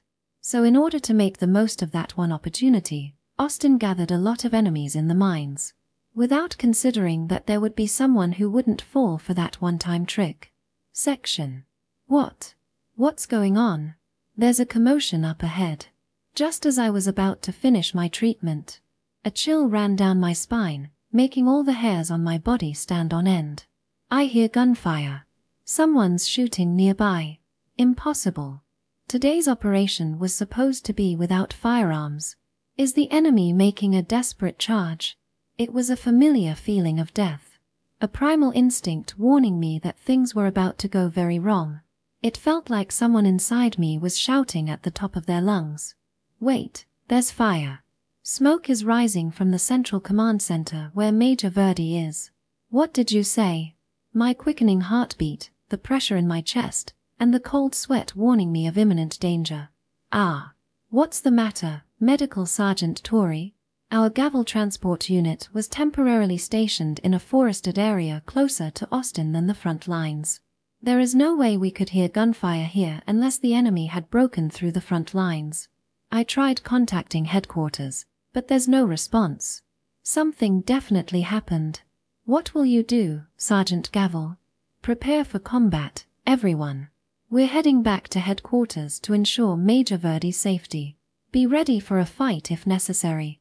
Sergeant Gavel decided to return to headquarters after some hesitation. It was uncertain if we could complete our transport mission with our current force if the enemy was advancing into this area. He judged that it was too risky to continue the operation without knowing which route was safe. Sergeant Gavel, what should I do? Ha! Oh, you don't need to come. It's too dangerous if you get caught in the fight. Return to the medical department. And so, the Gavel transport unit abruptly decided to head back to headquarters.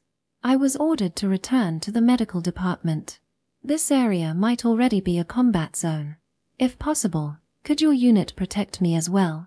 Sergeant, it's a bit cruel to leave a medic alone in a combat zone. Ah. Fine, then you come with us. Group action is essential in emergencies. It would be extremely cruel to tell a medic to return alone. All right, we're going to rescue Major Verdi. Everyone, double time. You'll be left behind if you're slow. Yes, sir. Thus, I came under Sergeant Gavel's command. And the fact that I was protected by the Gavel Transport Company, everyone, move out, proved to greatly alter my destiny. Chapter 133. In a sunny forest. The soldiers of Gavel Transport Company, their shiny new guns strapped to their backs, ran toward the sound of gunfire, not even trying to hide their anxiety. Commander Gavel, headquarters is not responding no matter how many times we try to communicate. Understood. Everyone, prepare for combat. Scouts, proceed ahead and report the situation. The sounds of gunfire and screams grew louder as we approached headquarters. Judging that the enemy was close, Sergeant Gavel halted his troops and let the scouts go ahead. Quite cautious, aren't we? There's fighting in the forest about 1 kilometer ahead. Our Austin headquarters appears to be abandoned. I get it. Has the enemy broken through our front lines? What's going on? We continued to move forward, little by little. The Gavel Transport Company was about 100 strong, not a number capable of serious combat. Sergeant Gavel continued to give instructions to his subordinates with fear and urgency on his face. Report. We've confirmed that the trenches at the front lines have been seized and breached. What? I didn't think they had the capability to break through our trenches. Well, after about 30 minutes, one of the scouts returned with an update on the front lines. How did the enemy manage to break through the front line, which was covered in gas? The method was, strangely, several straight, yellow-green smoke streams were coming from the mines into the trenches. Right, a wind gun. The wind guns, a standard-issue weapon for infantry. Chemical weapons have more weaknesses than we thought. Firstly, gas attacks cannot be used unless the wind is favorable. Thus, the attack location is easily anticipated. Furthermore, gas attacks are slower than attacking with firearms. With the conspicuous yellow-green smoke, it's impossible to miss the attack. So, it's easy to evacuate to higher ground when the gas attack begins. In fact, the flamer soldiers panicked and retreated to the top of the mountain, so there were very few casualties. Austin's biggest mistake was using gas on the enemies camped out on the mountain. And that's not the only problem. Unlike in my previous life, there was a fatal weakness in gas attacks in this world. It was a magical tool known as the wind gun, a weapon used to shoot down grenades. A wind gun does not have any lethal power. It's classified as a defensive weapon that simply blows a gust of wind. However, under a gas attack, this equipment demonstrated tremendous power. It could reverse the flow of highly lethal poison gas back towards the enemy. It was truly a clear-cut answer to gas attacks. Of course, Austin wasn't completely unprepared for the possibility of encountering wind guns. Although this weapon has not yet been developed by Flamer or Ares, they were anticipating the possibility of it being smuggled in by bandits from Austin or the Sabbath. Indeed, Verdi remained calm even when facing a counterattack with wind guns and instructed, shoot back gas in the same way as the enemy. We also have a wind gun. What's more, we are upwind.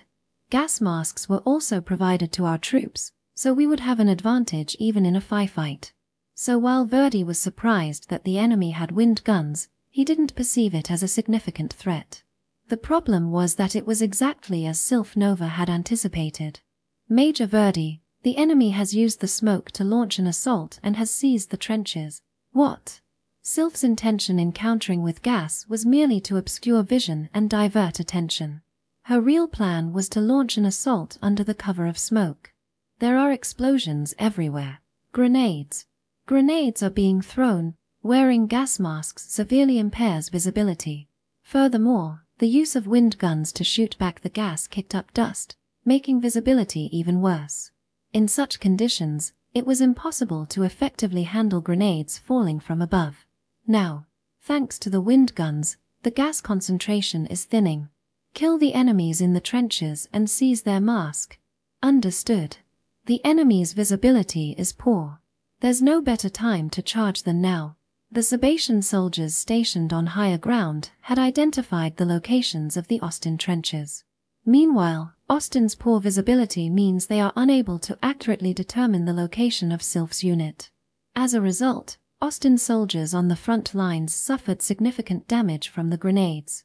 Overrun them. Victory is within our grasp. Sylph seized masks from the corpses of Austin soldiers and broke through the trenches. Unfortunately, Verdi, fearing secondary damage from the gas, had ordered, execute the gas operation with as few troops as possible.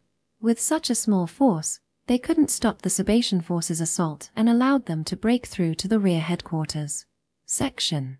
It was an incredibly effective and lightning-fast assault. Verdi apparently did not foresee such a scenario and did not even realize they had been ambushed until the nearby gunfire erupted. The sharpness of this strategy was undoubtedly due to her. Sylph Nova's command. Sergeant Gavel, I have confirmed the state of the headquarters. It's devastated. There's not a single person left. What about Major Verdi? I don't know. By the time we arrived at the headquarters, many of our comrades' bodies were scattered around. This meant that Central Command had been routed by the enemy. Are there any signs of the enemy around Major Verdi's tent? As far as I can see, I can't confirm that. In that case, I'll just go and check on the Major's tent. Information on whether he's dead or alive is more important than anything. Sergeant Gavel was frantic and ran into Verdi's tent without paying any attention to his surroundings after seeing the destroyed headquarters. We followed him and entered the tent as well. The tent where Verdi and I once had tea was now covered in bloodstains and the smell of iron. Major Verdi. Is Major Verdi here? Not here. There was no sign of Verdi's body inside the tent. Perhaps he fled. I see. That's fine then. The desk has been overturned and documents are scattered everywhere, but Verdi is nowhere to be seen. All that was there was a single flag set up haphazardly inside the tent. Is this the Sabatian flag? So there are Sabatians among the enemies? Geez, what a terrible thing to do. It was at this point we realized that the enemy was not from Flamel but from the Sabbath. This was evident because similar Sabatian flags were planted all over the headquarters. Planting one's national flag on the battlefield was once a common sight on the battlefield. This was because it was the most recognizable symbol for claiming this place as their country's territory. However, with the advent of firearms and trench warfare, planting flags became less common. It was considered a waste of resources as reclaimed territory was often retaken quickly. But this display had significant meaning for Sylph and her forces who had lost their base. She needed to show the people that the old government forces of the Sabbath have not perished. Additionally, the deterioration of the relationship between the current Sabbath and Austin was also a significant benefit to Sylph. Thus, Sylph went to the trouble of planting the flag at the headquarters to proudly display the presence of the Sabatian army to the world. It was one of her ways of struggling. Enough. We have no business here. Let's retreat. Where are we retreating to? The Southern Army headquarters. If Major Verdi has fled, he'll probably go there.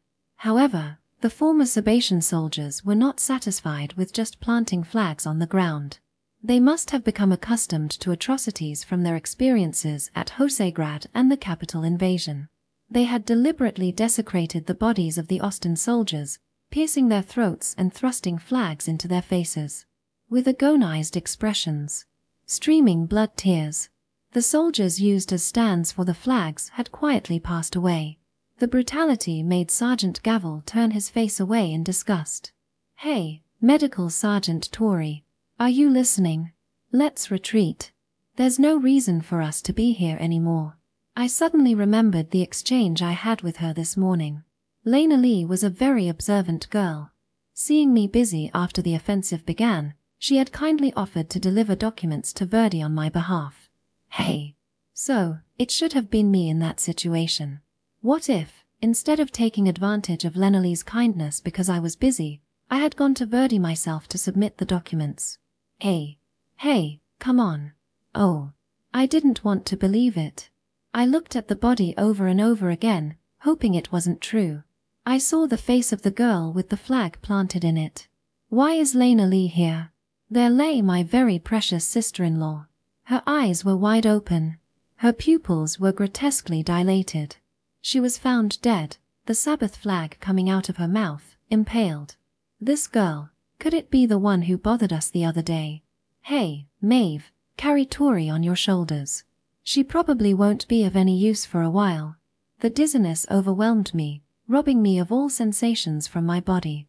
Nausea surged so strongly that standing became difficult. Touri is probably acquainted with this poor comrade. TCH, can't be helped. I'll take care of it. I'll make sure to carry her properly. As I was stunned by the shock, someone picked me up. I was carried out of the tent without even being able to take the flag out of Lena Lee. All right, everyone's here. We will now retreat towards the Southern Army headquarters. Understood. Don't engage in unnecessary fighting. Scouts, stay on close alert. Was this my fault? Was it my fault that Lena Lee had to suffer like that? For a while, I kept crying and drooling with my mouth wide open. The large man carrying me must have felt the cold droplets on his shoulder, but he didn't say a word. All right, let's move out. Everyone, act calmly. I cursed my own pathetic state as I was carried on his shoulders. This is a battlefield. Even though we are about to make a desperate retreat, I'm the only one being carried. I was unable to protect my precious sister-in-law and continued to cause trouble to everyone. There are sounds of combat at 10 o'clock. Should we detour, Commander? A detour. Why did the Sabatian soldiers do such a thing? Why did Lena Lee have to be killed? These questions swirled in my mind, and I couldn't think about anything else. Avoid combat as much as possible.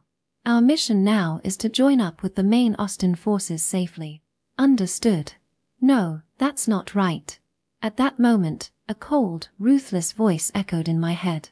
My mind suddenly became clear, and I felt as though something had clicked into place.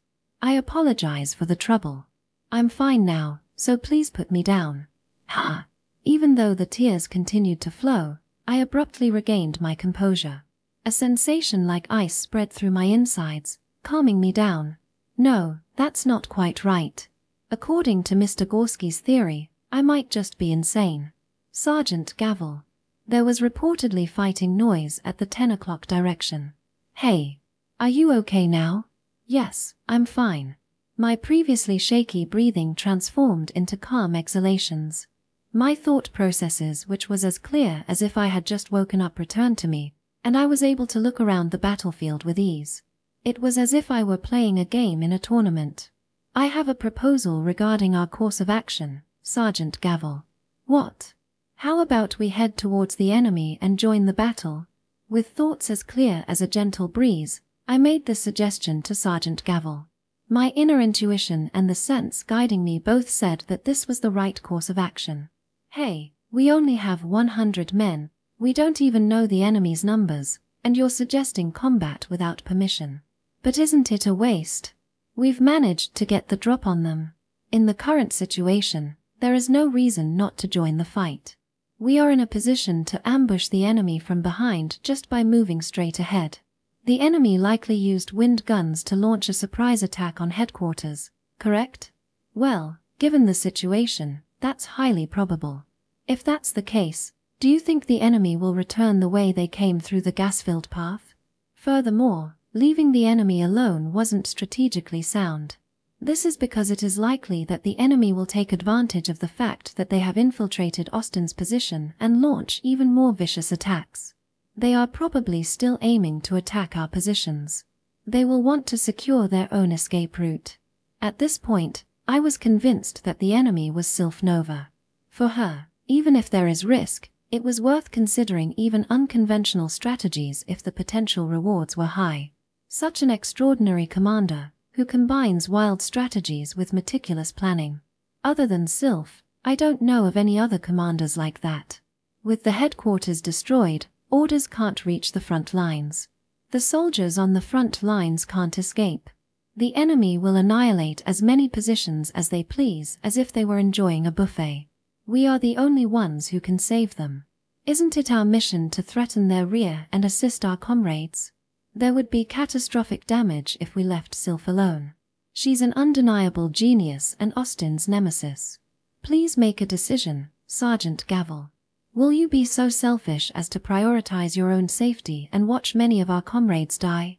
But, as someone who aspires to be like Major Verdi, will you really choose such a course of action? My voice trembled as I made this proposal to Sergeant Gavel. However, it was not out of fear. After all, I was irrationally convinced that this plan would work.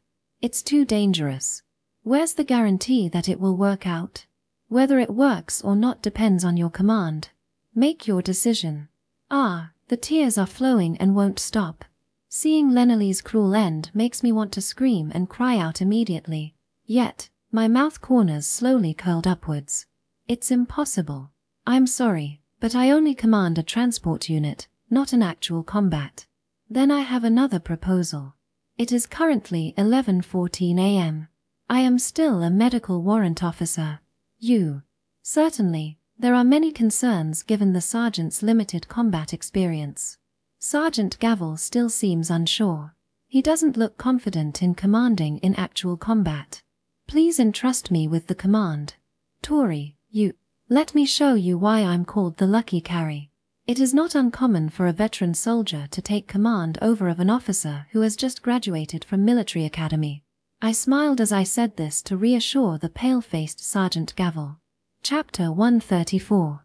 At that time, we were the only unit capable of launching a surprise attack on the Sabatian army from behind.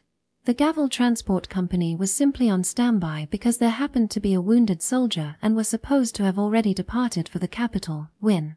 Their position was only about 2 to 3 kilometers north of the front lines, a place of no strategic significance. It was unimaginable that there would be any ambush in such a location. From the perspective of the Sebastian commander, Sylph Nova, she must have wanted to shout, "Why is there a company in such a place? I understand you're upset because your friend was killed, but it's reckless, Touri." I'm calm, although I should be more upset than I really am. Indeed, at that time, I was angry. Seeing Lenali's pitiful state, my heart was filled with murderous intent towards the Sebastian soldiers.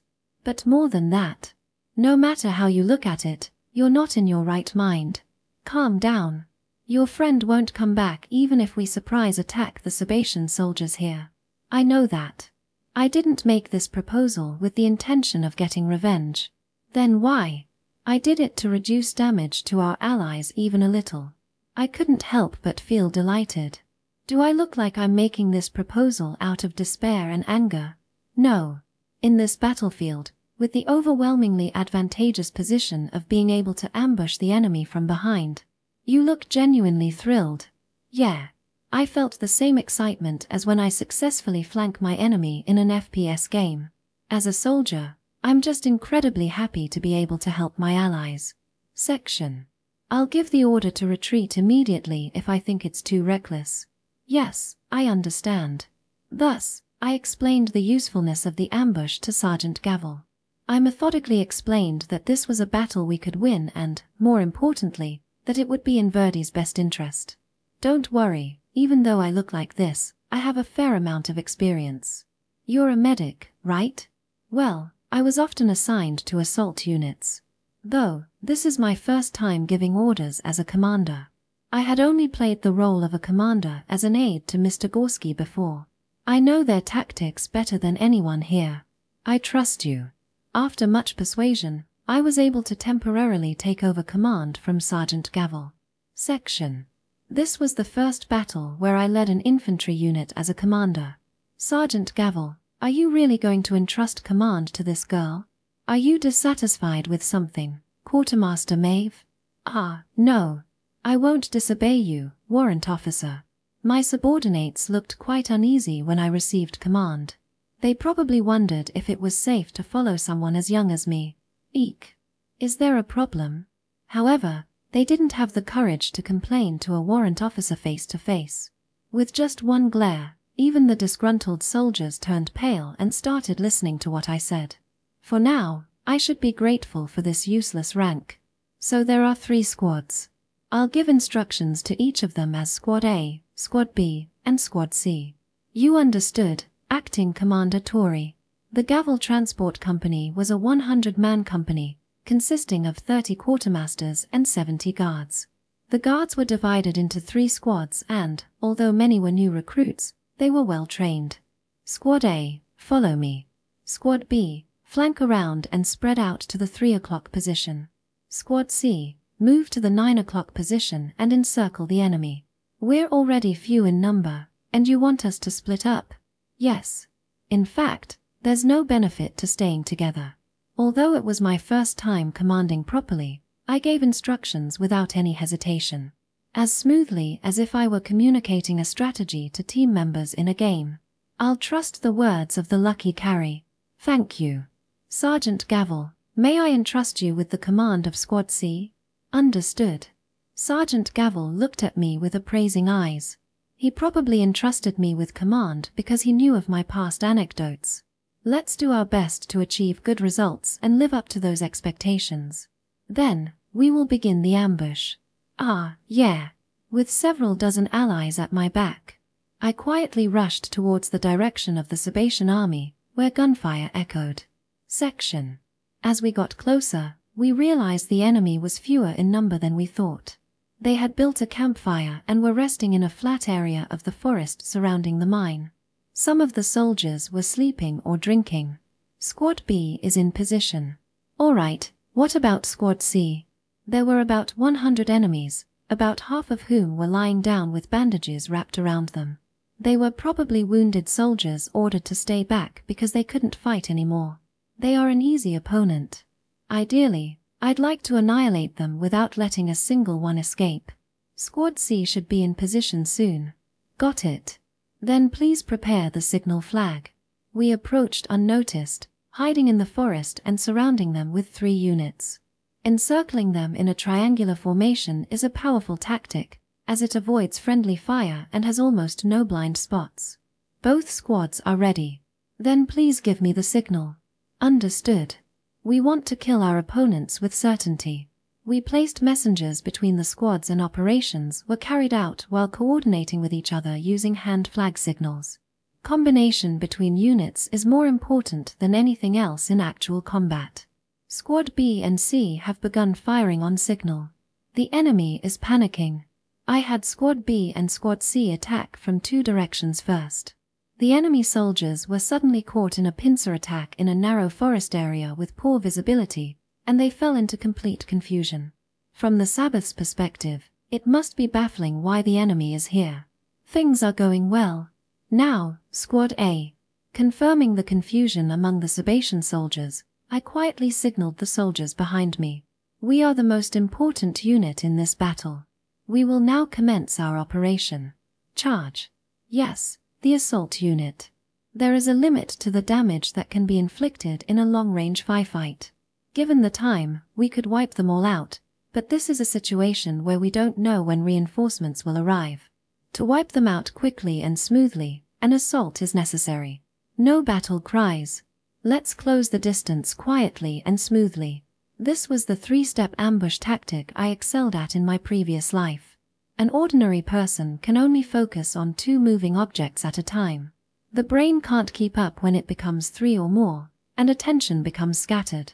We're almost within firing range.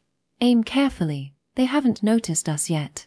We hid among the trees, closing in to about 10 to 20 meters behind the Sabatian soldiers. The initial pincer attack from the first 2 directions was just a diversion. The goal was to keep them from noticing my assault unit. Now, fire. Understood. After instructing my subordinates to aim carefully, we fired simultaneously, turning many Sabbath soldiers into lumps of flesh. Did any soldiers escape? No, there weren't any as far as I can tell. I think they were all wiped out. The enemies we fought were wounded soldiers who had withdrawn from the front lines. They were unable to move or retreat and fell before our guns. Are there any pretending to be dead? It seems clear. We've confirmed 91 bodies. Please collect the Sabbath rifles as well in case we run out of ammunition. I gave these orders and took the Sabatian rifle from a corpse and put it on my back. I was fortunate to obtain an undamaged Sabatian rifle, as I found them easier to handle. I'm also used to them, and their range is slightly longer than the Austin guns. Report the reconnaissance situation around us. Gunfire was heard 5 kilometers ahead in the 1 o'clock direction. It seems a battle is occurring. Understood. Let's head that way then. The scout pinpointed the enemy's location while we were scavenging the Sabatian soldiers' supplies. As expected, the Sabatian soldiers are attacking the Austin trenches from behind. Haven't we achieved enough already? We've annihilated the enemy's rear unit. No, not yet. Sergeant Gavel gently suggested we stop, but we haven't done anything yet. In fact, the real battle starts now. We need to go to the front lines to pressure the enemy. Besides, it would be a waste to retreat now. I have to keep going until I find myself in a desperate situation that makes me break out in a cold sweat. That's how it's always been until now. Section. The enemy appears to be engaged in battle. Did you find them? Heading in the direction indicated by the scout, we saw the Sabatian soldiers in the midst of a battle with our allies, just as reported. Once we left the forest we were on flat ground with a good view, making the encirclement tactics we used earlier impossible. The Sabatian soldiers were hiding behind tents and sandbags, engaging in a firefight with our allies entrenched in trenches. Our allies' position is about to be breached. What are you going to do? Well, let's split into 3 units again and take up positions. Leaving those words with Sergeant Gavel, I once again ordered the squads to split up. In this situation, it would be better to strike the enemy from behind over as wide an area as possible to confuse them. There's no need to force an advance. Just threatening the enemy's rear will be enough. The number of Sabatian soldiers in front of us was staggering. Facing such a number with only 100 men is madness. Before taking up your positions, please make sure you have a clear retreat route. Please retreat without hesitation if the enemy closes in. Understood. We will be overwhelmed by sheer numbers if we proceed normally. Therefore, the goal here is for the soldiers to play a game of chicken with their own safety at stake. The allies in front of us are in dire straits. Our ultimate goal is to support them and ensure their survival. Yes, warrant officer. Good. Now, commence suppressive fire. As I shouted that command, I shot the skull of a Sabatian soldier from behind. Section. Enemies, it's a surprise attack. The Sabatian soldiers quickly noticed us and returned fire. These soldiers had survived the Sabbath Revolution, proving their elite status. Despite their initial confusion, their quick response demonstrated their high level of training. Be sure to take cover after firing. Prioritize your survival. Our main objective is not to kill the enemy but to maintain a pincer attack. The skill level of the soldiers makes a significant difference in close combat. It was clear that the Gavel Transport Company, filled with rookies, could not win against the Sabatian soldiers in a straightforward fight. The reason we managed to annihilate the enemy earlier was that there were injured soldiers positioned at the rear. The difference in skill levels would make victory impossible in a direct battle. You don't have to aim directly at the enemy. It's enough to shoot in their direction. If we can cause confusion and divide their attention, that's good enough. However, even most veteran soldiers can easily die if caught in a pincer attack. No soldier has eyes in the back of their head. Even platoon leader Garbak didn't want to be caught in a pincer attack and had his subordinates be on guard against it. Warrant Officer Touri. The enemy is closing in on us. I see, then retreat as planned. Among the enemy, there was a unit that quickly decided to close the distance and eliminate us. It was likely the right move on their part. Coordinate with Squad B and C. They're falling into our trap. When faced with a pesky insect flying around, it's natural to want to swat it down. However, this was exactly the development I had been waiting for. Yes, with our 3 squads spread out. The enemy is charging to the designated point. Understood. We can easily complete the encirclement if they pursue us. When the enemy closes in, we'll retreat and then threaten their rear from another position. Fire the signal flare. Then fire all at once. Understood. This is the basic tactic of team-based FPS games. You lure them out by using a decoy, then surround and shoot them to death. As long as the timing is right, it's the most reliable way to defeat the enemy. The Sabbath soldier was caught in the trap and fell down, blood splattering everywhere. They looked at us with expressions of disbelief, screaming in confusion. Do not take unnecessary risks. Retreat if the enemy advances. Just reducing the enemy's strength on the front lines is enough to be a success. Understood. They were once comrades who fought alongside me. But now, there is no room to reminisce about such things. Using this tactic, we continuously harassed the enemy from different positions. By creating confusion in various locations, we can force all enemy soldiers to stay on guard in the rear. Isn't it time to retreat? We've done enough. No, let's keep going a bit longer. Things will get worse if we stop now. I hoped to find Sylph if possible, but she was nowhere to be seen on the battlefield. She's capable of achieving victory from any unfavorable situation, threading the needle to triumph. I guess she isn't on the front lines after all. The enemy must be pretty exhausted, right? Yes, it's incredibly exhausting to constantly fear being shot from behind. We haven't even killed that many enemies ourselves. I've taken out a fair number. The Gavel Transport Company spent several hours disrupting the rear and harassing the enemy. Despite being in a flanking position, we weren't trained enough to launch a full-scale assault against regular troops. We couldn't afford to be too reckless since the platoon was filled with many rookies. Our ammunition and weapons are running low. Even with the captured Sabatian rifles, with those included, we might manage a bit longer. The escort soldiers only carried enough ammunition for a single battle. Moreover, they consumed more ammo than anticipated due to their inexperience. In that case, Let's push on just a bit longer. Warrant officer, the enemy is charging at us again. Then retreat. We would lose our value once our ammunition runs out. The main objective of the Gavel Transport Company was to maintain the pincer attack. As I contemplated how to conserve our dwindling supplies, a lion-like roar echoed across the battlefield. A dazzling flash of light blazed through, advancing straight towards us. All units, retreat. Get away from that light. A chilling feeling of the terrible presence of death runs through me. I immediately fired at the light, but the bullet was deflected by a shield, veering off course. It's too fast. What is that? Fire. Fire. I recognized that soldier. I had seen them once on the Western Front, fighting against platoon leader Garbak to a standstill. A warrior as brave as a lion, as gentle as the wind, and as fierce as lightning. Squad C, retreat towards the 7 o'clock direction. Squad B, head towards the 4 o'clock direction. Alright. We will retreat straight back. Absolutely do not engage him head-on. Fear surged throughout my entire body. We mustn't hold our ground here. It's time to pull back. My instincts blared warning signals throughout my body. What is that? Have you never heard of him? The warrior wielding the lightning-imbued spear. The Sabatian ace from the Western Front, lightning spear demon, Kamakiri. Mr. Gorski. The person who once saved me from freezing to death by putting me in his sleeping bag to warm me up.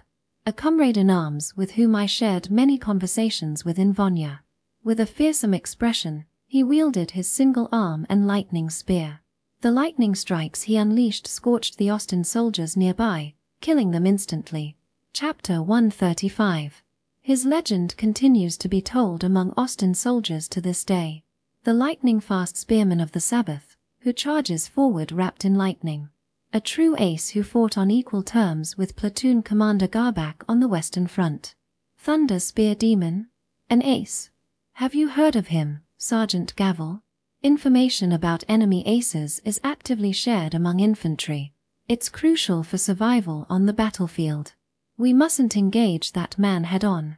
Just his presence made the air crackle with tension, raising goosebumps. I can't win against him. No matter what I do with my weak arms, I could never kill that man. There was an overwhelming difference in strength like that between a predator and its prey. I finally understood the feeling of a frog being stared down by a snake. Mr. Gorski. Section. He is an enemy. He is the Grim Reaper who is leading his subordinates in a charge to kill us. I'd be lying if I said I wasn't shaken when I saw him. However, I soon began to think about how to deal with Mr. Gorski as an enemy. What should we do? Should we give up on the pincer attack and retreat? Yes, I want to retreat immediately, but our opponent is too formidable. I don't think we'll be able to escape. Mr. Gorski is extremely troublesome. First, his speed is incredible. Even platoon leader Garbak first thought to disable his legs because he charges at an extraordinary speed. Furthermore, his shield is too strong to be pierced by bullets. Even if we were lucky enough to break through his shield, he would just deflect bullets with his spear. The only way to kill him is to hit him with a grenade or take him down in close combat. The enemy ace is charging towards us. What should we do? Ignore the lightning spear demon and shoot his subordinates. We're just leaving him be. An ace of the Sabbath from the East-West War, who even platoon commander Garbak was unable to bring down. Engaging him head-on would surely result in defeat. That's way. I will go. What? I will give you orders for when I leave. Repeat them so you don't forget. There is only one way possible out of this crisis. It is for me, who might cause him to waver, to step forward. Did you memorize that? Well then, I'll go ahead and do as planned. Hey, wait a second, warrant officer. The moment I decided on this course of action, an instinctive warning of death rang out loud and clear. However, it was not a warning of you will die if you go, but rather a threat of you will die if you don't go. I'll at least buy some time. If I die, please follow Sergeant Gavel's orders and retreat. After telling my subordinates that, I steeled myself and charged alone towards the lightning spear demon. Section. Thunder echoed in all directions on the battlefield. Gunfire was flying in all directions, filtering through the gaps in the trees of the forest. An Orst. Fire. Die. The familiar sound of the Sabatian. They immediately concentrated their fire on me as soon as I approached them. As expected, their reaction and aim were excellent. Shield. I opened my right palm to produce a shield to deflect the gunfire.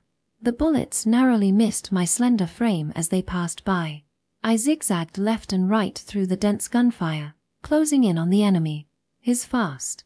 The bullets were deflected by a shield. Don't let your guard down. They shouted in Sabatian and continued firing without pause. It's probably a plan to stop me from moving. But if they shoot, it's actually easier to move around while they're reloading. The reload interval for the Sabatian rifle has been ingrained in me. There's no hesitation in his movements. Be careful, he might be an ace. How rude. I'm not an ace, just a medic. Hey, a girl?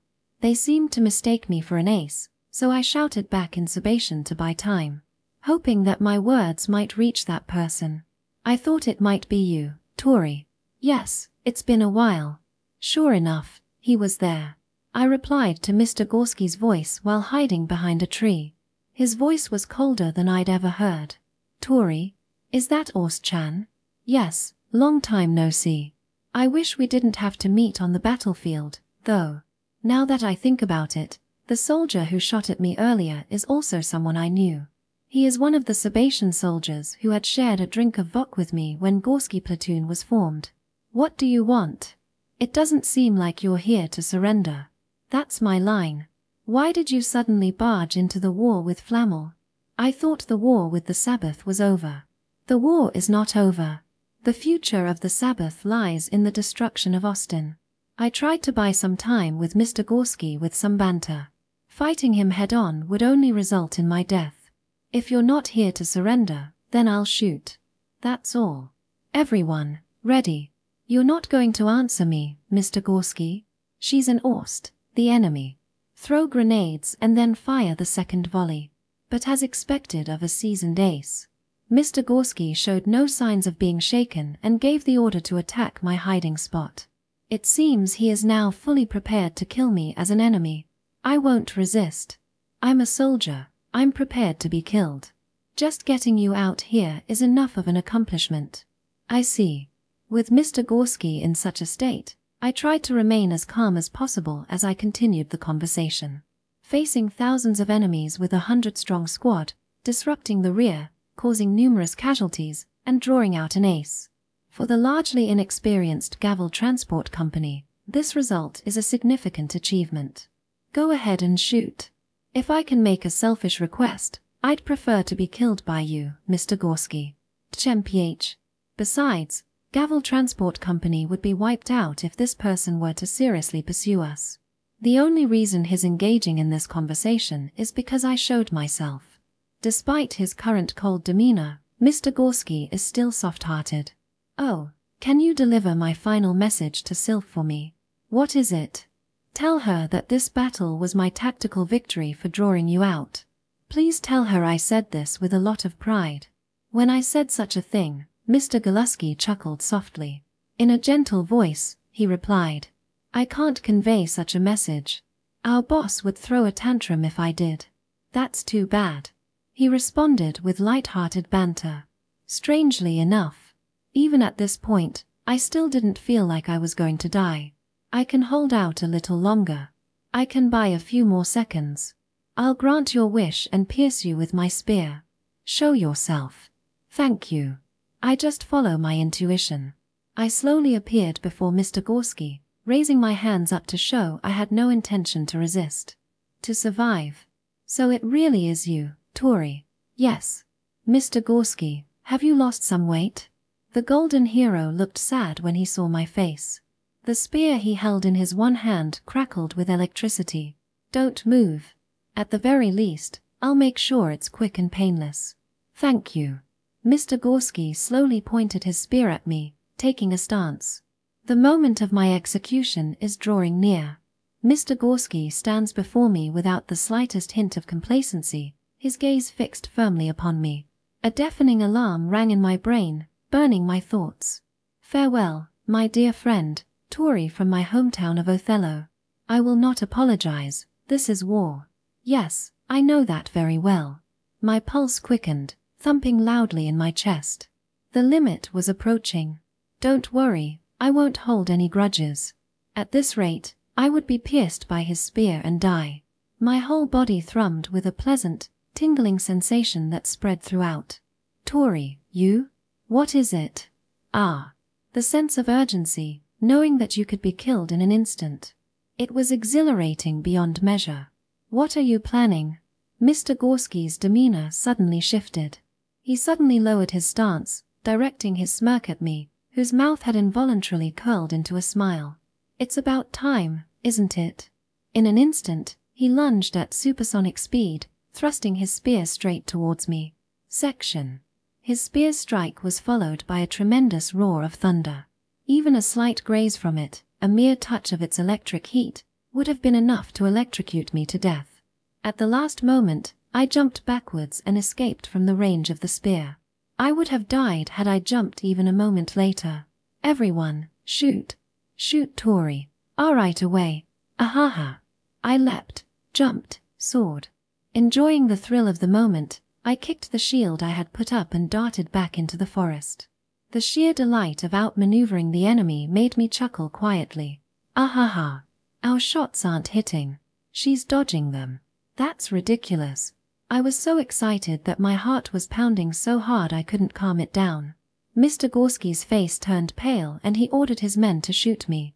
Many potentially fatal bullets flew towards me amidst a pleasantly tense atmosphere. Observing their trajectories closely, I deflected them with shield and sliced through them with my bayonet, retreating back into the shadows of the trees. It was the most blissful experience I could imagine. Ahahaha. Enough. I'll step in. Don't let that girl escape. It seems Mr. Gorski had realized my surrender was a bluff. Still shaken, he rushed in driven by anger, truly intent on killing me. Just as I had intended. We've lost sight of her. You idiots. She moved behind that tree. I was worried he wouldn't chase after me. I can't kill Mr. Gorski alone, but that doesn't mean I can just let him go. If you can't beat a stronger opponent alone, you should surround them. Gah. A grenade. Just as he stepped heavily in pursuit of me, an explosion accompanied by flames rang out behind him, and one of Mr. Gorski's men was blown to bits. Ahahaha. That was the grenade signal indicating my allies were in position. It seems they had followed my instructions perfectly. I had asked the grenade-throwing guy to toss a grenade once they were ready. Is that girl really Ors-chan? That girl. Touri never had the intention to die. She only showed herself to get my attention. Using the explosion as a diversion, I rolled into the forest and vanished, leaving behind a mocking laugh so they could track my direction. Ors-chan is escaping. Commander Gorski. Chase her, shoot her. From the beginning, I never intended to throw my life away. To kill Mr. Gorski, the Sabbath soldier who is the enemy of Salsa and Lena Lee. I was simply trying to make conversation in order to lure him into letting his guard down and buy some time. Mr. Gorski is an incredible person. A hero who continued to wield his spear on the front lines as an assault soldier ever since the days of the Western Front. He is a true ace who even platoon leader Garbak was unable to kill and let escape. He is an opponent I could never hope to defeat on my own. Don't let her escape. If we leave her alone, she'll become the greatest threat to the Sabbath's revival. So I chose to run away. When you encounter a superior enemy that is better equipped and armored than you, rather than recklessly challenging him, the strategy was to escape and wait for another opportunity. Section. What were you feeling when you pointed your spear at me, Mr. Gorski? During the Sabbath Revolution, you always treated me with such kindness. You made sure that I, a foreigner, wouldn't feel isolated. You gave me a sleeping bag to keep me from freezing to death. It's no exaggeration to say that I'm standing here now, alive and whole, thanks to you. Mr. Gorski is a lion. You're gentle, noble, and a strong soldier. Though you didn't show it on your face, I'm sure you struggled with the idea of killing me. Otherwise, you wouldn't have engaged in conversation with me. And yet, at this moment, all I can think about was how I can kill you. with a hideous grin formed on my face. I can't believe myself. You're amazing, Mr. Gorski. His charge is as swift as a boar's. He would have caught up to me in an instant if I hadn't hidden behind the trees. You're just like platoon leader Garbak. His defensive skills are flawless. Despite being targeted by Gavel Company from all sides, he dodged or deflected every shot. It's true that aces have an answer to bullets. We're being shot at by Orst soldiers from all sides. Are you trying to lure me in? Damn it, you had it all planned out from the beginning. However, only the ace, Mr. Gorski himself, can do that. His subordinates, though elite, are just regular soldiers. They don't have the skill to navigate through the crossfire unscathed. Advancing any further is too dangerous. Let's retreat for now. Damn it. Remember this, Touri. Realizing he was surrounded, Mr. Gorski quickly decided to retreat. We had focused our attacks on his subordinates, causing higher than expected casualties. He must have realized he was lured into this. All forces retreat. Well, I expected him to regain his composure and pull back quickly. Although he appears brave, he is actually quite calm and hates seeing his subordinates get hurt. I thought that if his subordinates suffered heavy casualties, he would make the decision to withdraw early. That's why. My bet paid off. Instead of pulling back Gavel Transport Company to the rear, I had them circle around and withdraw to the front. This maneuver encircled Mr. Gorski's retreating unit. The Gavel Transport Company successfully executed a pincer attack from both sides. Commander Gorski, the enemy is lying in wait on our retreat path. Shit, just how many soldiers did Touri bring? Having been ambushed by numerous soldiers at the place they fled to, Mr. Gorski seemed to think it was a trap. He likely never imagined that the Gavel Transport Company, which appeared to be retreating, had perfectly predicted the timing of his withdrawal and maneuvered to encircle him. We need to hurry, the rear units will turn back. I'll clear a path, follow me. Understood. Mr. Gorski charged straight through the encirclement of the Gavel Company, just as you'd expect from a brave and rational ace from the Western Front. Even though we had completely trapped him, we were still unable to kill him. Are you running away, Mr. Gorski? Touri. This is the golden hero, Gorski. Even after all this, he couldn't be killed, that's what makes him an ace. This time, I'm retreating. Next time I will show you no mercy. I won't let you escape. Ignoring my taunt, Mr. Gorski kept running without looking back. He doesn't waver once he decides to retreat. It's a good trait, though I wished he had been a bit more hesitant. Throw grenades and open fire. Shoot all at once in the poor visibility. Understood. This is our final attack. We were running very low on ammunition. Using everything we had, we launched a full-scale assault to kill Mr. Gorski. Explosions, gunfire, screams. For about 10 seconds, the earth trembled with the sound of gunfire as the Gavel Transport Company unleashed a barrage on the encircled enemy. Ha! No way. But Mr. Gorski proved to be a true hero. An ace of his caliber is far beyond my reach. He deflected all the bullets himself in the end. Is he really human?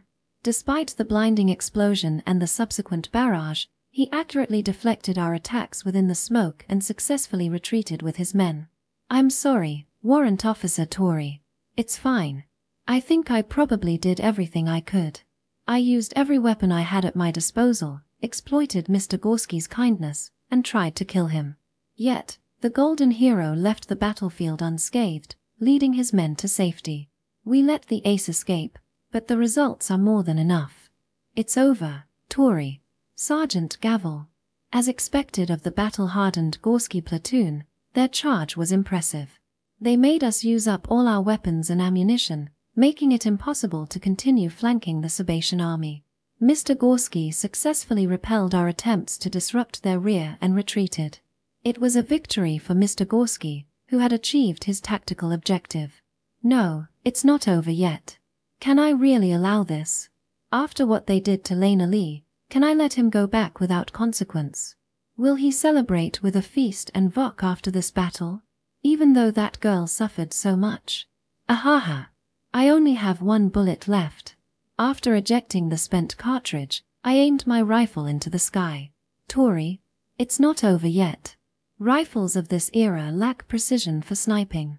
The recoil will cause the gun to shake in your hand, and frequent use warps the barrel due to heat.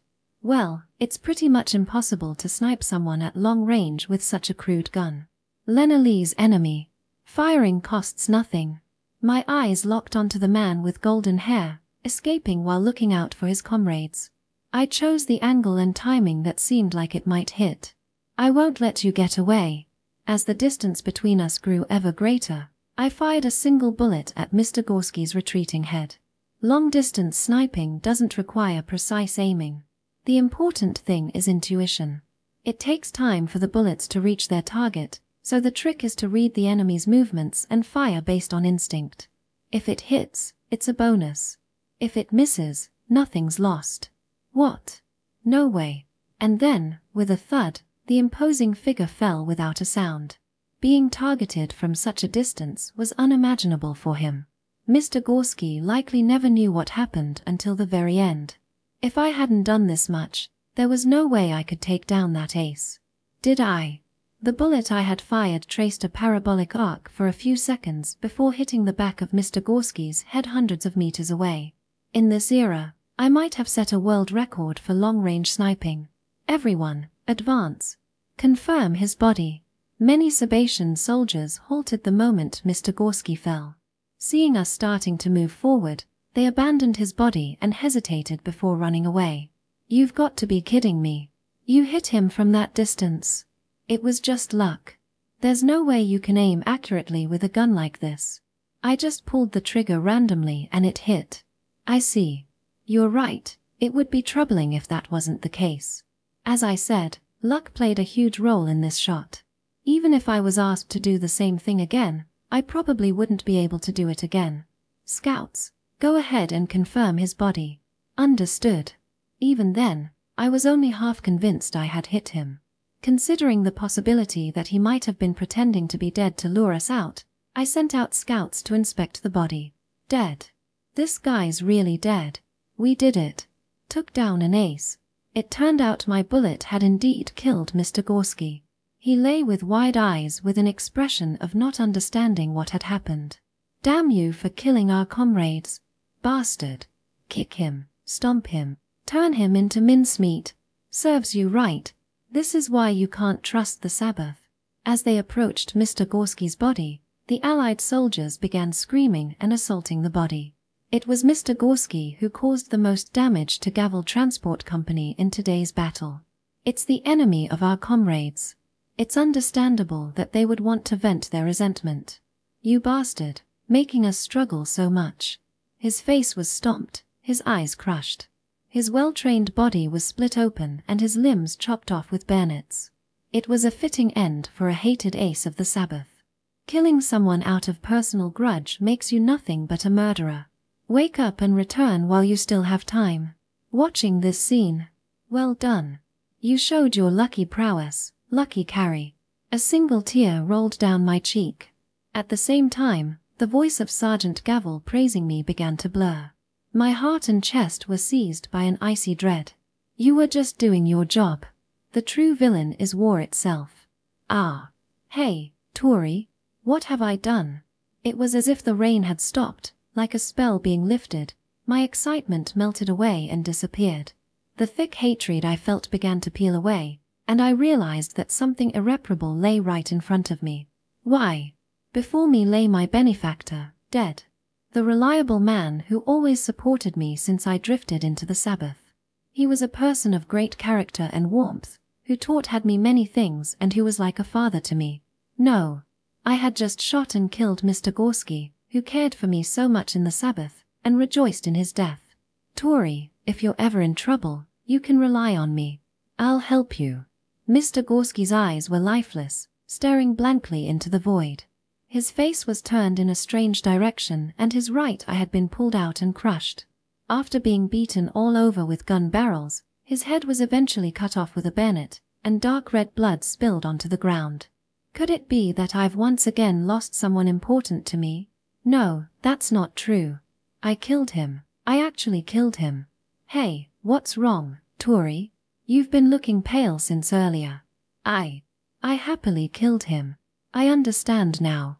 Despite Mr. Gorski telling me not to become like this. Even though I had arrogantly preached to Lena Lee not to kill people out of personal grudges. I hated that Lena Lee was killed. I was consumed by hatred and forgot myself. Regret and shame welled up inside me, making me feel nauseous. Earlier, it wasn't fear for my life that made me act that way. It was pure hatred for the Sebastian soldiers, grief over losing Lena Lee, and the sole desire to kill Mr. Gorski. Now I understand why Mr. Gorski tried to kill me when he saw me. I must have had a deranged look on my face at that moment. He saw that I was consumed by hatred and revenge, no longer my usual self. That's why he considered me dangerous and tried to kill me. And now, Mr. Gorski is dead. Shot from behind by me, his blood staining the forest. His limbs severed, spit upon, and turned into a pathetic heap of flesh. Everyone, stop this frenzy and assemble immediately. I spoke in a strained voice and called the subordinates to gather together. What's the matter, warrant officer? Not joining in? Are you stupid? The enemy is still nearby, so what's the point in wasting your energy? And in the first place, did I give you permission to act on your own? No. Now assemble. We'll take roll call immediately and form up by squads. Desperately suppressing the urge to vomit, I gave the order to stop their brutality. I didn't want Mr. Gorski's body to be desecrated any further. Sergeant Gavel. The operation is over. I will be returning command to you for now. Yeah. Thank you for listening to my selfish request. I will take full responsibility for any casualties caused by this operation. Hey, wait. I feel like I'll lose consciousness and collapse if I let my guard down even for a moment. Barely holding on, I felt faint and could hardly stand. Then, as of this moment, I am under the command of Sergeant Gavel. Touri, why? Sergeant Gavel looked at me with pity as I stood there at my limit. Why do you have the face of a dead man after we won? He asked, almost in a whisper. Chapter 136. The Sebastian army is here. The former Sebastian government forces, led by Sylph, took advantage of the gas attack and successfully stormed Austin Command Headquarters, achieving great success. The casualties of this raid in Austin are said to have numbered in the thousands. In addition, many of Austin's valuable military supplies were burned. It was a bitter defeat for us, our first in a long time. As a result, Austin abandoned the operation to seize the mine. The natural fortress of the Bury mine is expected to incur significant damage if approached head-on. General Staff had apparently originally intended to withdraw if the gas operation failed. One of the good things about Austin's General Staff is that they can choose to retreat without being stubborn, but, we lost. This result inevitably dampened the morale of Austin's soldiers, who had been riding high on a string of victories. Moreover, the national flag planted on the battlefield by the Sebastian army created a significant stir after the battle. The question of why the Sabbath was on the enemy's side became a major issue within Austin. Austin and the Workers' Council of the Sabbath were supposed to be allies. So why did the enemy launch a surprise attack with the Sebastian army's latest equipment and plant the Sebastian national flag on the battlefield? This incident created a small rift between the Workers' Council and the Austin government. Remy immediately issued a statement saying, "The Sebastian soldiers are former government forces unrelated to the Workers' Council. We intend to continue supporting and allying with Austin in the future." Following this, she personally traveled to the capital, Wynne, advocating for future friendship with a large supply of aid as a gift. Maintaining the alliance with Austin is vital for the Workers' Council. Since anti-war supporters are their base, they cannot afford to have a hostile relationship with Austin. Meanwhile, Fogman Jr. agreed to maintain the alliance with the Workers' Council. If the former Sebastian government forces are involved in the war, the Workers' Council should also bear some responsibility. As such, he requested the Sabbath to send troops to the Flamer front. The entry of the Sebastian army into the war, especially the provision of firearms technology, was a major blow to Austin. The damage Austin suffered from this surprise attack by the Sebastian army was considerable. The logic was that since the former government forces were causing such trouble, The Workers' Council should come to the front lines and fight as well. The reason Austin and the Sabbath formed an alliance was because their interests coincided. At its core, it was not trust but calculation. But this incident has raised some doubts in the Austin government about the Workers' Council. Perhaps the Sabbath still wanted to continue the war. Maybe they were just regrouping and secretly trying to weaken Austin's national power by working with the former government forces. It might seem like mere paranoia from an outsider's perspective, but the Austin government was seriously suspicious at the time. Our country had no trust in other countries. No trust in the Sabbath at all. To dispel these doubts, Austin called on the Sabbath to send in troops. This appears to have been Austin's way of testing the Workers' Council, implying they would grant minimal trust if the Workers' Council forces fought and bled. However, Remy rejected this, stating that sending reinforcements is not realistic. Considering the situation in the Sabbath, it truly was unrealistic. Remy was in the midst of suppressing bandits and remnants of the former government all over the vast Sabbath territory. With a severe shortage of soldiers, there was no way she could spare any troops for reinforcements. And although Fogman Jr. outwardly accepted the situation upon hearing about the Sabbath's conditions, a small diplomatic friction remained. There are bandits in Austin too, but we fought despite that. Such feelings indeed lingered in the Prime Minister's mind. All of this was probably part of Sylph's plan.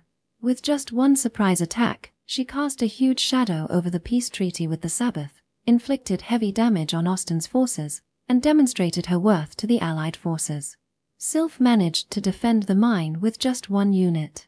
Seeing her accomplishments, Flamer's general staff judged her to be an excellent commander well versed in modern warfare. Her initial bold claim that she would destroy Austin with full control of the military proved true.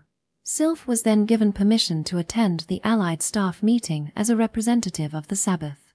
She also had almost equal speaking power as commanders from Flamer and Ares. Austin's worst enemy was gradually gaining power.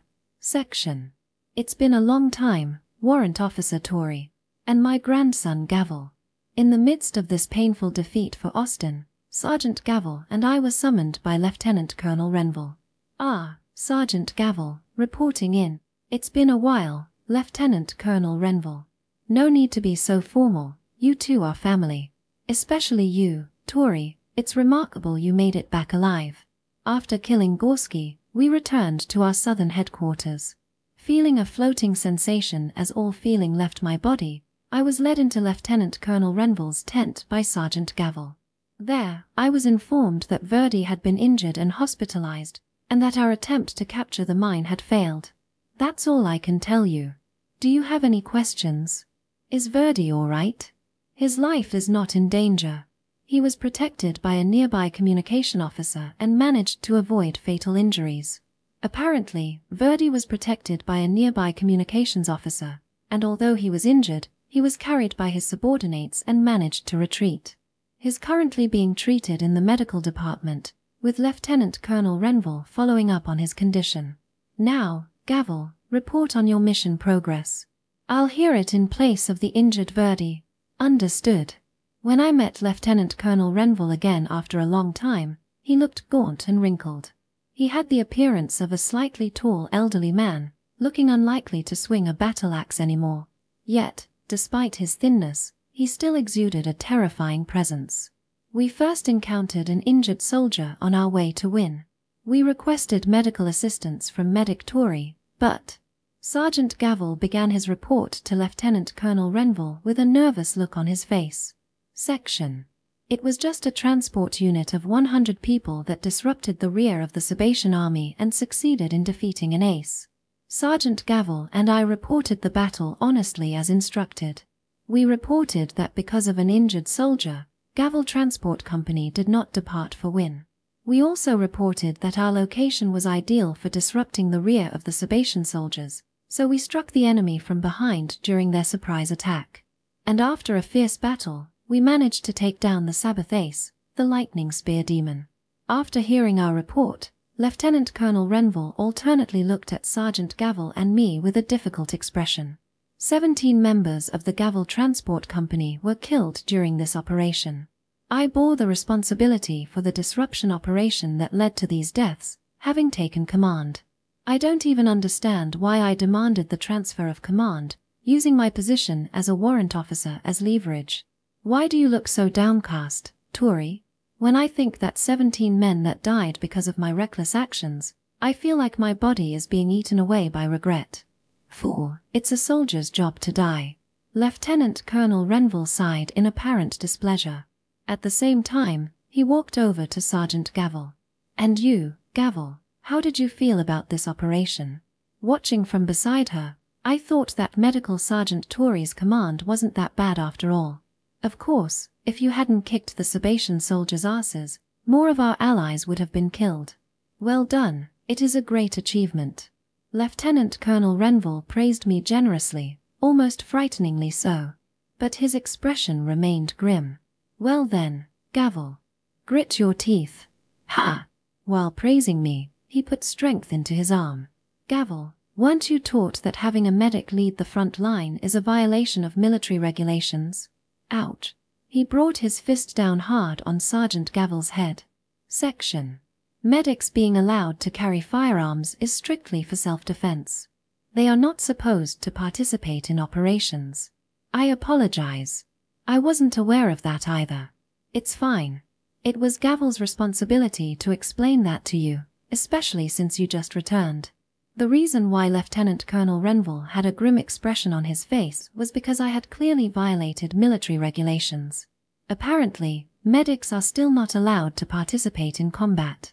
During the previous bandit attack, Verdi overlooked it due to the emergency situation. But this time, the problem was that I had officially taken over command as a medic. I'm sorry, I'll be more careful in the future. Really. You have achieved great results, so be proud of yourself. I thought you might get a bit carried away. Feeling even smaller under his scrutiny, Lieutenant Colonel Renville placed his hand over my entire head and patted it. I was prepared to scold you if you got conceited, but you came in looking like you were at a funeral, and I didn't know what to do. I deeply regret what I did. I was consumed by a terrible, dark emotion, and in my frustration, I tried to kill someone. That's fine, you should be very keen to kill people.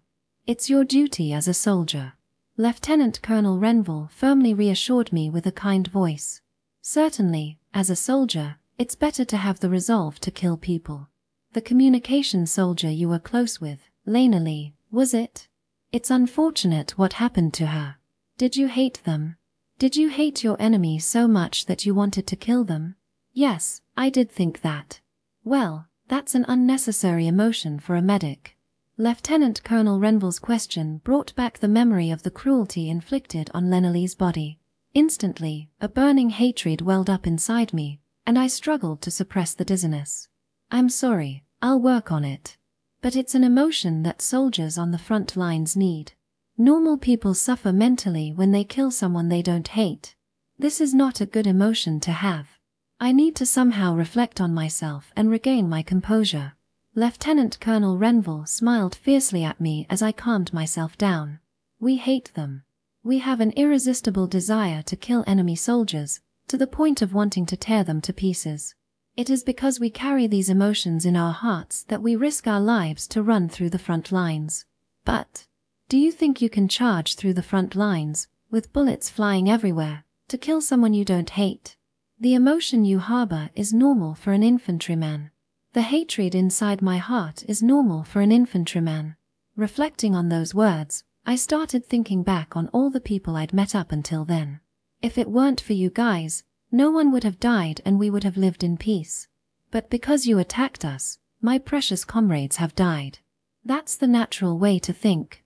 Anyone who doesn't think that way is abnormal.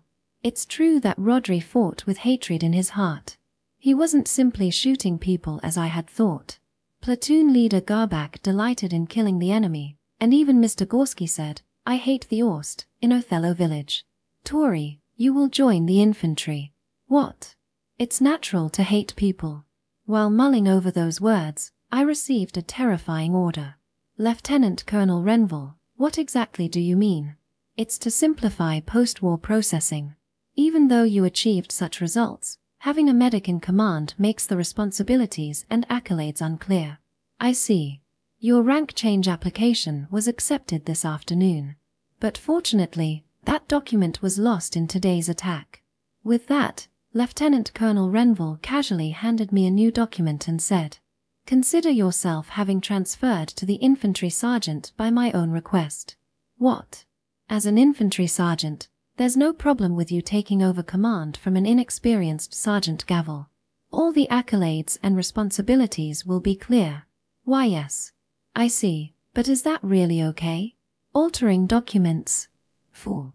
I'll have to fill out 10 more documents if we don't do this. Are you telling me to do useless work at a time like this when we're this busy? And no. Not at all. With this, I had no choice but to back down. While I was horrified by such blatant falsification of official documents, Lieutenant Colonel Renville's expression became very serious. "Sergeant Touri and Sergeant Gavel, your achievements in this operation are significant. The military intends to reward you to the fullest extent." "Ah, yes. But await further instructions. By the way, Touri, you will remain with Gavel's unit for now." "Why yes. Understood." With that being said, I was handed the rank insignia of an infantry sergeant. Section. Sergeant Gavel. This has turned into a strange situation, hasn't it? I couldn't accept the reality even after leaving Lieutenant Colonel Renville's tent, and I blinked my eyes in confusion.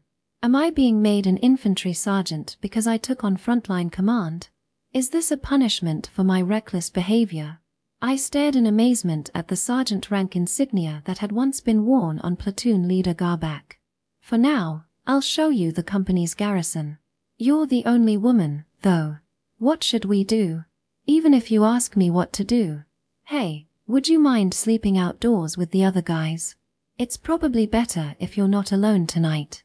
"Why is that?" I responded half-heartedly to Sergeant Gavel's conversation, still feeling like I was lost in a bad dream. So many things had happened that I still couldn't face reality. Maybe when I sleep tonight, everything will be back to normal and will be back to how it was this morning. I'm sure Lena Lee will wake me up and call me Sister Touri. I couldn't help but feel that such a fantasy might come true. "You really shouldn't be alone tonight. Come on, follow me." All right. Maybe I was just too afraid to accept reality. That Lena Lee met such a cruel end. That I killed Mr. Gorski with my own hands. I kept hoping it was all a delusion. After showing me around, can I return to the medical department? They must be really busy today. No. Put the sergeant's insignia on your shoulder already. You're an infantry sergeant now. Yes. I followed Sergeant Gavel's urging and put on the sergeant's insignia with an unsettling calmness. And then, still in a daze, Sergeant Gavel once again led me by the hand. "No, could you please wait a moment, Medical Warrant Officer Touri?" Just as we were about to move to the garrison. "Sergeant, let me talk to that woman." "Ha!" A voice filled with chilling malice interrupted us. Looking up, I saw the devil standing there, his frivolous tone gone and replaced with an angry expression. "Major Byrne, that's an order from your superior. Come with me." With a sharp gaze, he forcefully snatched my hand from Sergeant Gavel. Both Sergeant Gavel and I were left blinking in surprise. Excuse me? Be quiet and follow me. The sergeant waits there. I'll bring her back later." And so, I was forcibly taken away to a tent by Major Byrne, leaving Sergeant Gavel standing there in bewilderment. Chapter 137. Thank you for coming, Warrant Officer Touri. Yes. Though, I'm no longer a warrant officer. That's none of my concern.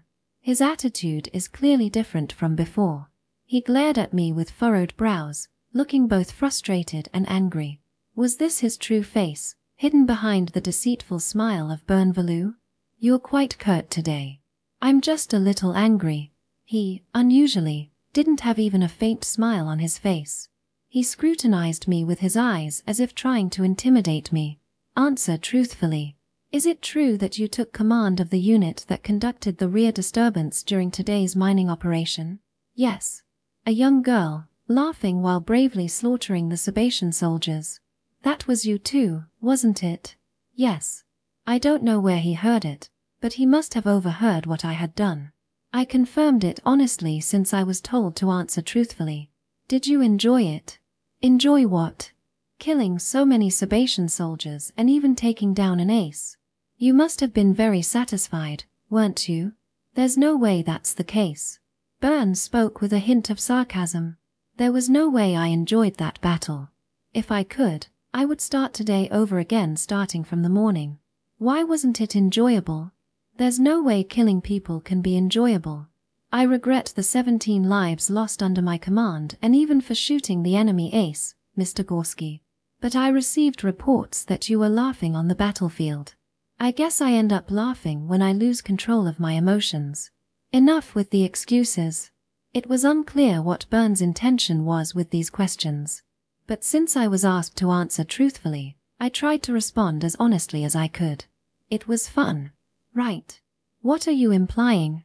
Burn was apparently dissatisfied with my response and no longer tried to hide his irritation, glaring at me with disgust. I looked into your history with the unit. Quite impressive, isn't it? The shadow behind Verdi's great achievements is you. I'm not sure what you mean. You should understand. It was always a mystery how that pampered brat managed to achieve such success. He stared at me with a sharp gaze as if he was about to shoot me to death. Exhaling quietly, he continued speaking. You, Touri Noel, are the source of Verdi's success. He doesn't have any special talent. Are you referring to the fact that I proposed the operation?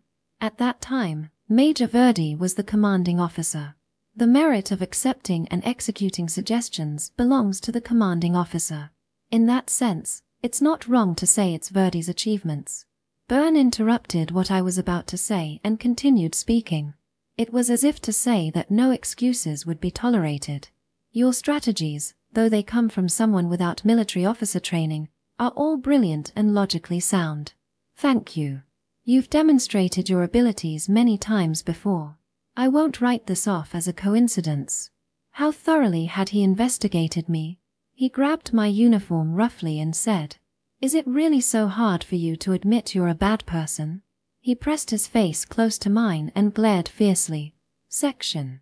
Look, I'll admit it. I'm a villain. I love tricking people and I'm good at killing enemies. That's why I took on the role of a strategist. Even so, I still treasure my hometown. Being grabbed by the collar in anger was a rare experience for me. I was so light that my military uniform stretched and I was easily lifted off the ground, my legs dangling in the air. Even if I'm cursed as a demon or deemed disgusting by others, I stood up because I had the talent to save my country. I may have killed a lot of people as a result, but I think I've been useful to Austin. His words are full of intensity. Having always stood at the forefront of national defense as a strategist, he said. Yeah, I'm a villain, sure. But I've contributed far more to this country than you ever will. That's great, I'm jealous. You get to be a good kid all by yourself. His words pierced through my heart more deeply than I expected. Why don't you acknowledge your own faults? Don't hide your talents and take it easy just because you want to look good in front of others.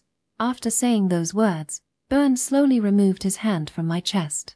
I wouldn't be saying this if you were just a regular medic with no talent. I am. But that's not the case, you know it well yourself. I was accustomed to violent reprimands from platoon leader Garbak, but his words continued to shake my heart. If you had been at the front lines from the beginning, would you have allowed the Sabatian army to break through? I don't know. You would have managed to hold them off. At least, I think you could have done that. What if I had been an infantryman from the start, commanding from the front lines in the trenches? Would I have been able to deal with self-surprise attack and defend effectively? There's no guarantee of that. From your past achievements, I can assume you would have been able to do that. Those achievements were also influenced by chance and luck. If the situation could be overturned by mere chance and luck, we wouldn't need strategists at all. If what he said is true, did I sacrifice Lena Lee just because I wanted to look good in front of others? No. Even if I had been there, I don't think I could have stopped the Sylph Nova's surprise attack. Just your presence there would have changed Verdi's actions significantly. I can't accept that.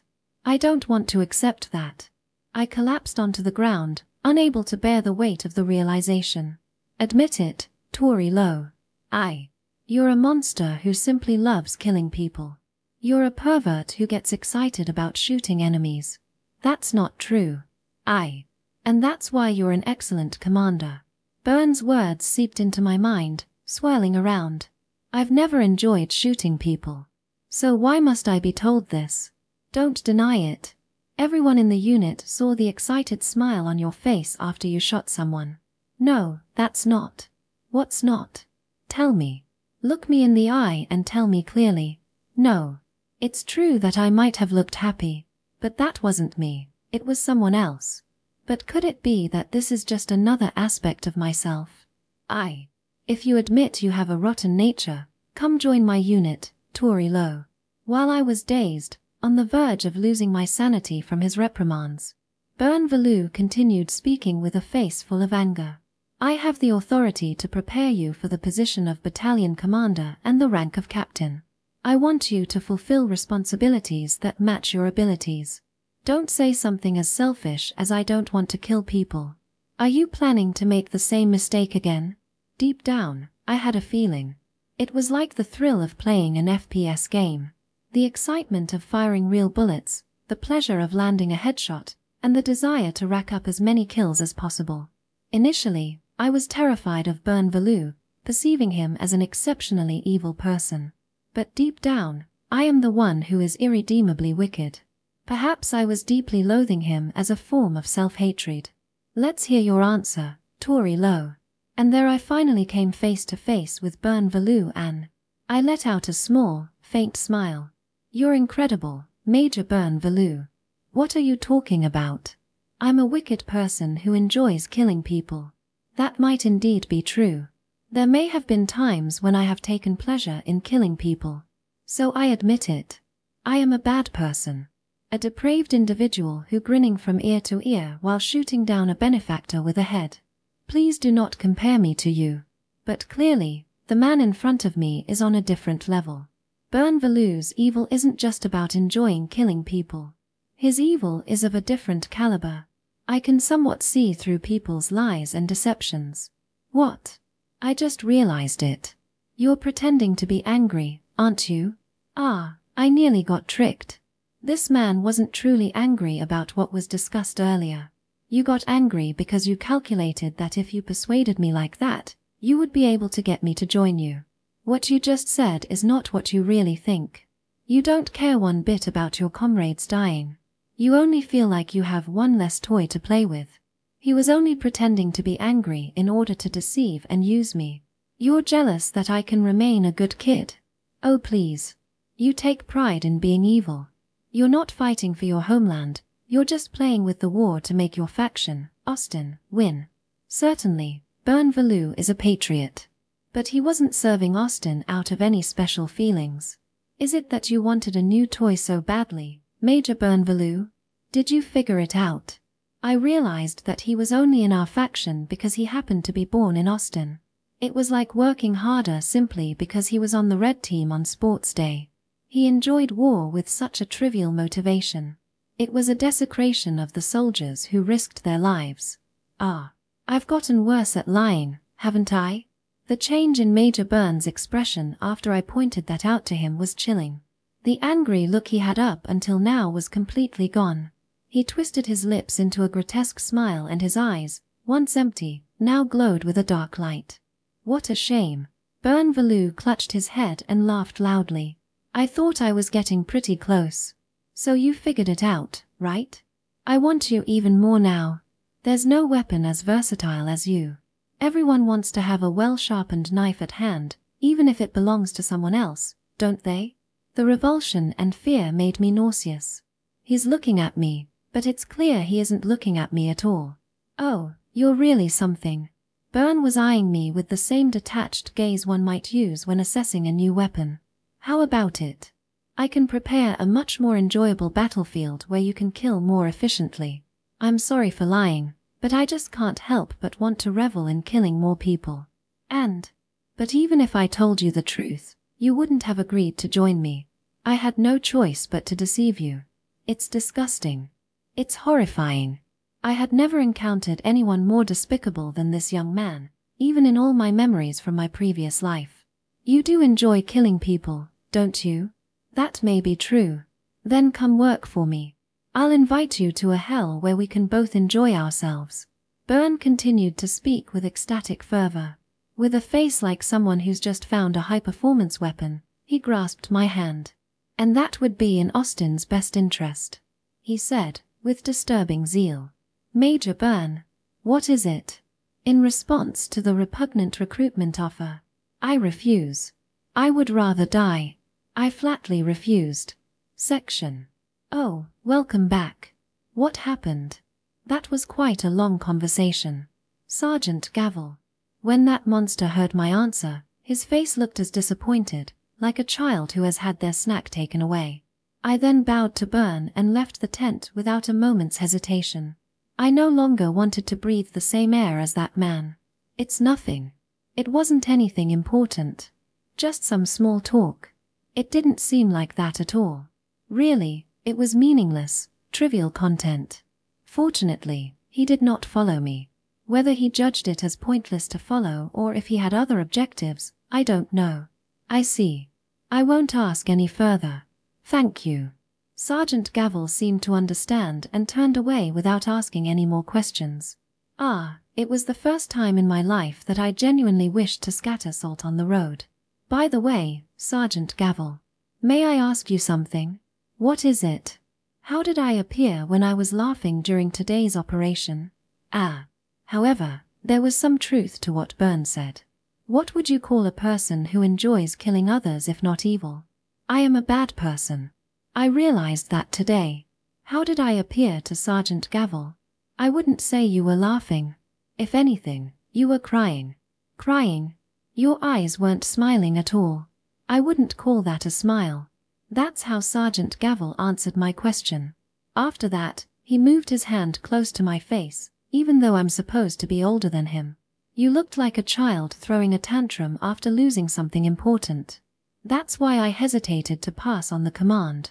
But Major Verdi told me, if you're in a difficult situation, consult with Touri if she's around. If you had been in a more normal condition, I would have easily entrusted the command to you, he said while flicking my forehead. By the way, your face still looks messed up. Get your emotions sorted out properly. I'm surprised. You observe people more closely than I expected. What? Are you trying to pick a fight? At the time, he realized I was not in my right mind and was hesitant to hand over command. This may be rude to Sergeant Gavel, but I had thought he was someone who didn't think much. I guess that's what you'd expect from the grandson of Lieutenant Colonel Renville. Sort out my emotions, huh? Yes. Sort out my emotions. I used those words just the other day when admonishing Lena Lee. There is only one thing the living can do for the dead: mourn, remember, and offer prayers for them. That's how people get over separation from loved ones. Emotions are more troublesome and difficult to control than you think. Instead of aiming not to get emotional, aim to become aware of your emotions when they arise. Come to think of it, Senior Allen told me that a long time ago. It's difficult to completely control your emotions, so try to learn to recognize them objectively. Things might have been different if I had been more aware that I was being emotional today. For example, I might have come back to my senses just before shooting Mr. Gorski. Thank you, Sergeant Gavel. I'm fine now. You don't look fine at all. That's right. Why don't you come to the joint burial of today's casualties? This will be your final farewell to your friend. No, that's all right. That won't do. If I had come to my senses, I would never have been able to kill that person. And if I were in my right mind, I would undoubtedly hesitate to pull the trigger when I next encounter Sylph on the battlefield. I will carry the burden of Lena Lee's death without sorting out my feelings. If I don't do that, I'm sure the weak version of myself won't be able to do anything. Byrne Valou had a point. As long as I remain a good kid, more and more important things will slip through your fingers. I wouldn't have allowed the Sabatian army breakthrough if I had been on the front lines. If I hadn't been pretending to be a good child, Lena Lee might not have died. I want to kill the Sabatian soldiers, and apparently harboring such hatred makes me a better soldier. I will never repeat the same mistakes again. For that, I will carry Lenali's death and move forward with hatred. I see. Yes. Seeing my resolve, Sergeant Gavel quietly remarked. You know, your face seems to suit a rifle now. He let that slip in a murmur. End of Volume 7.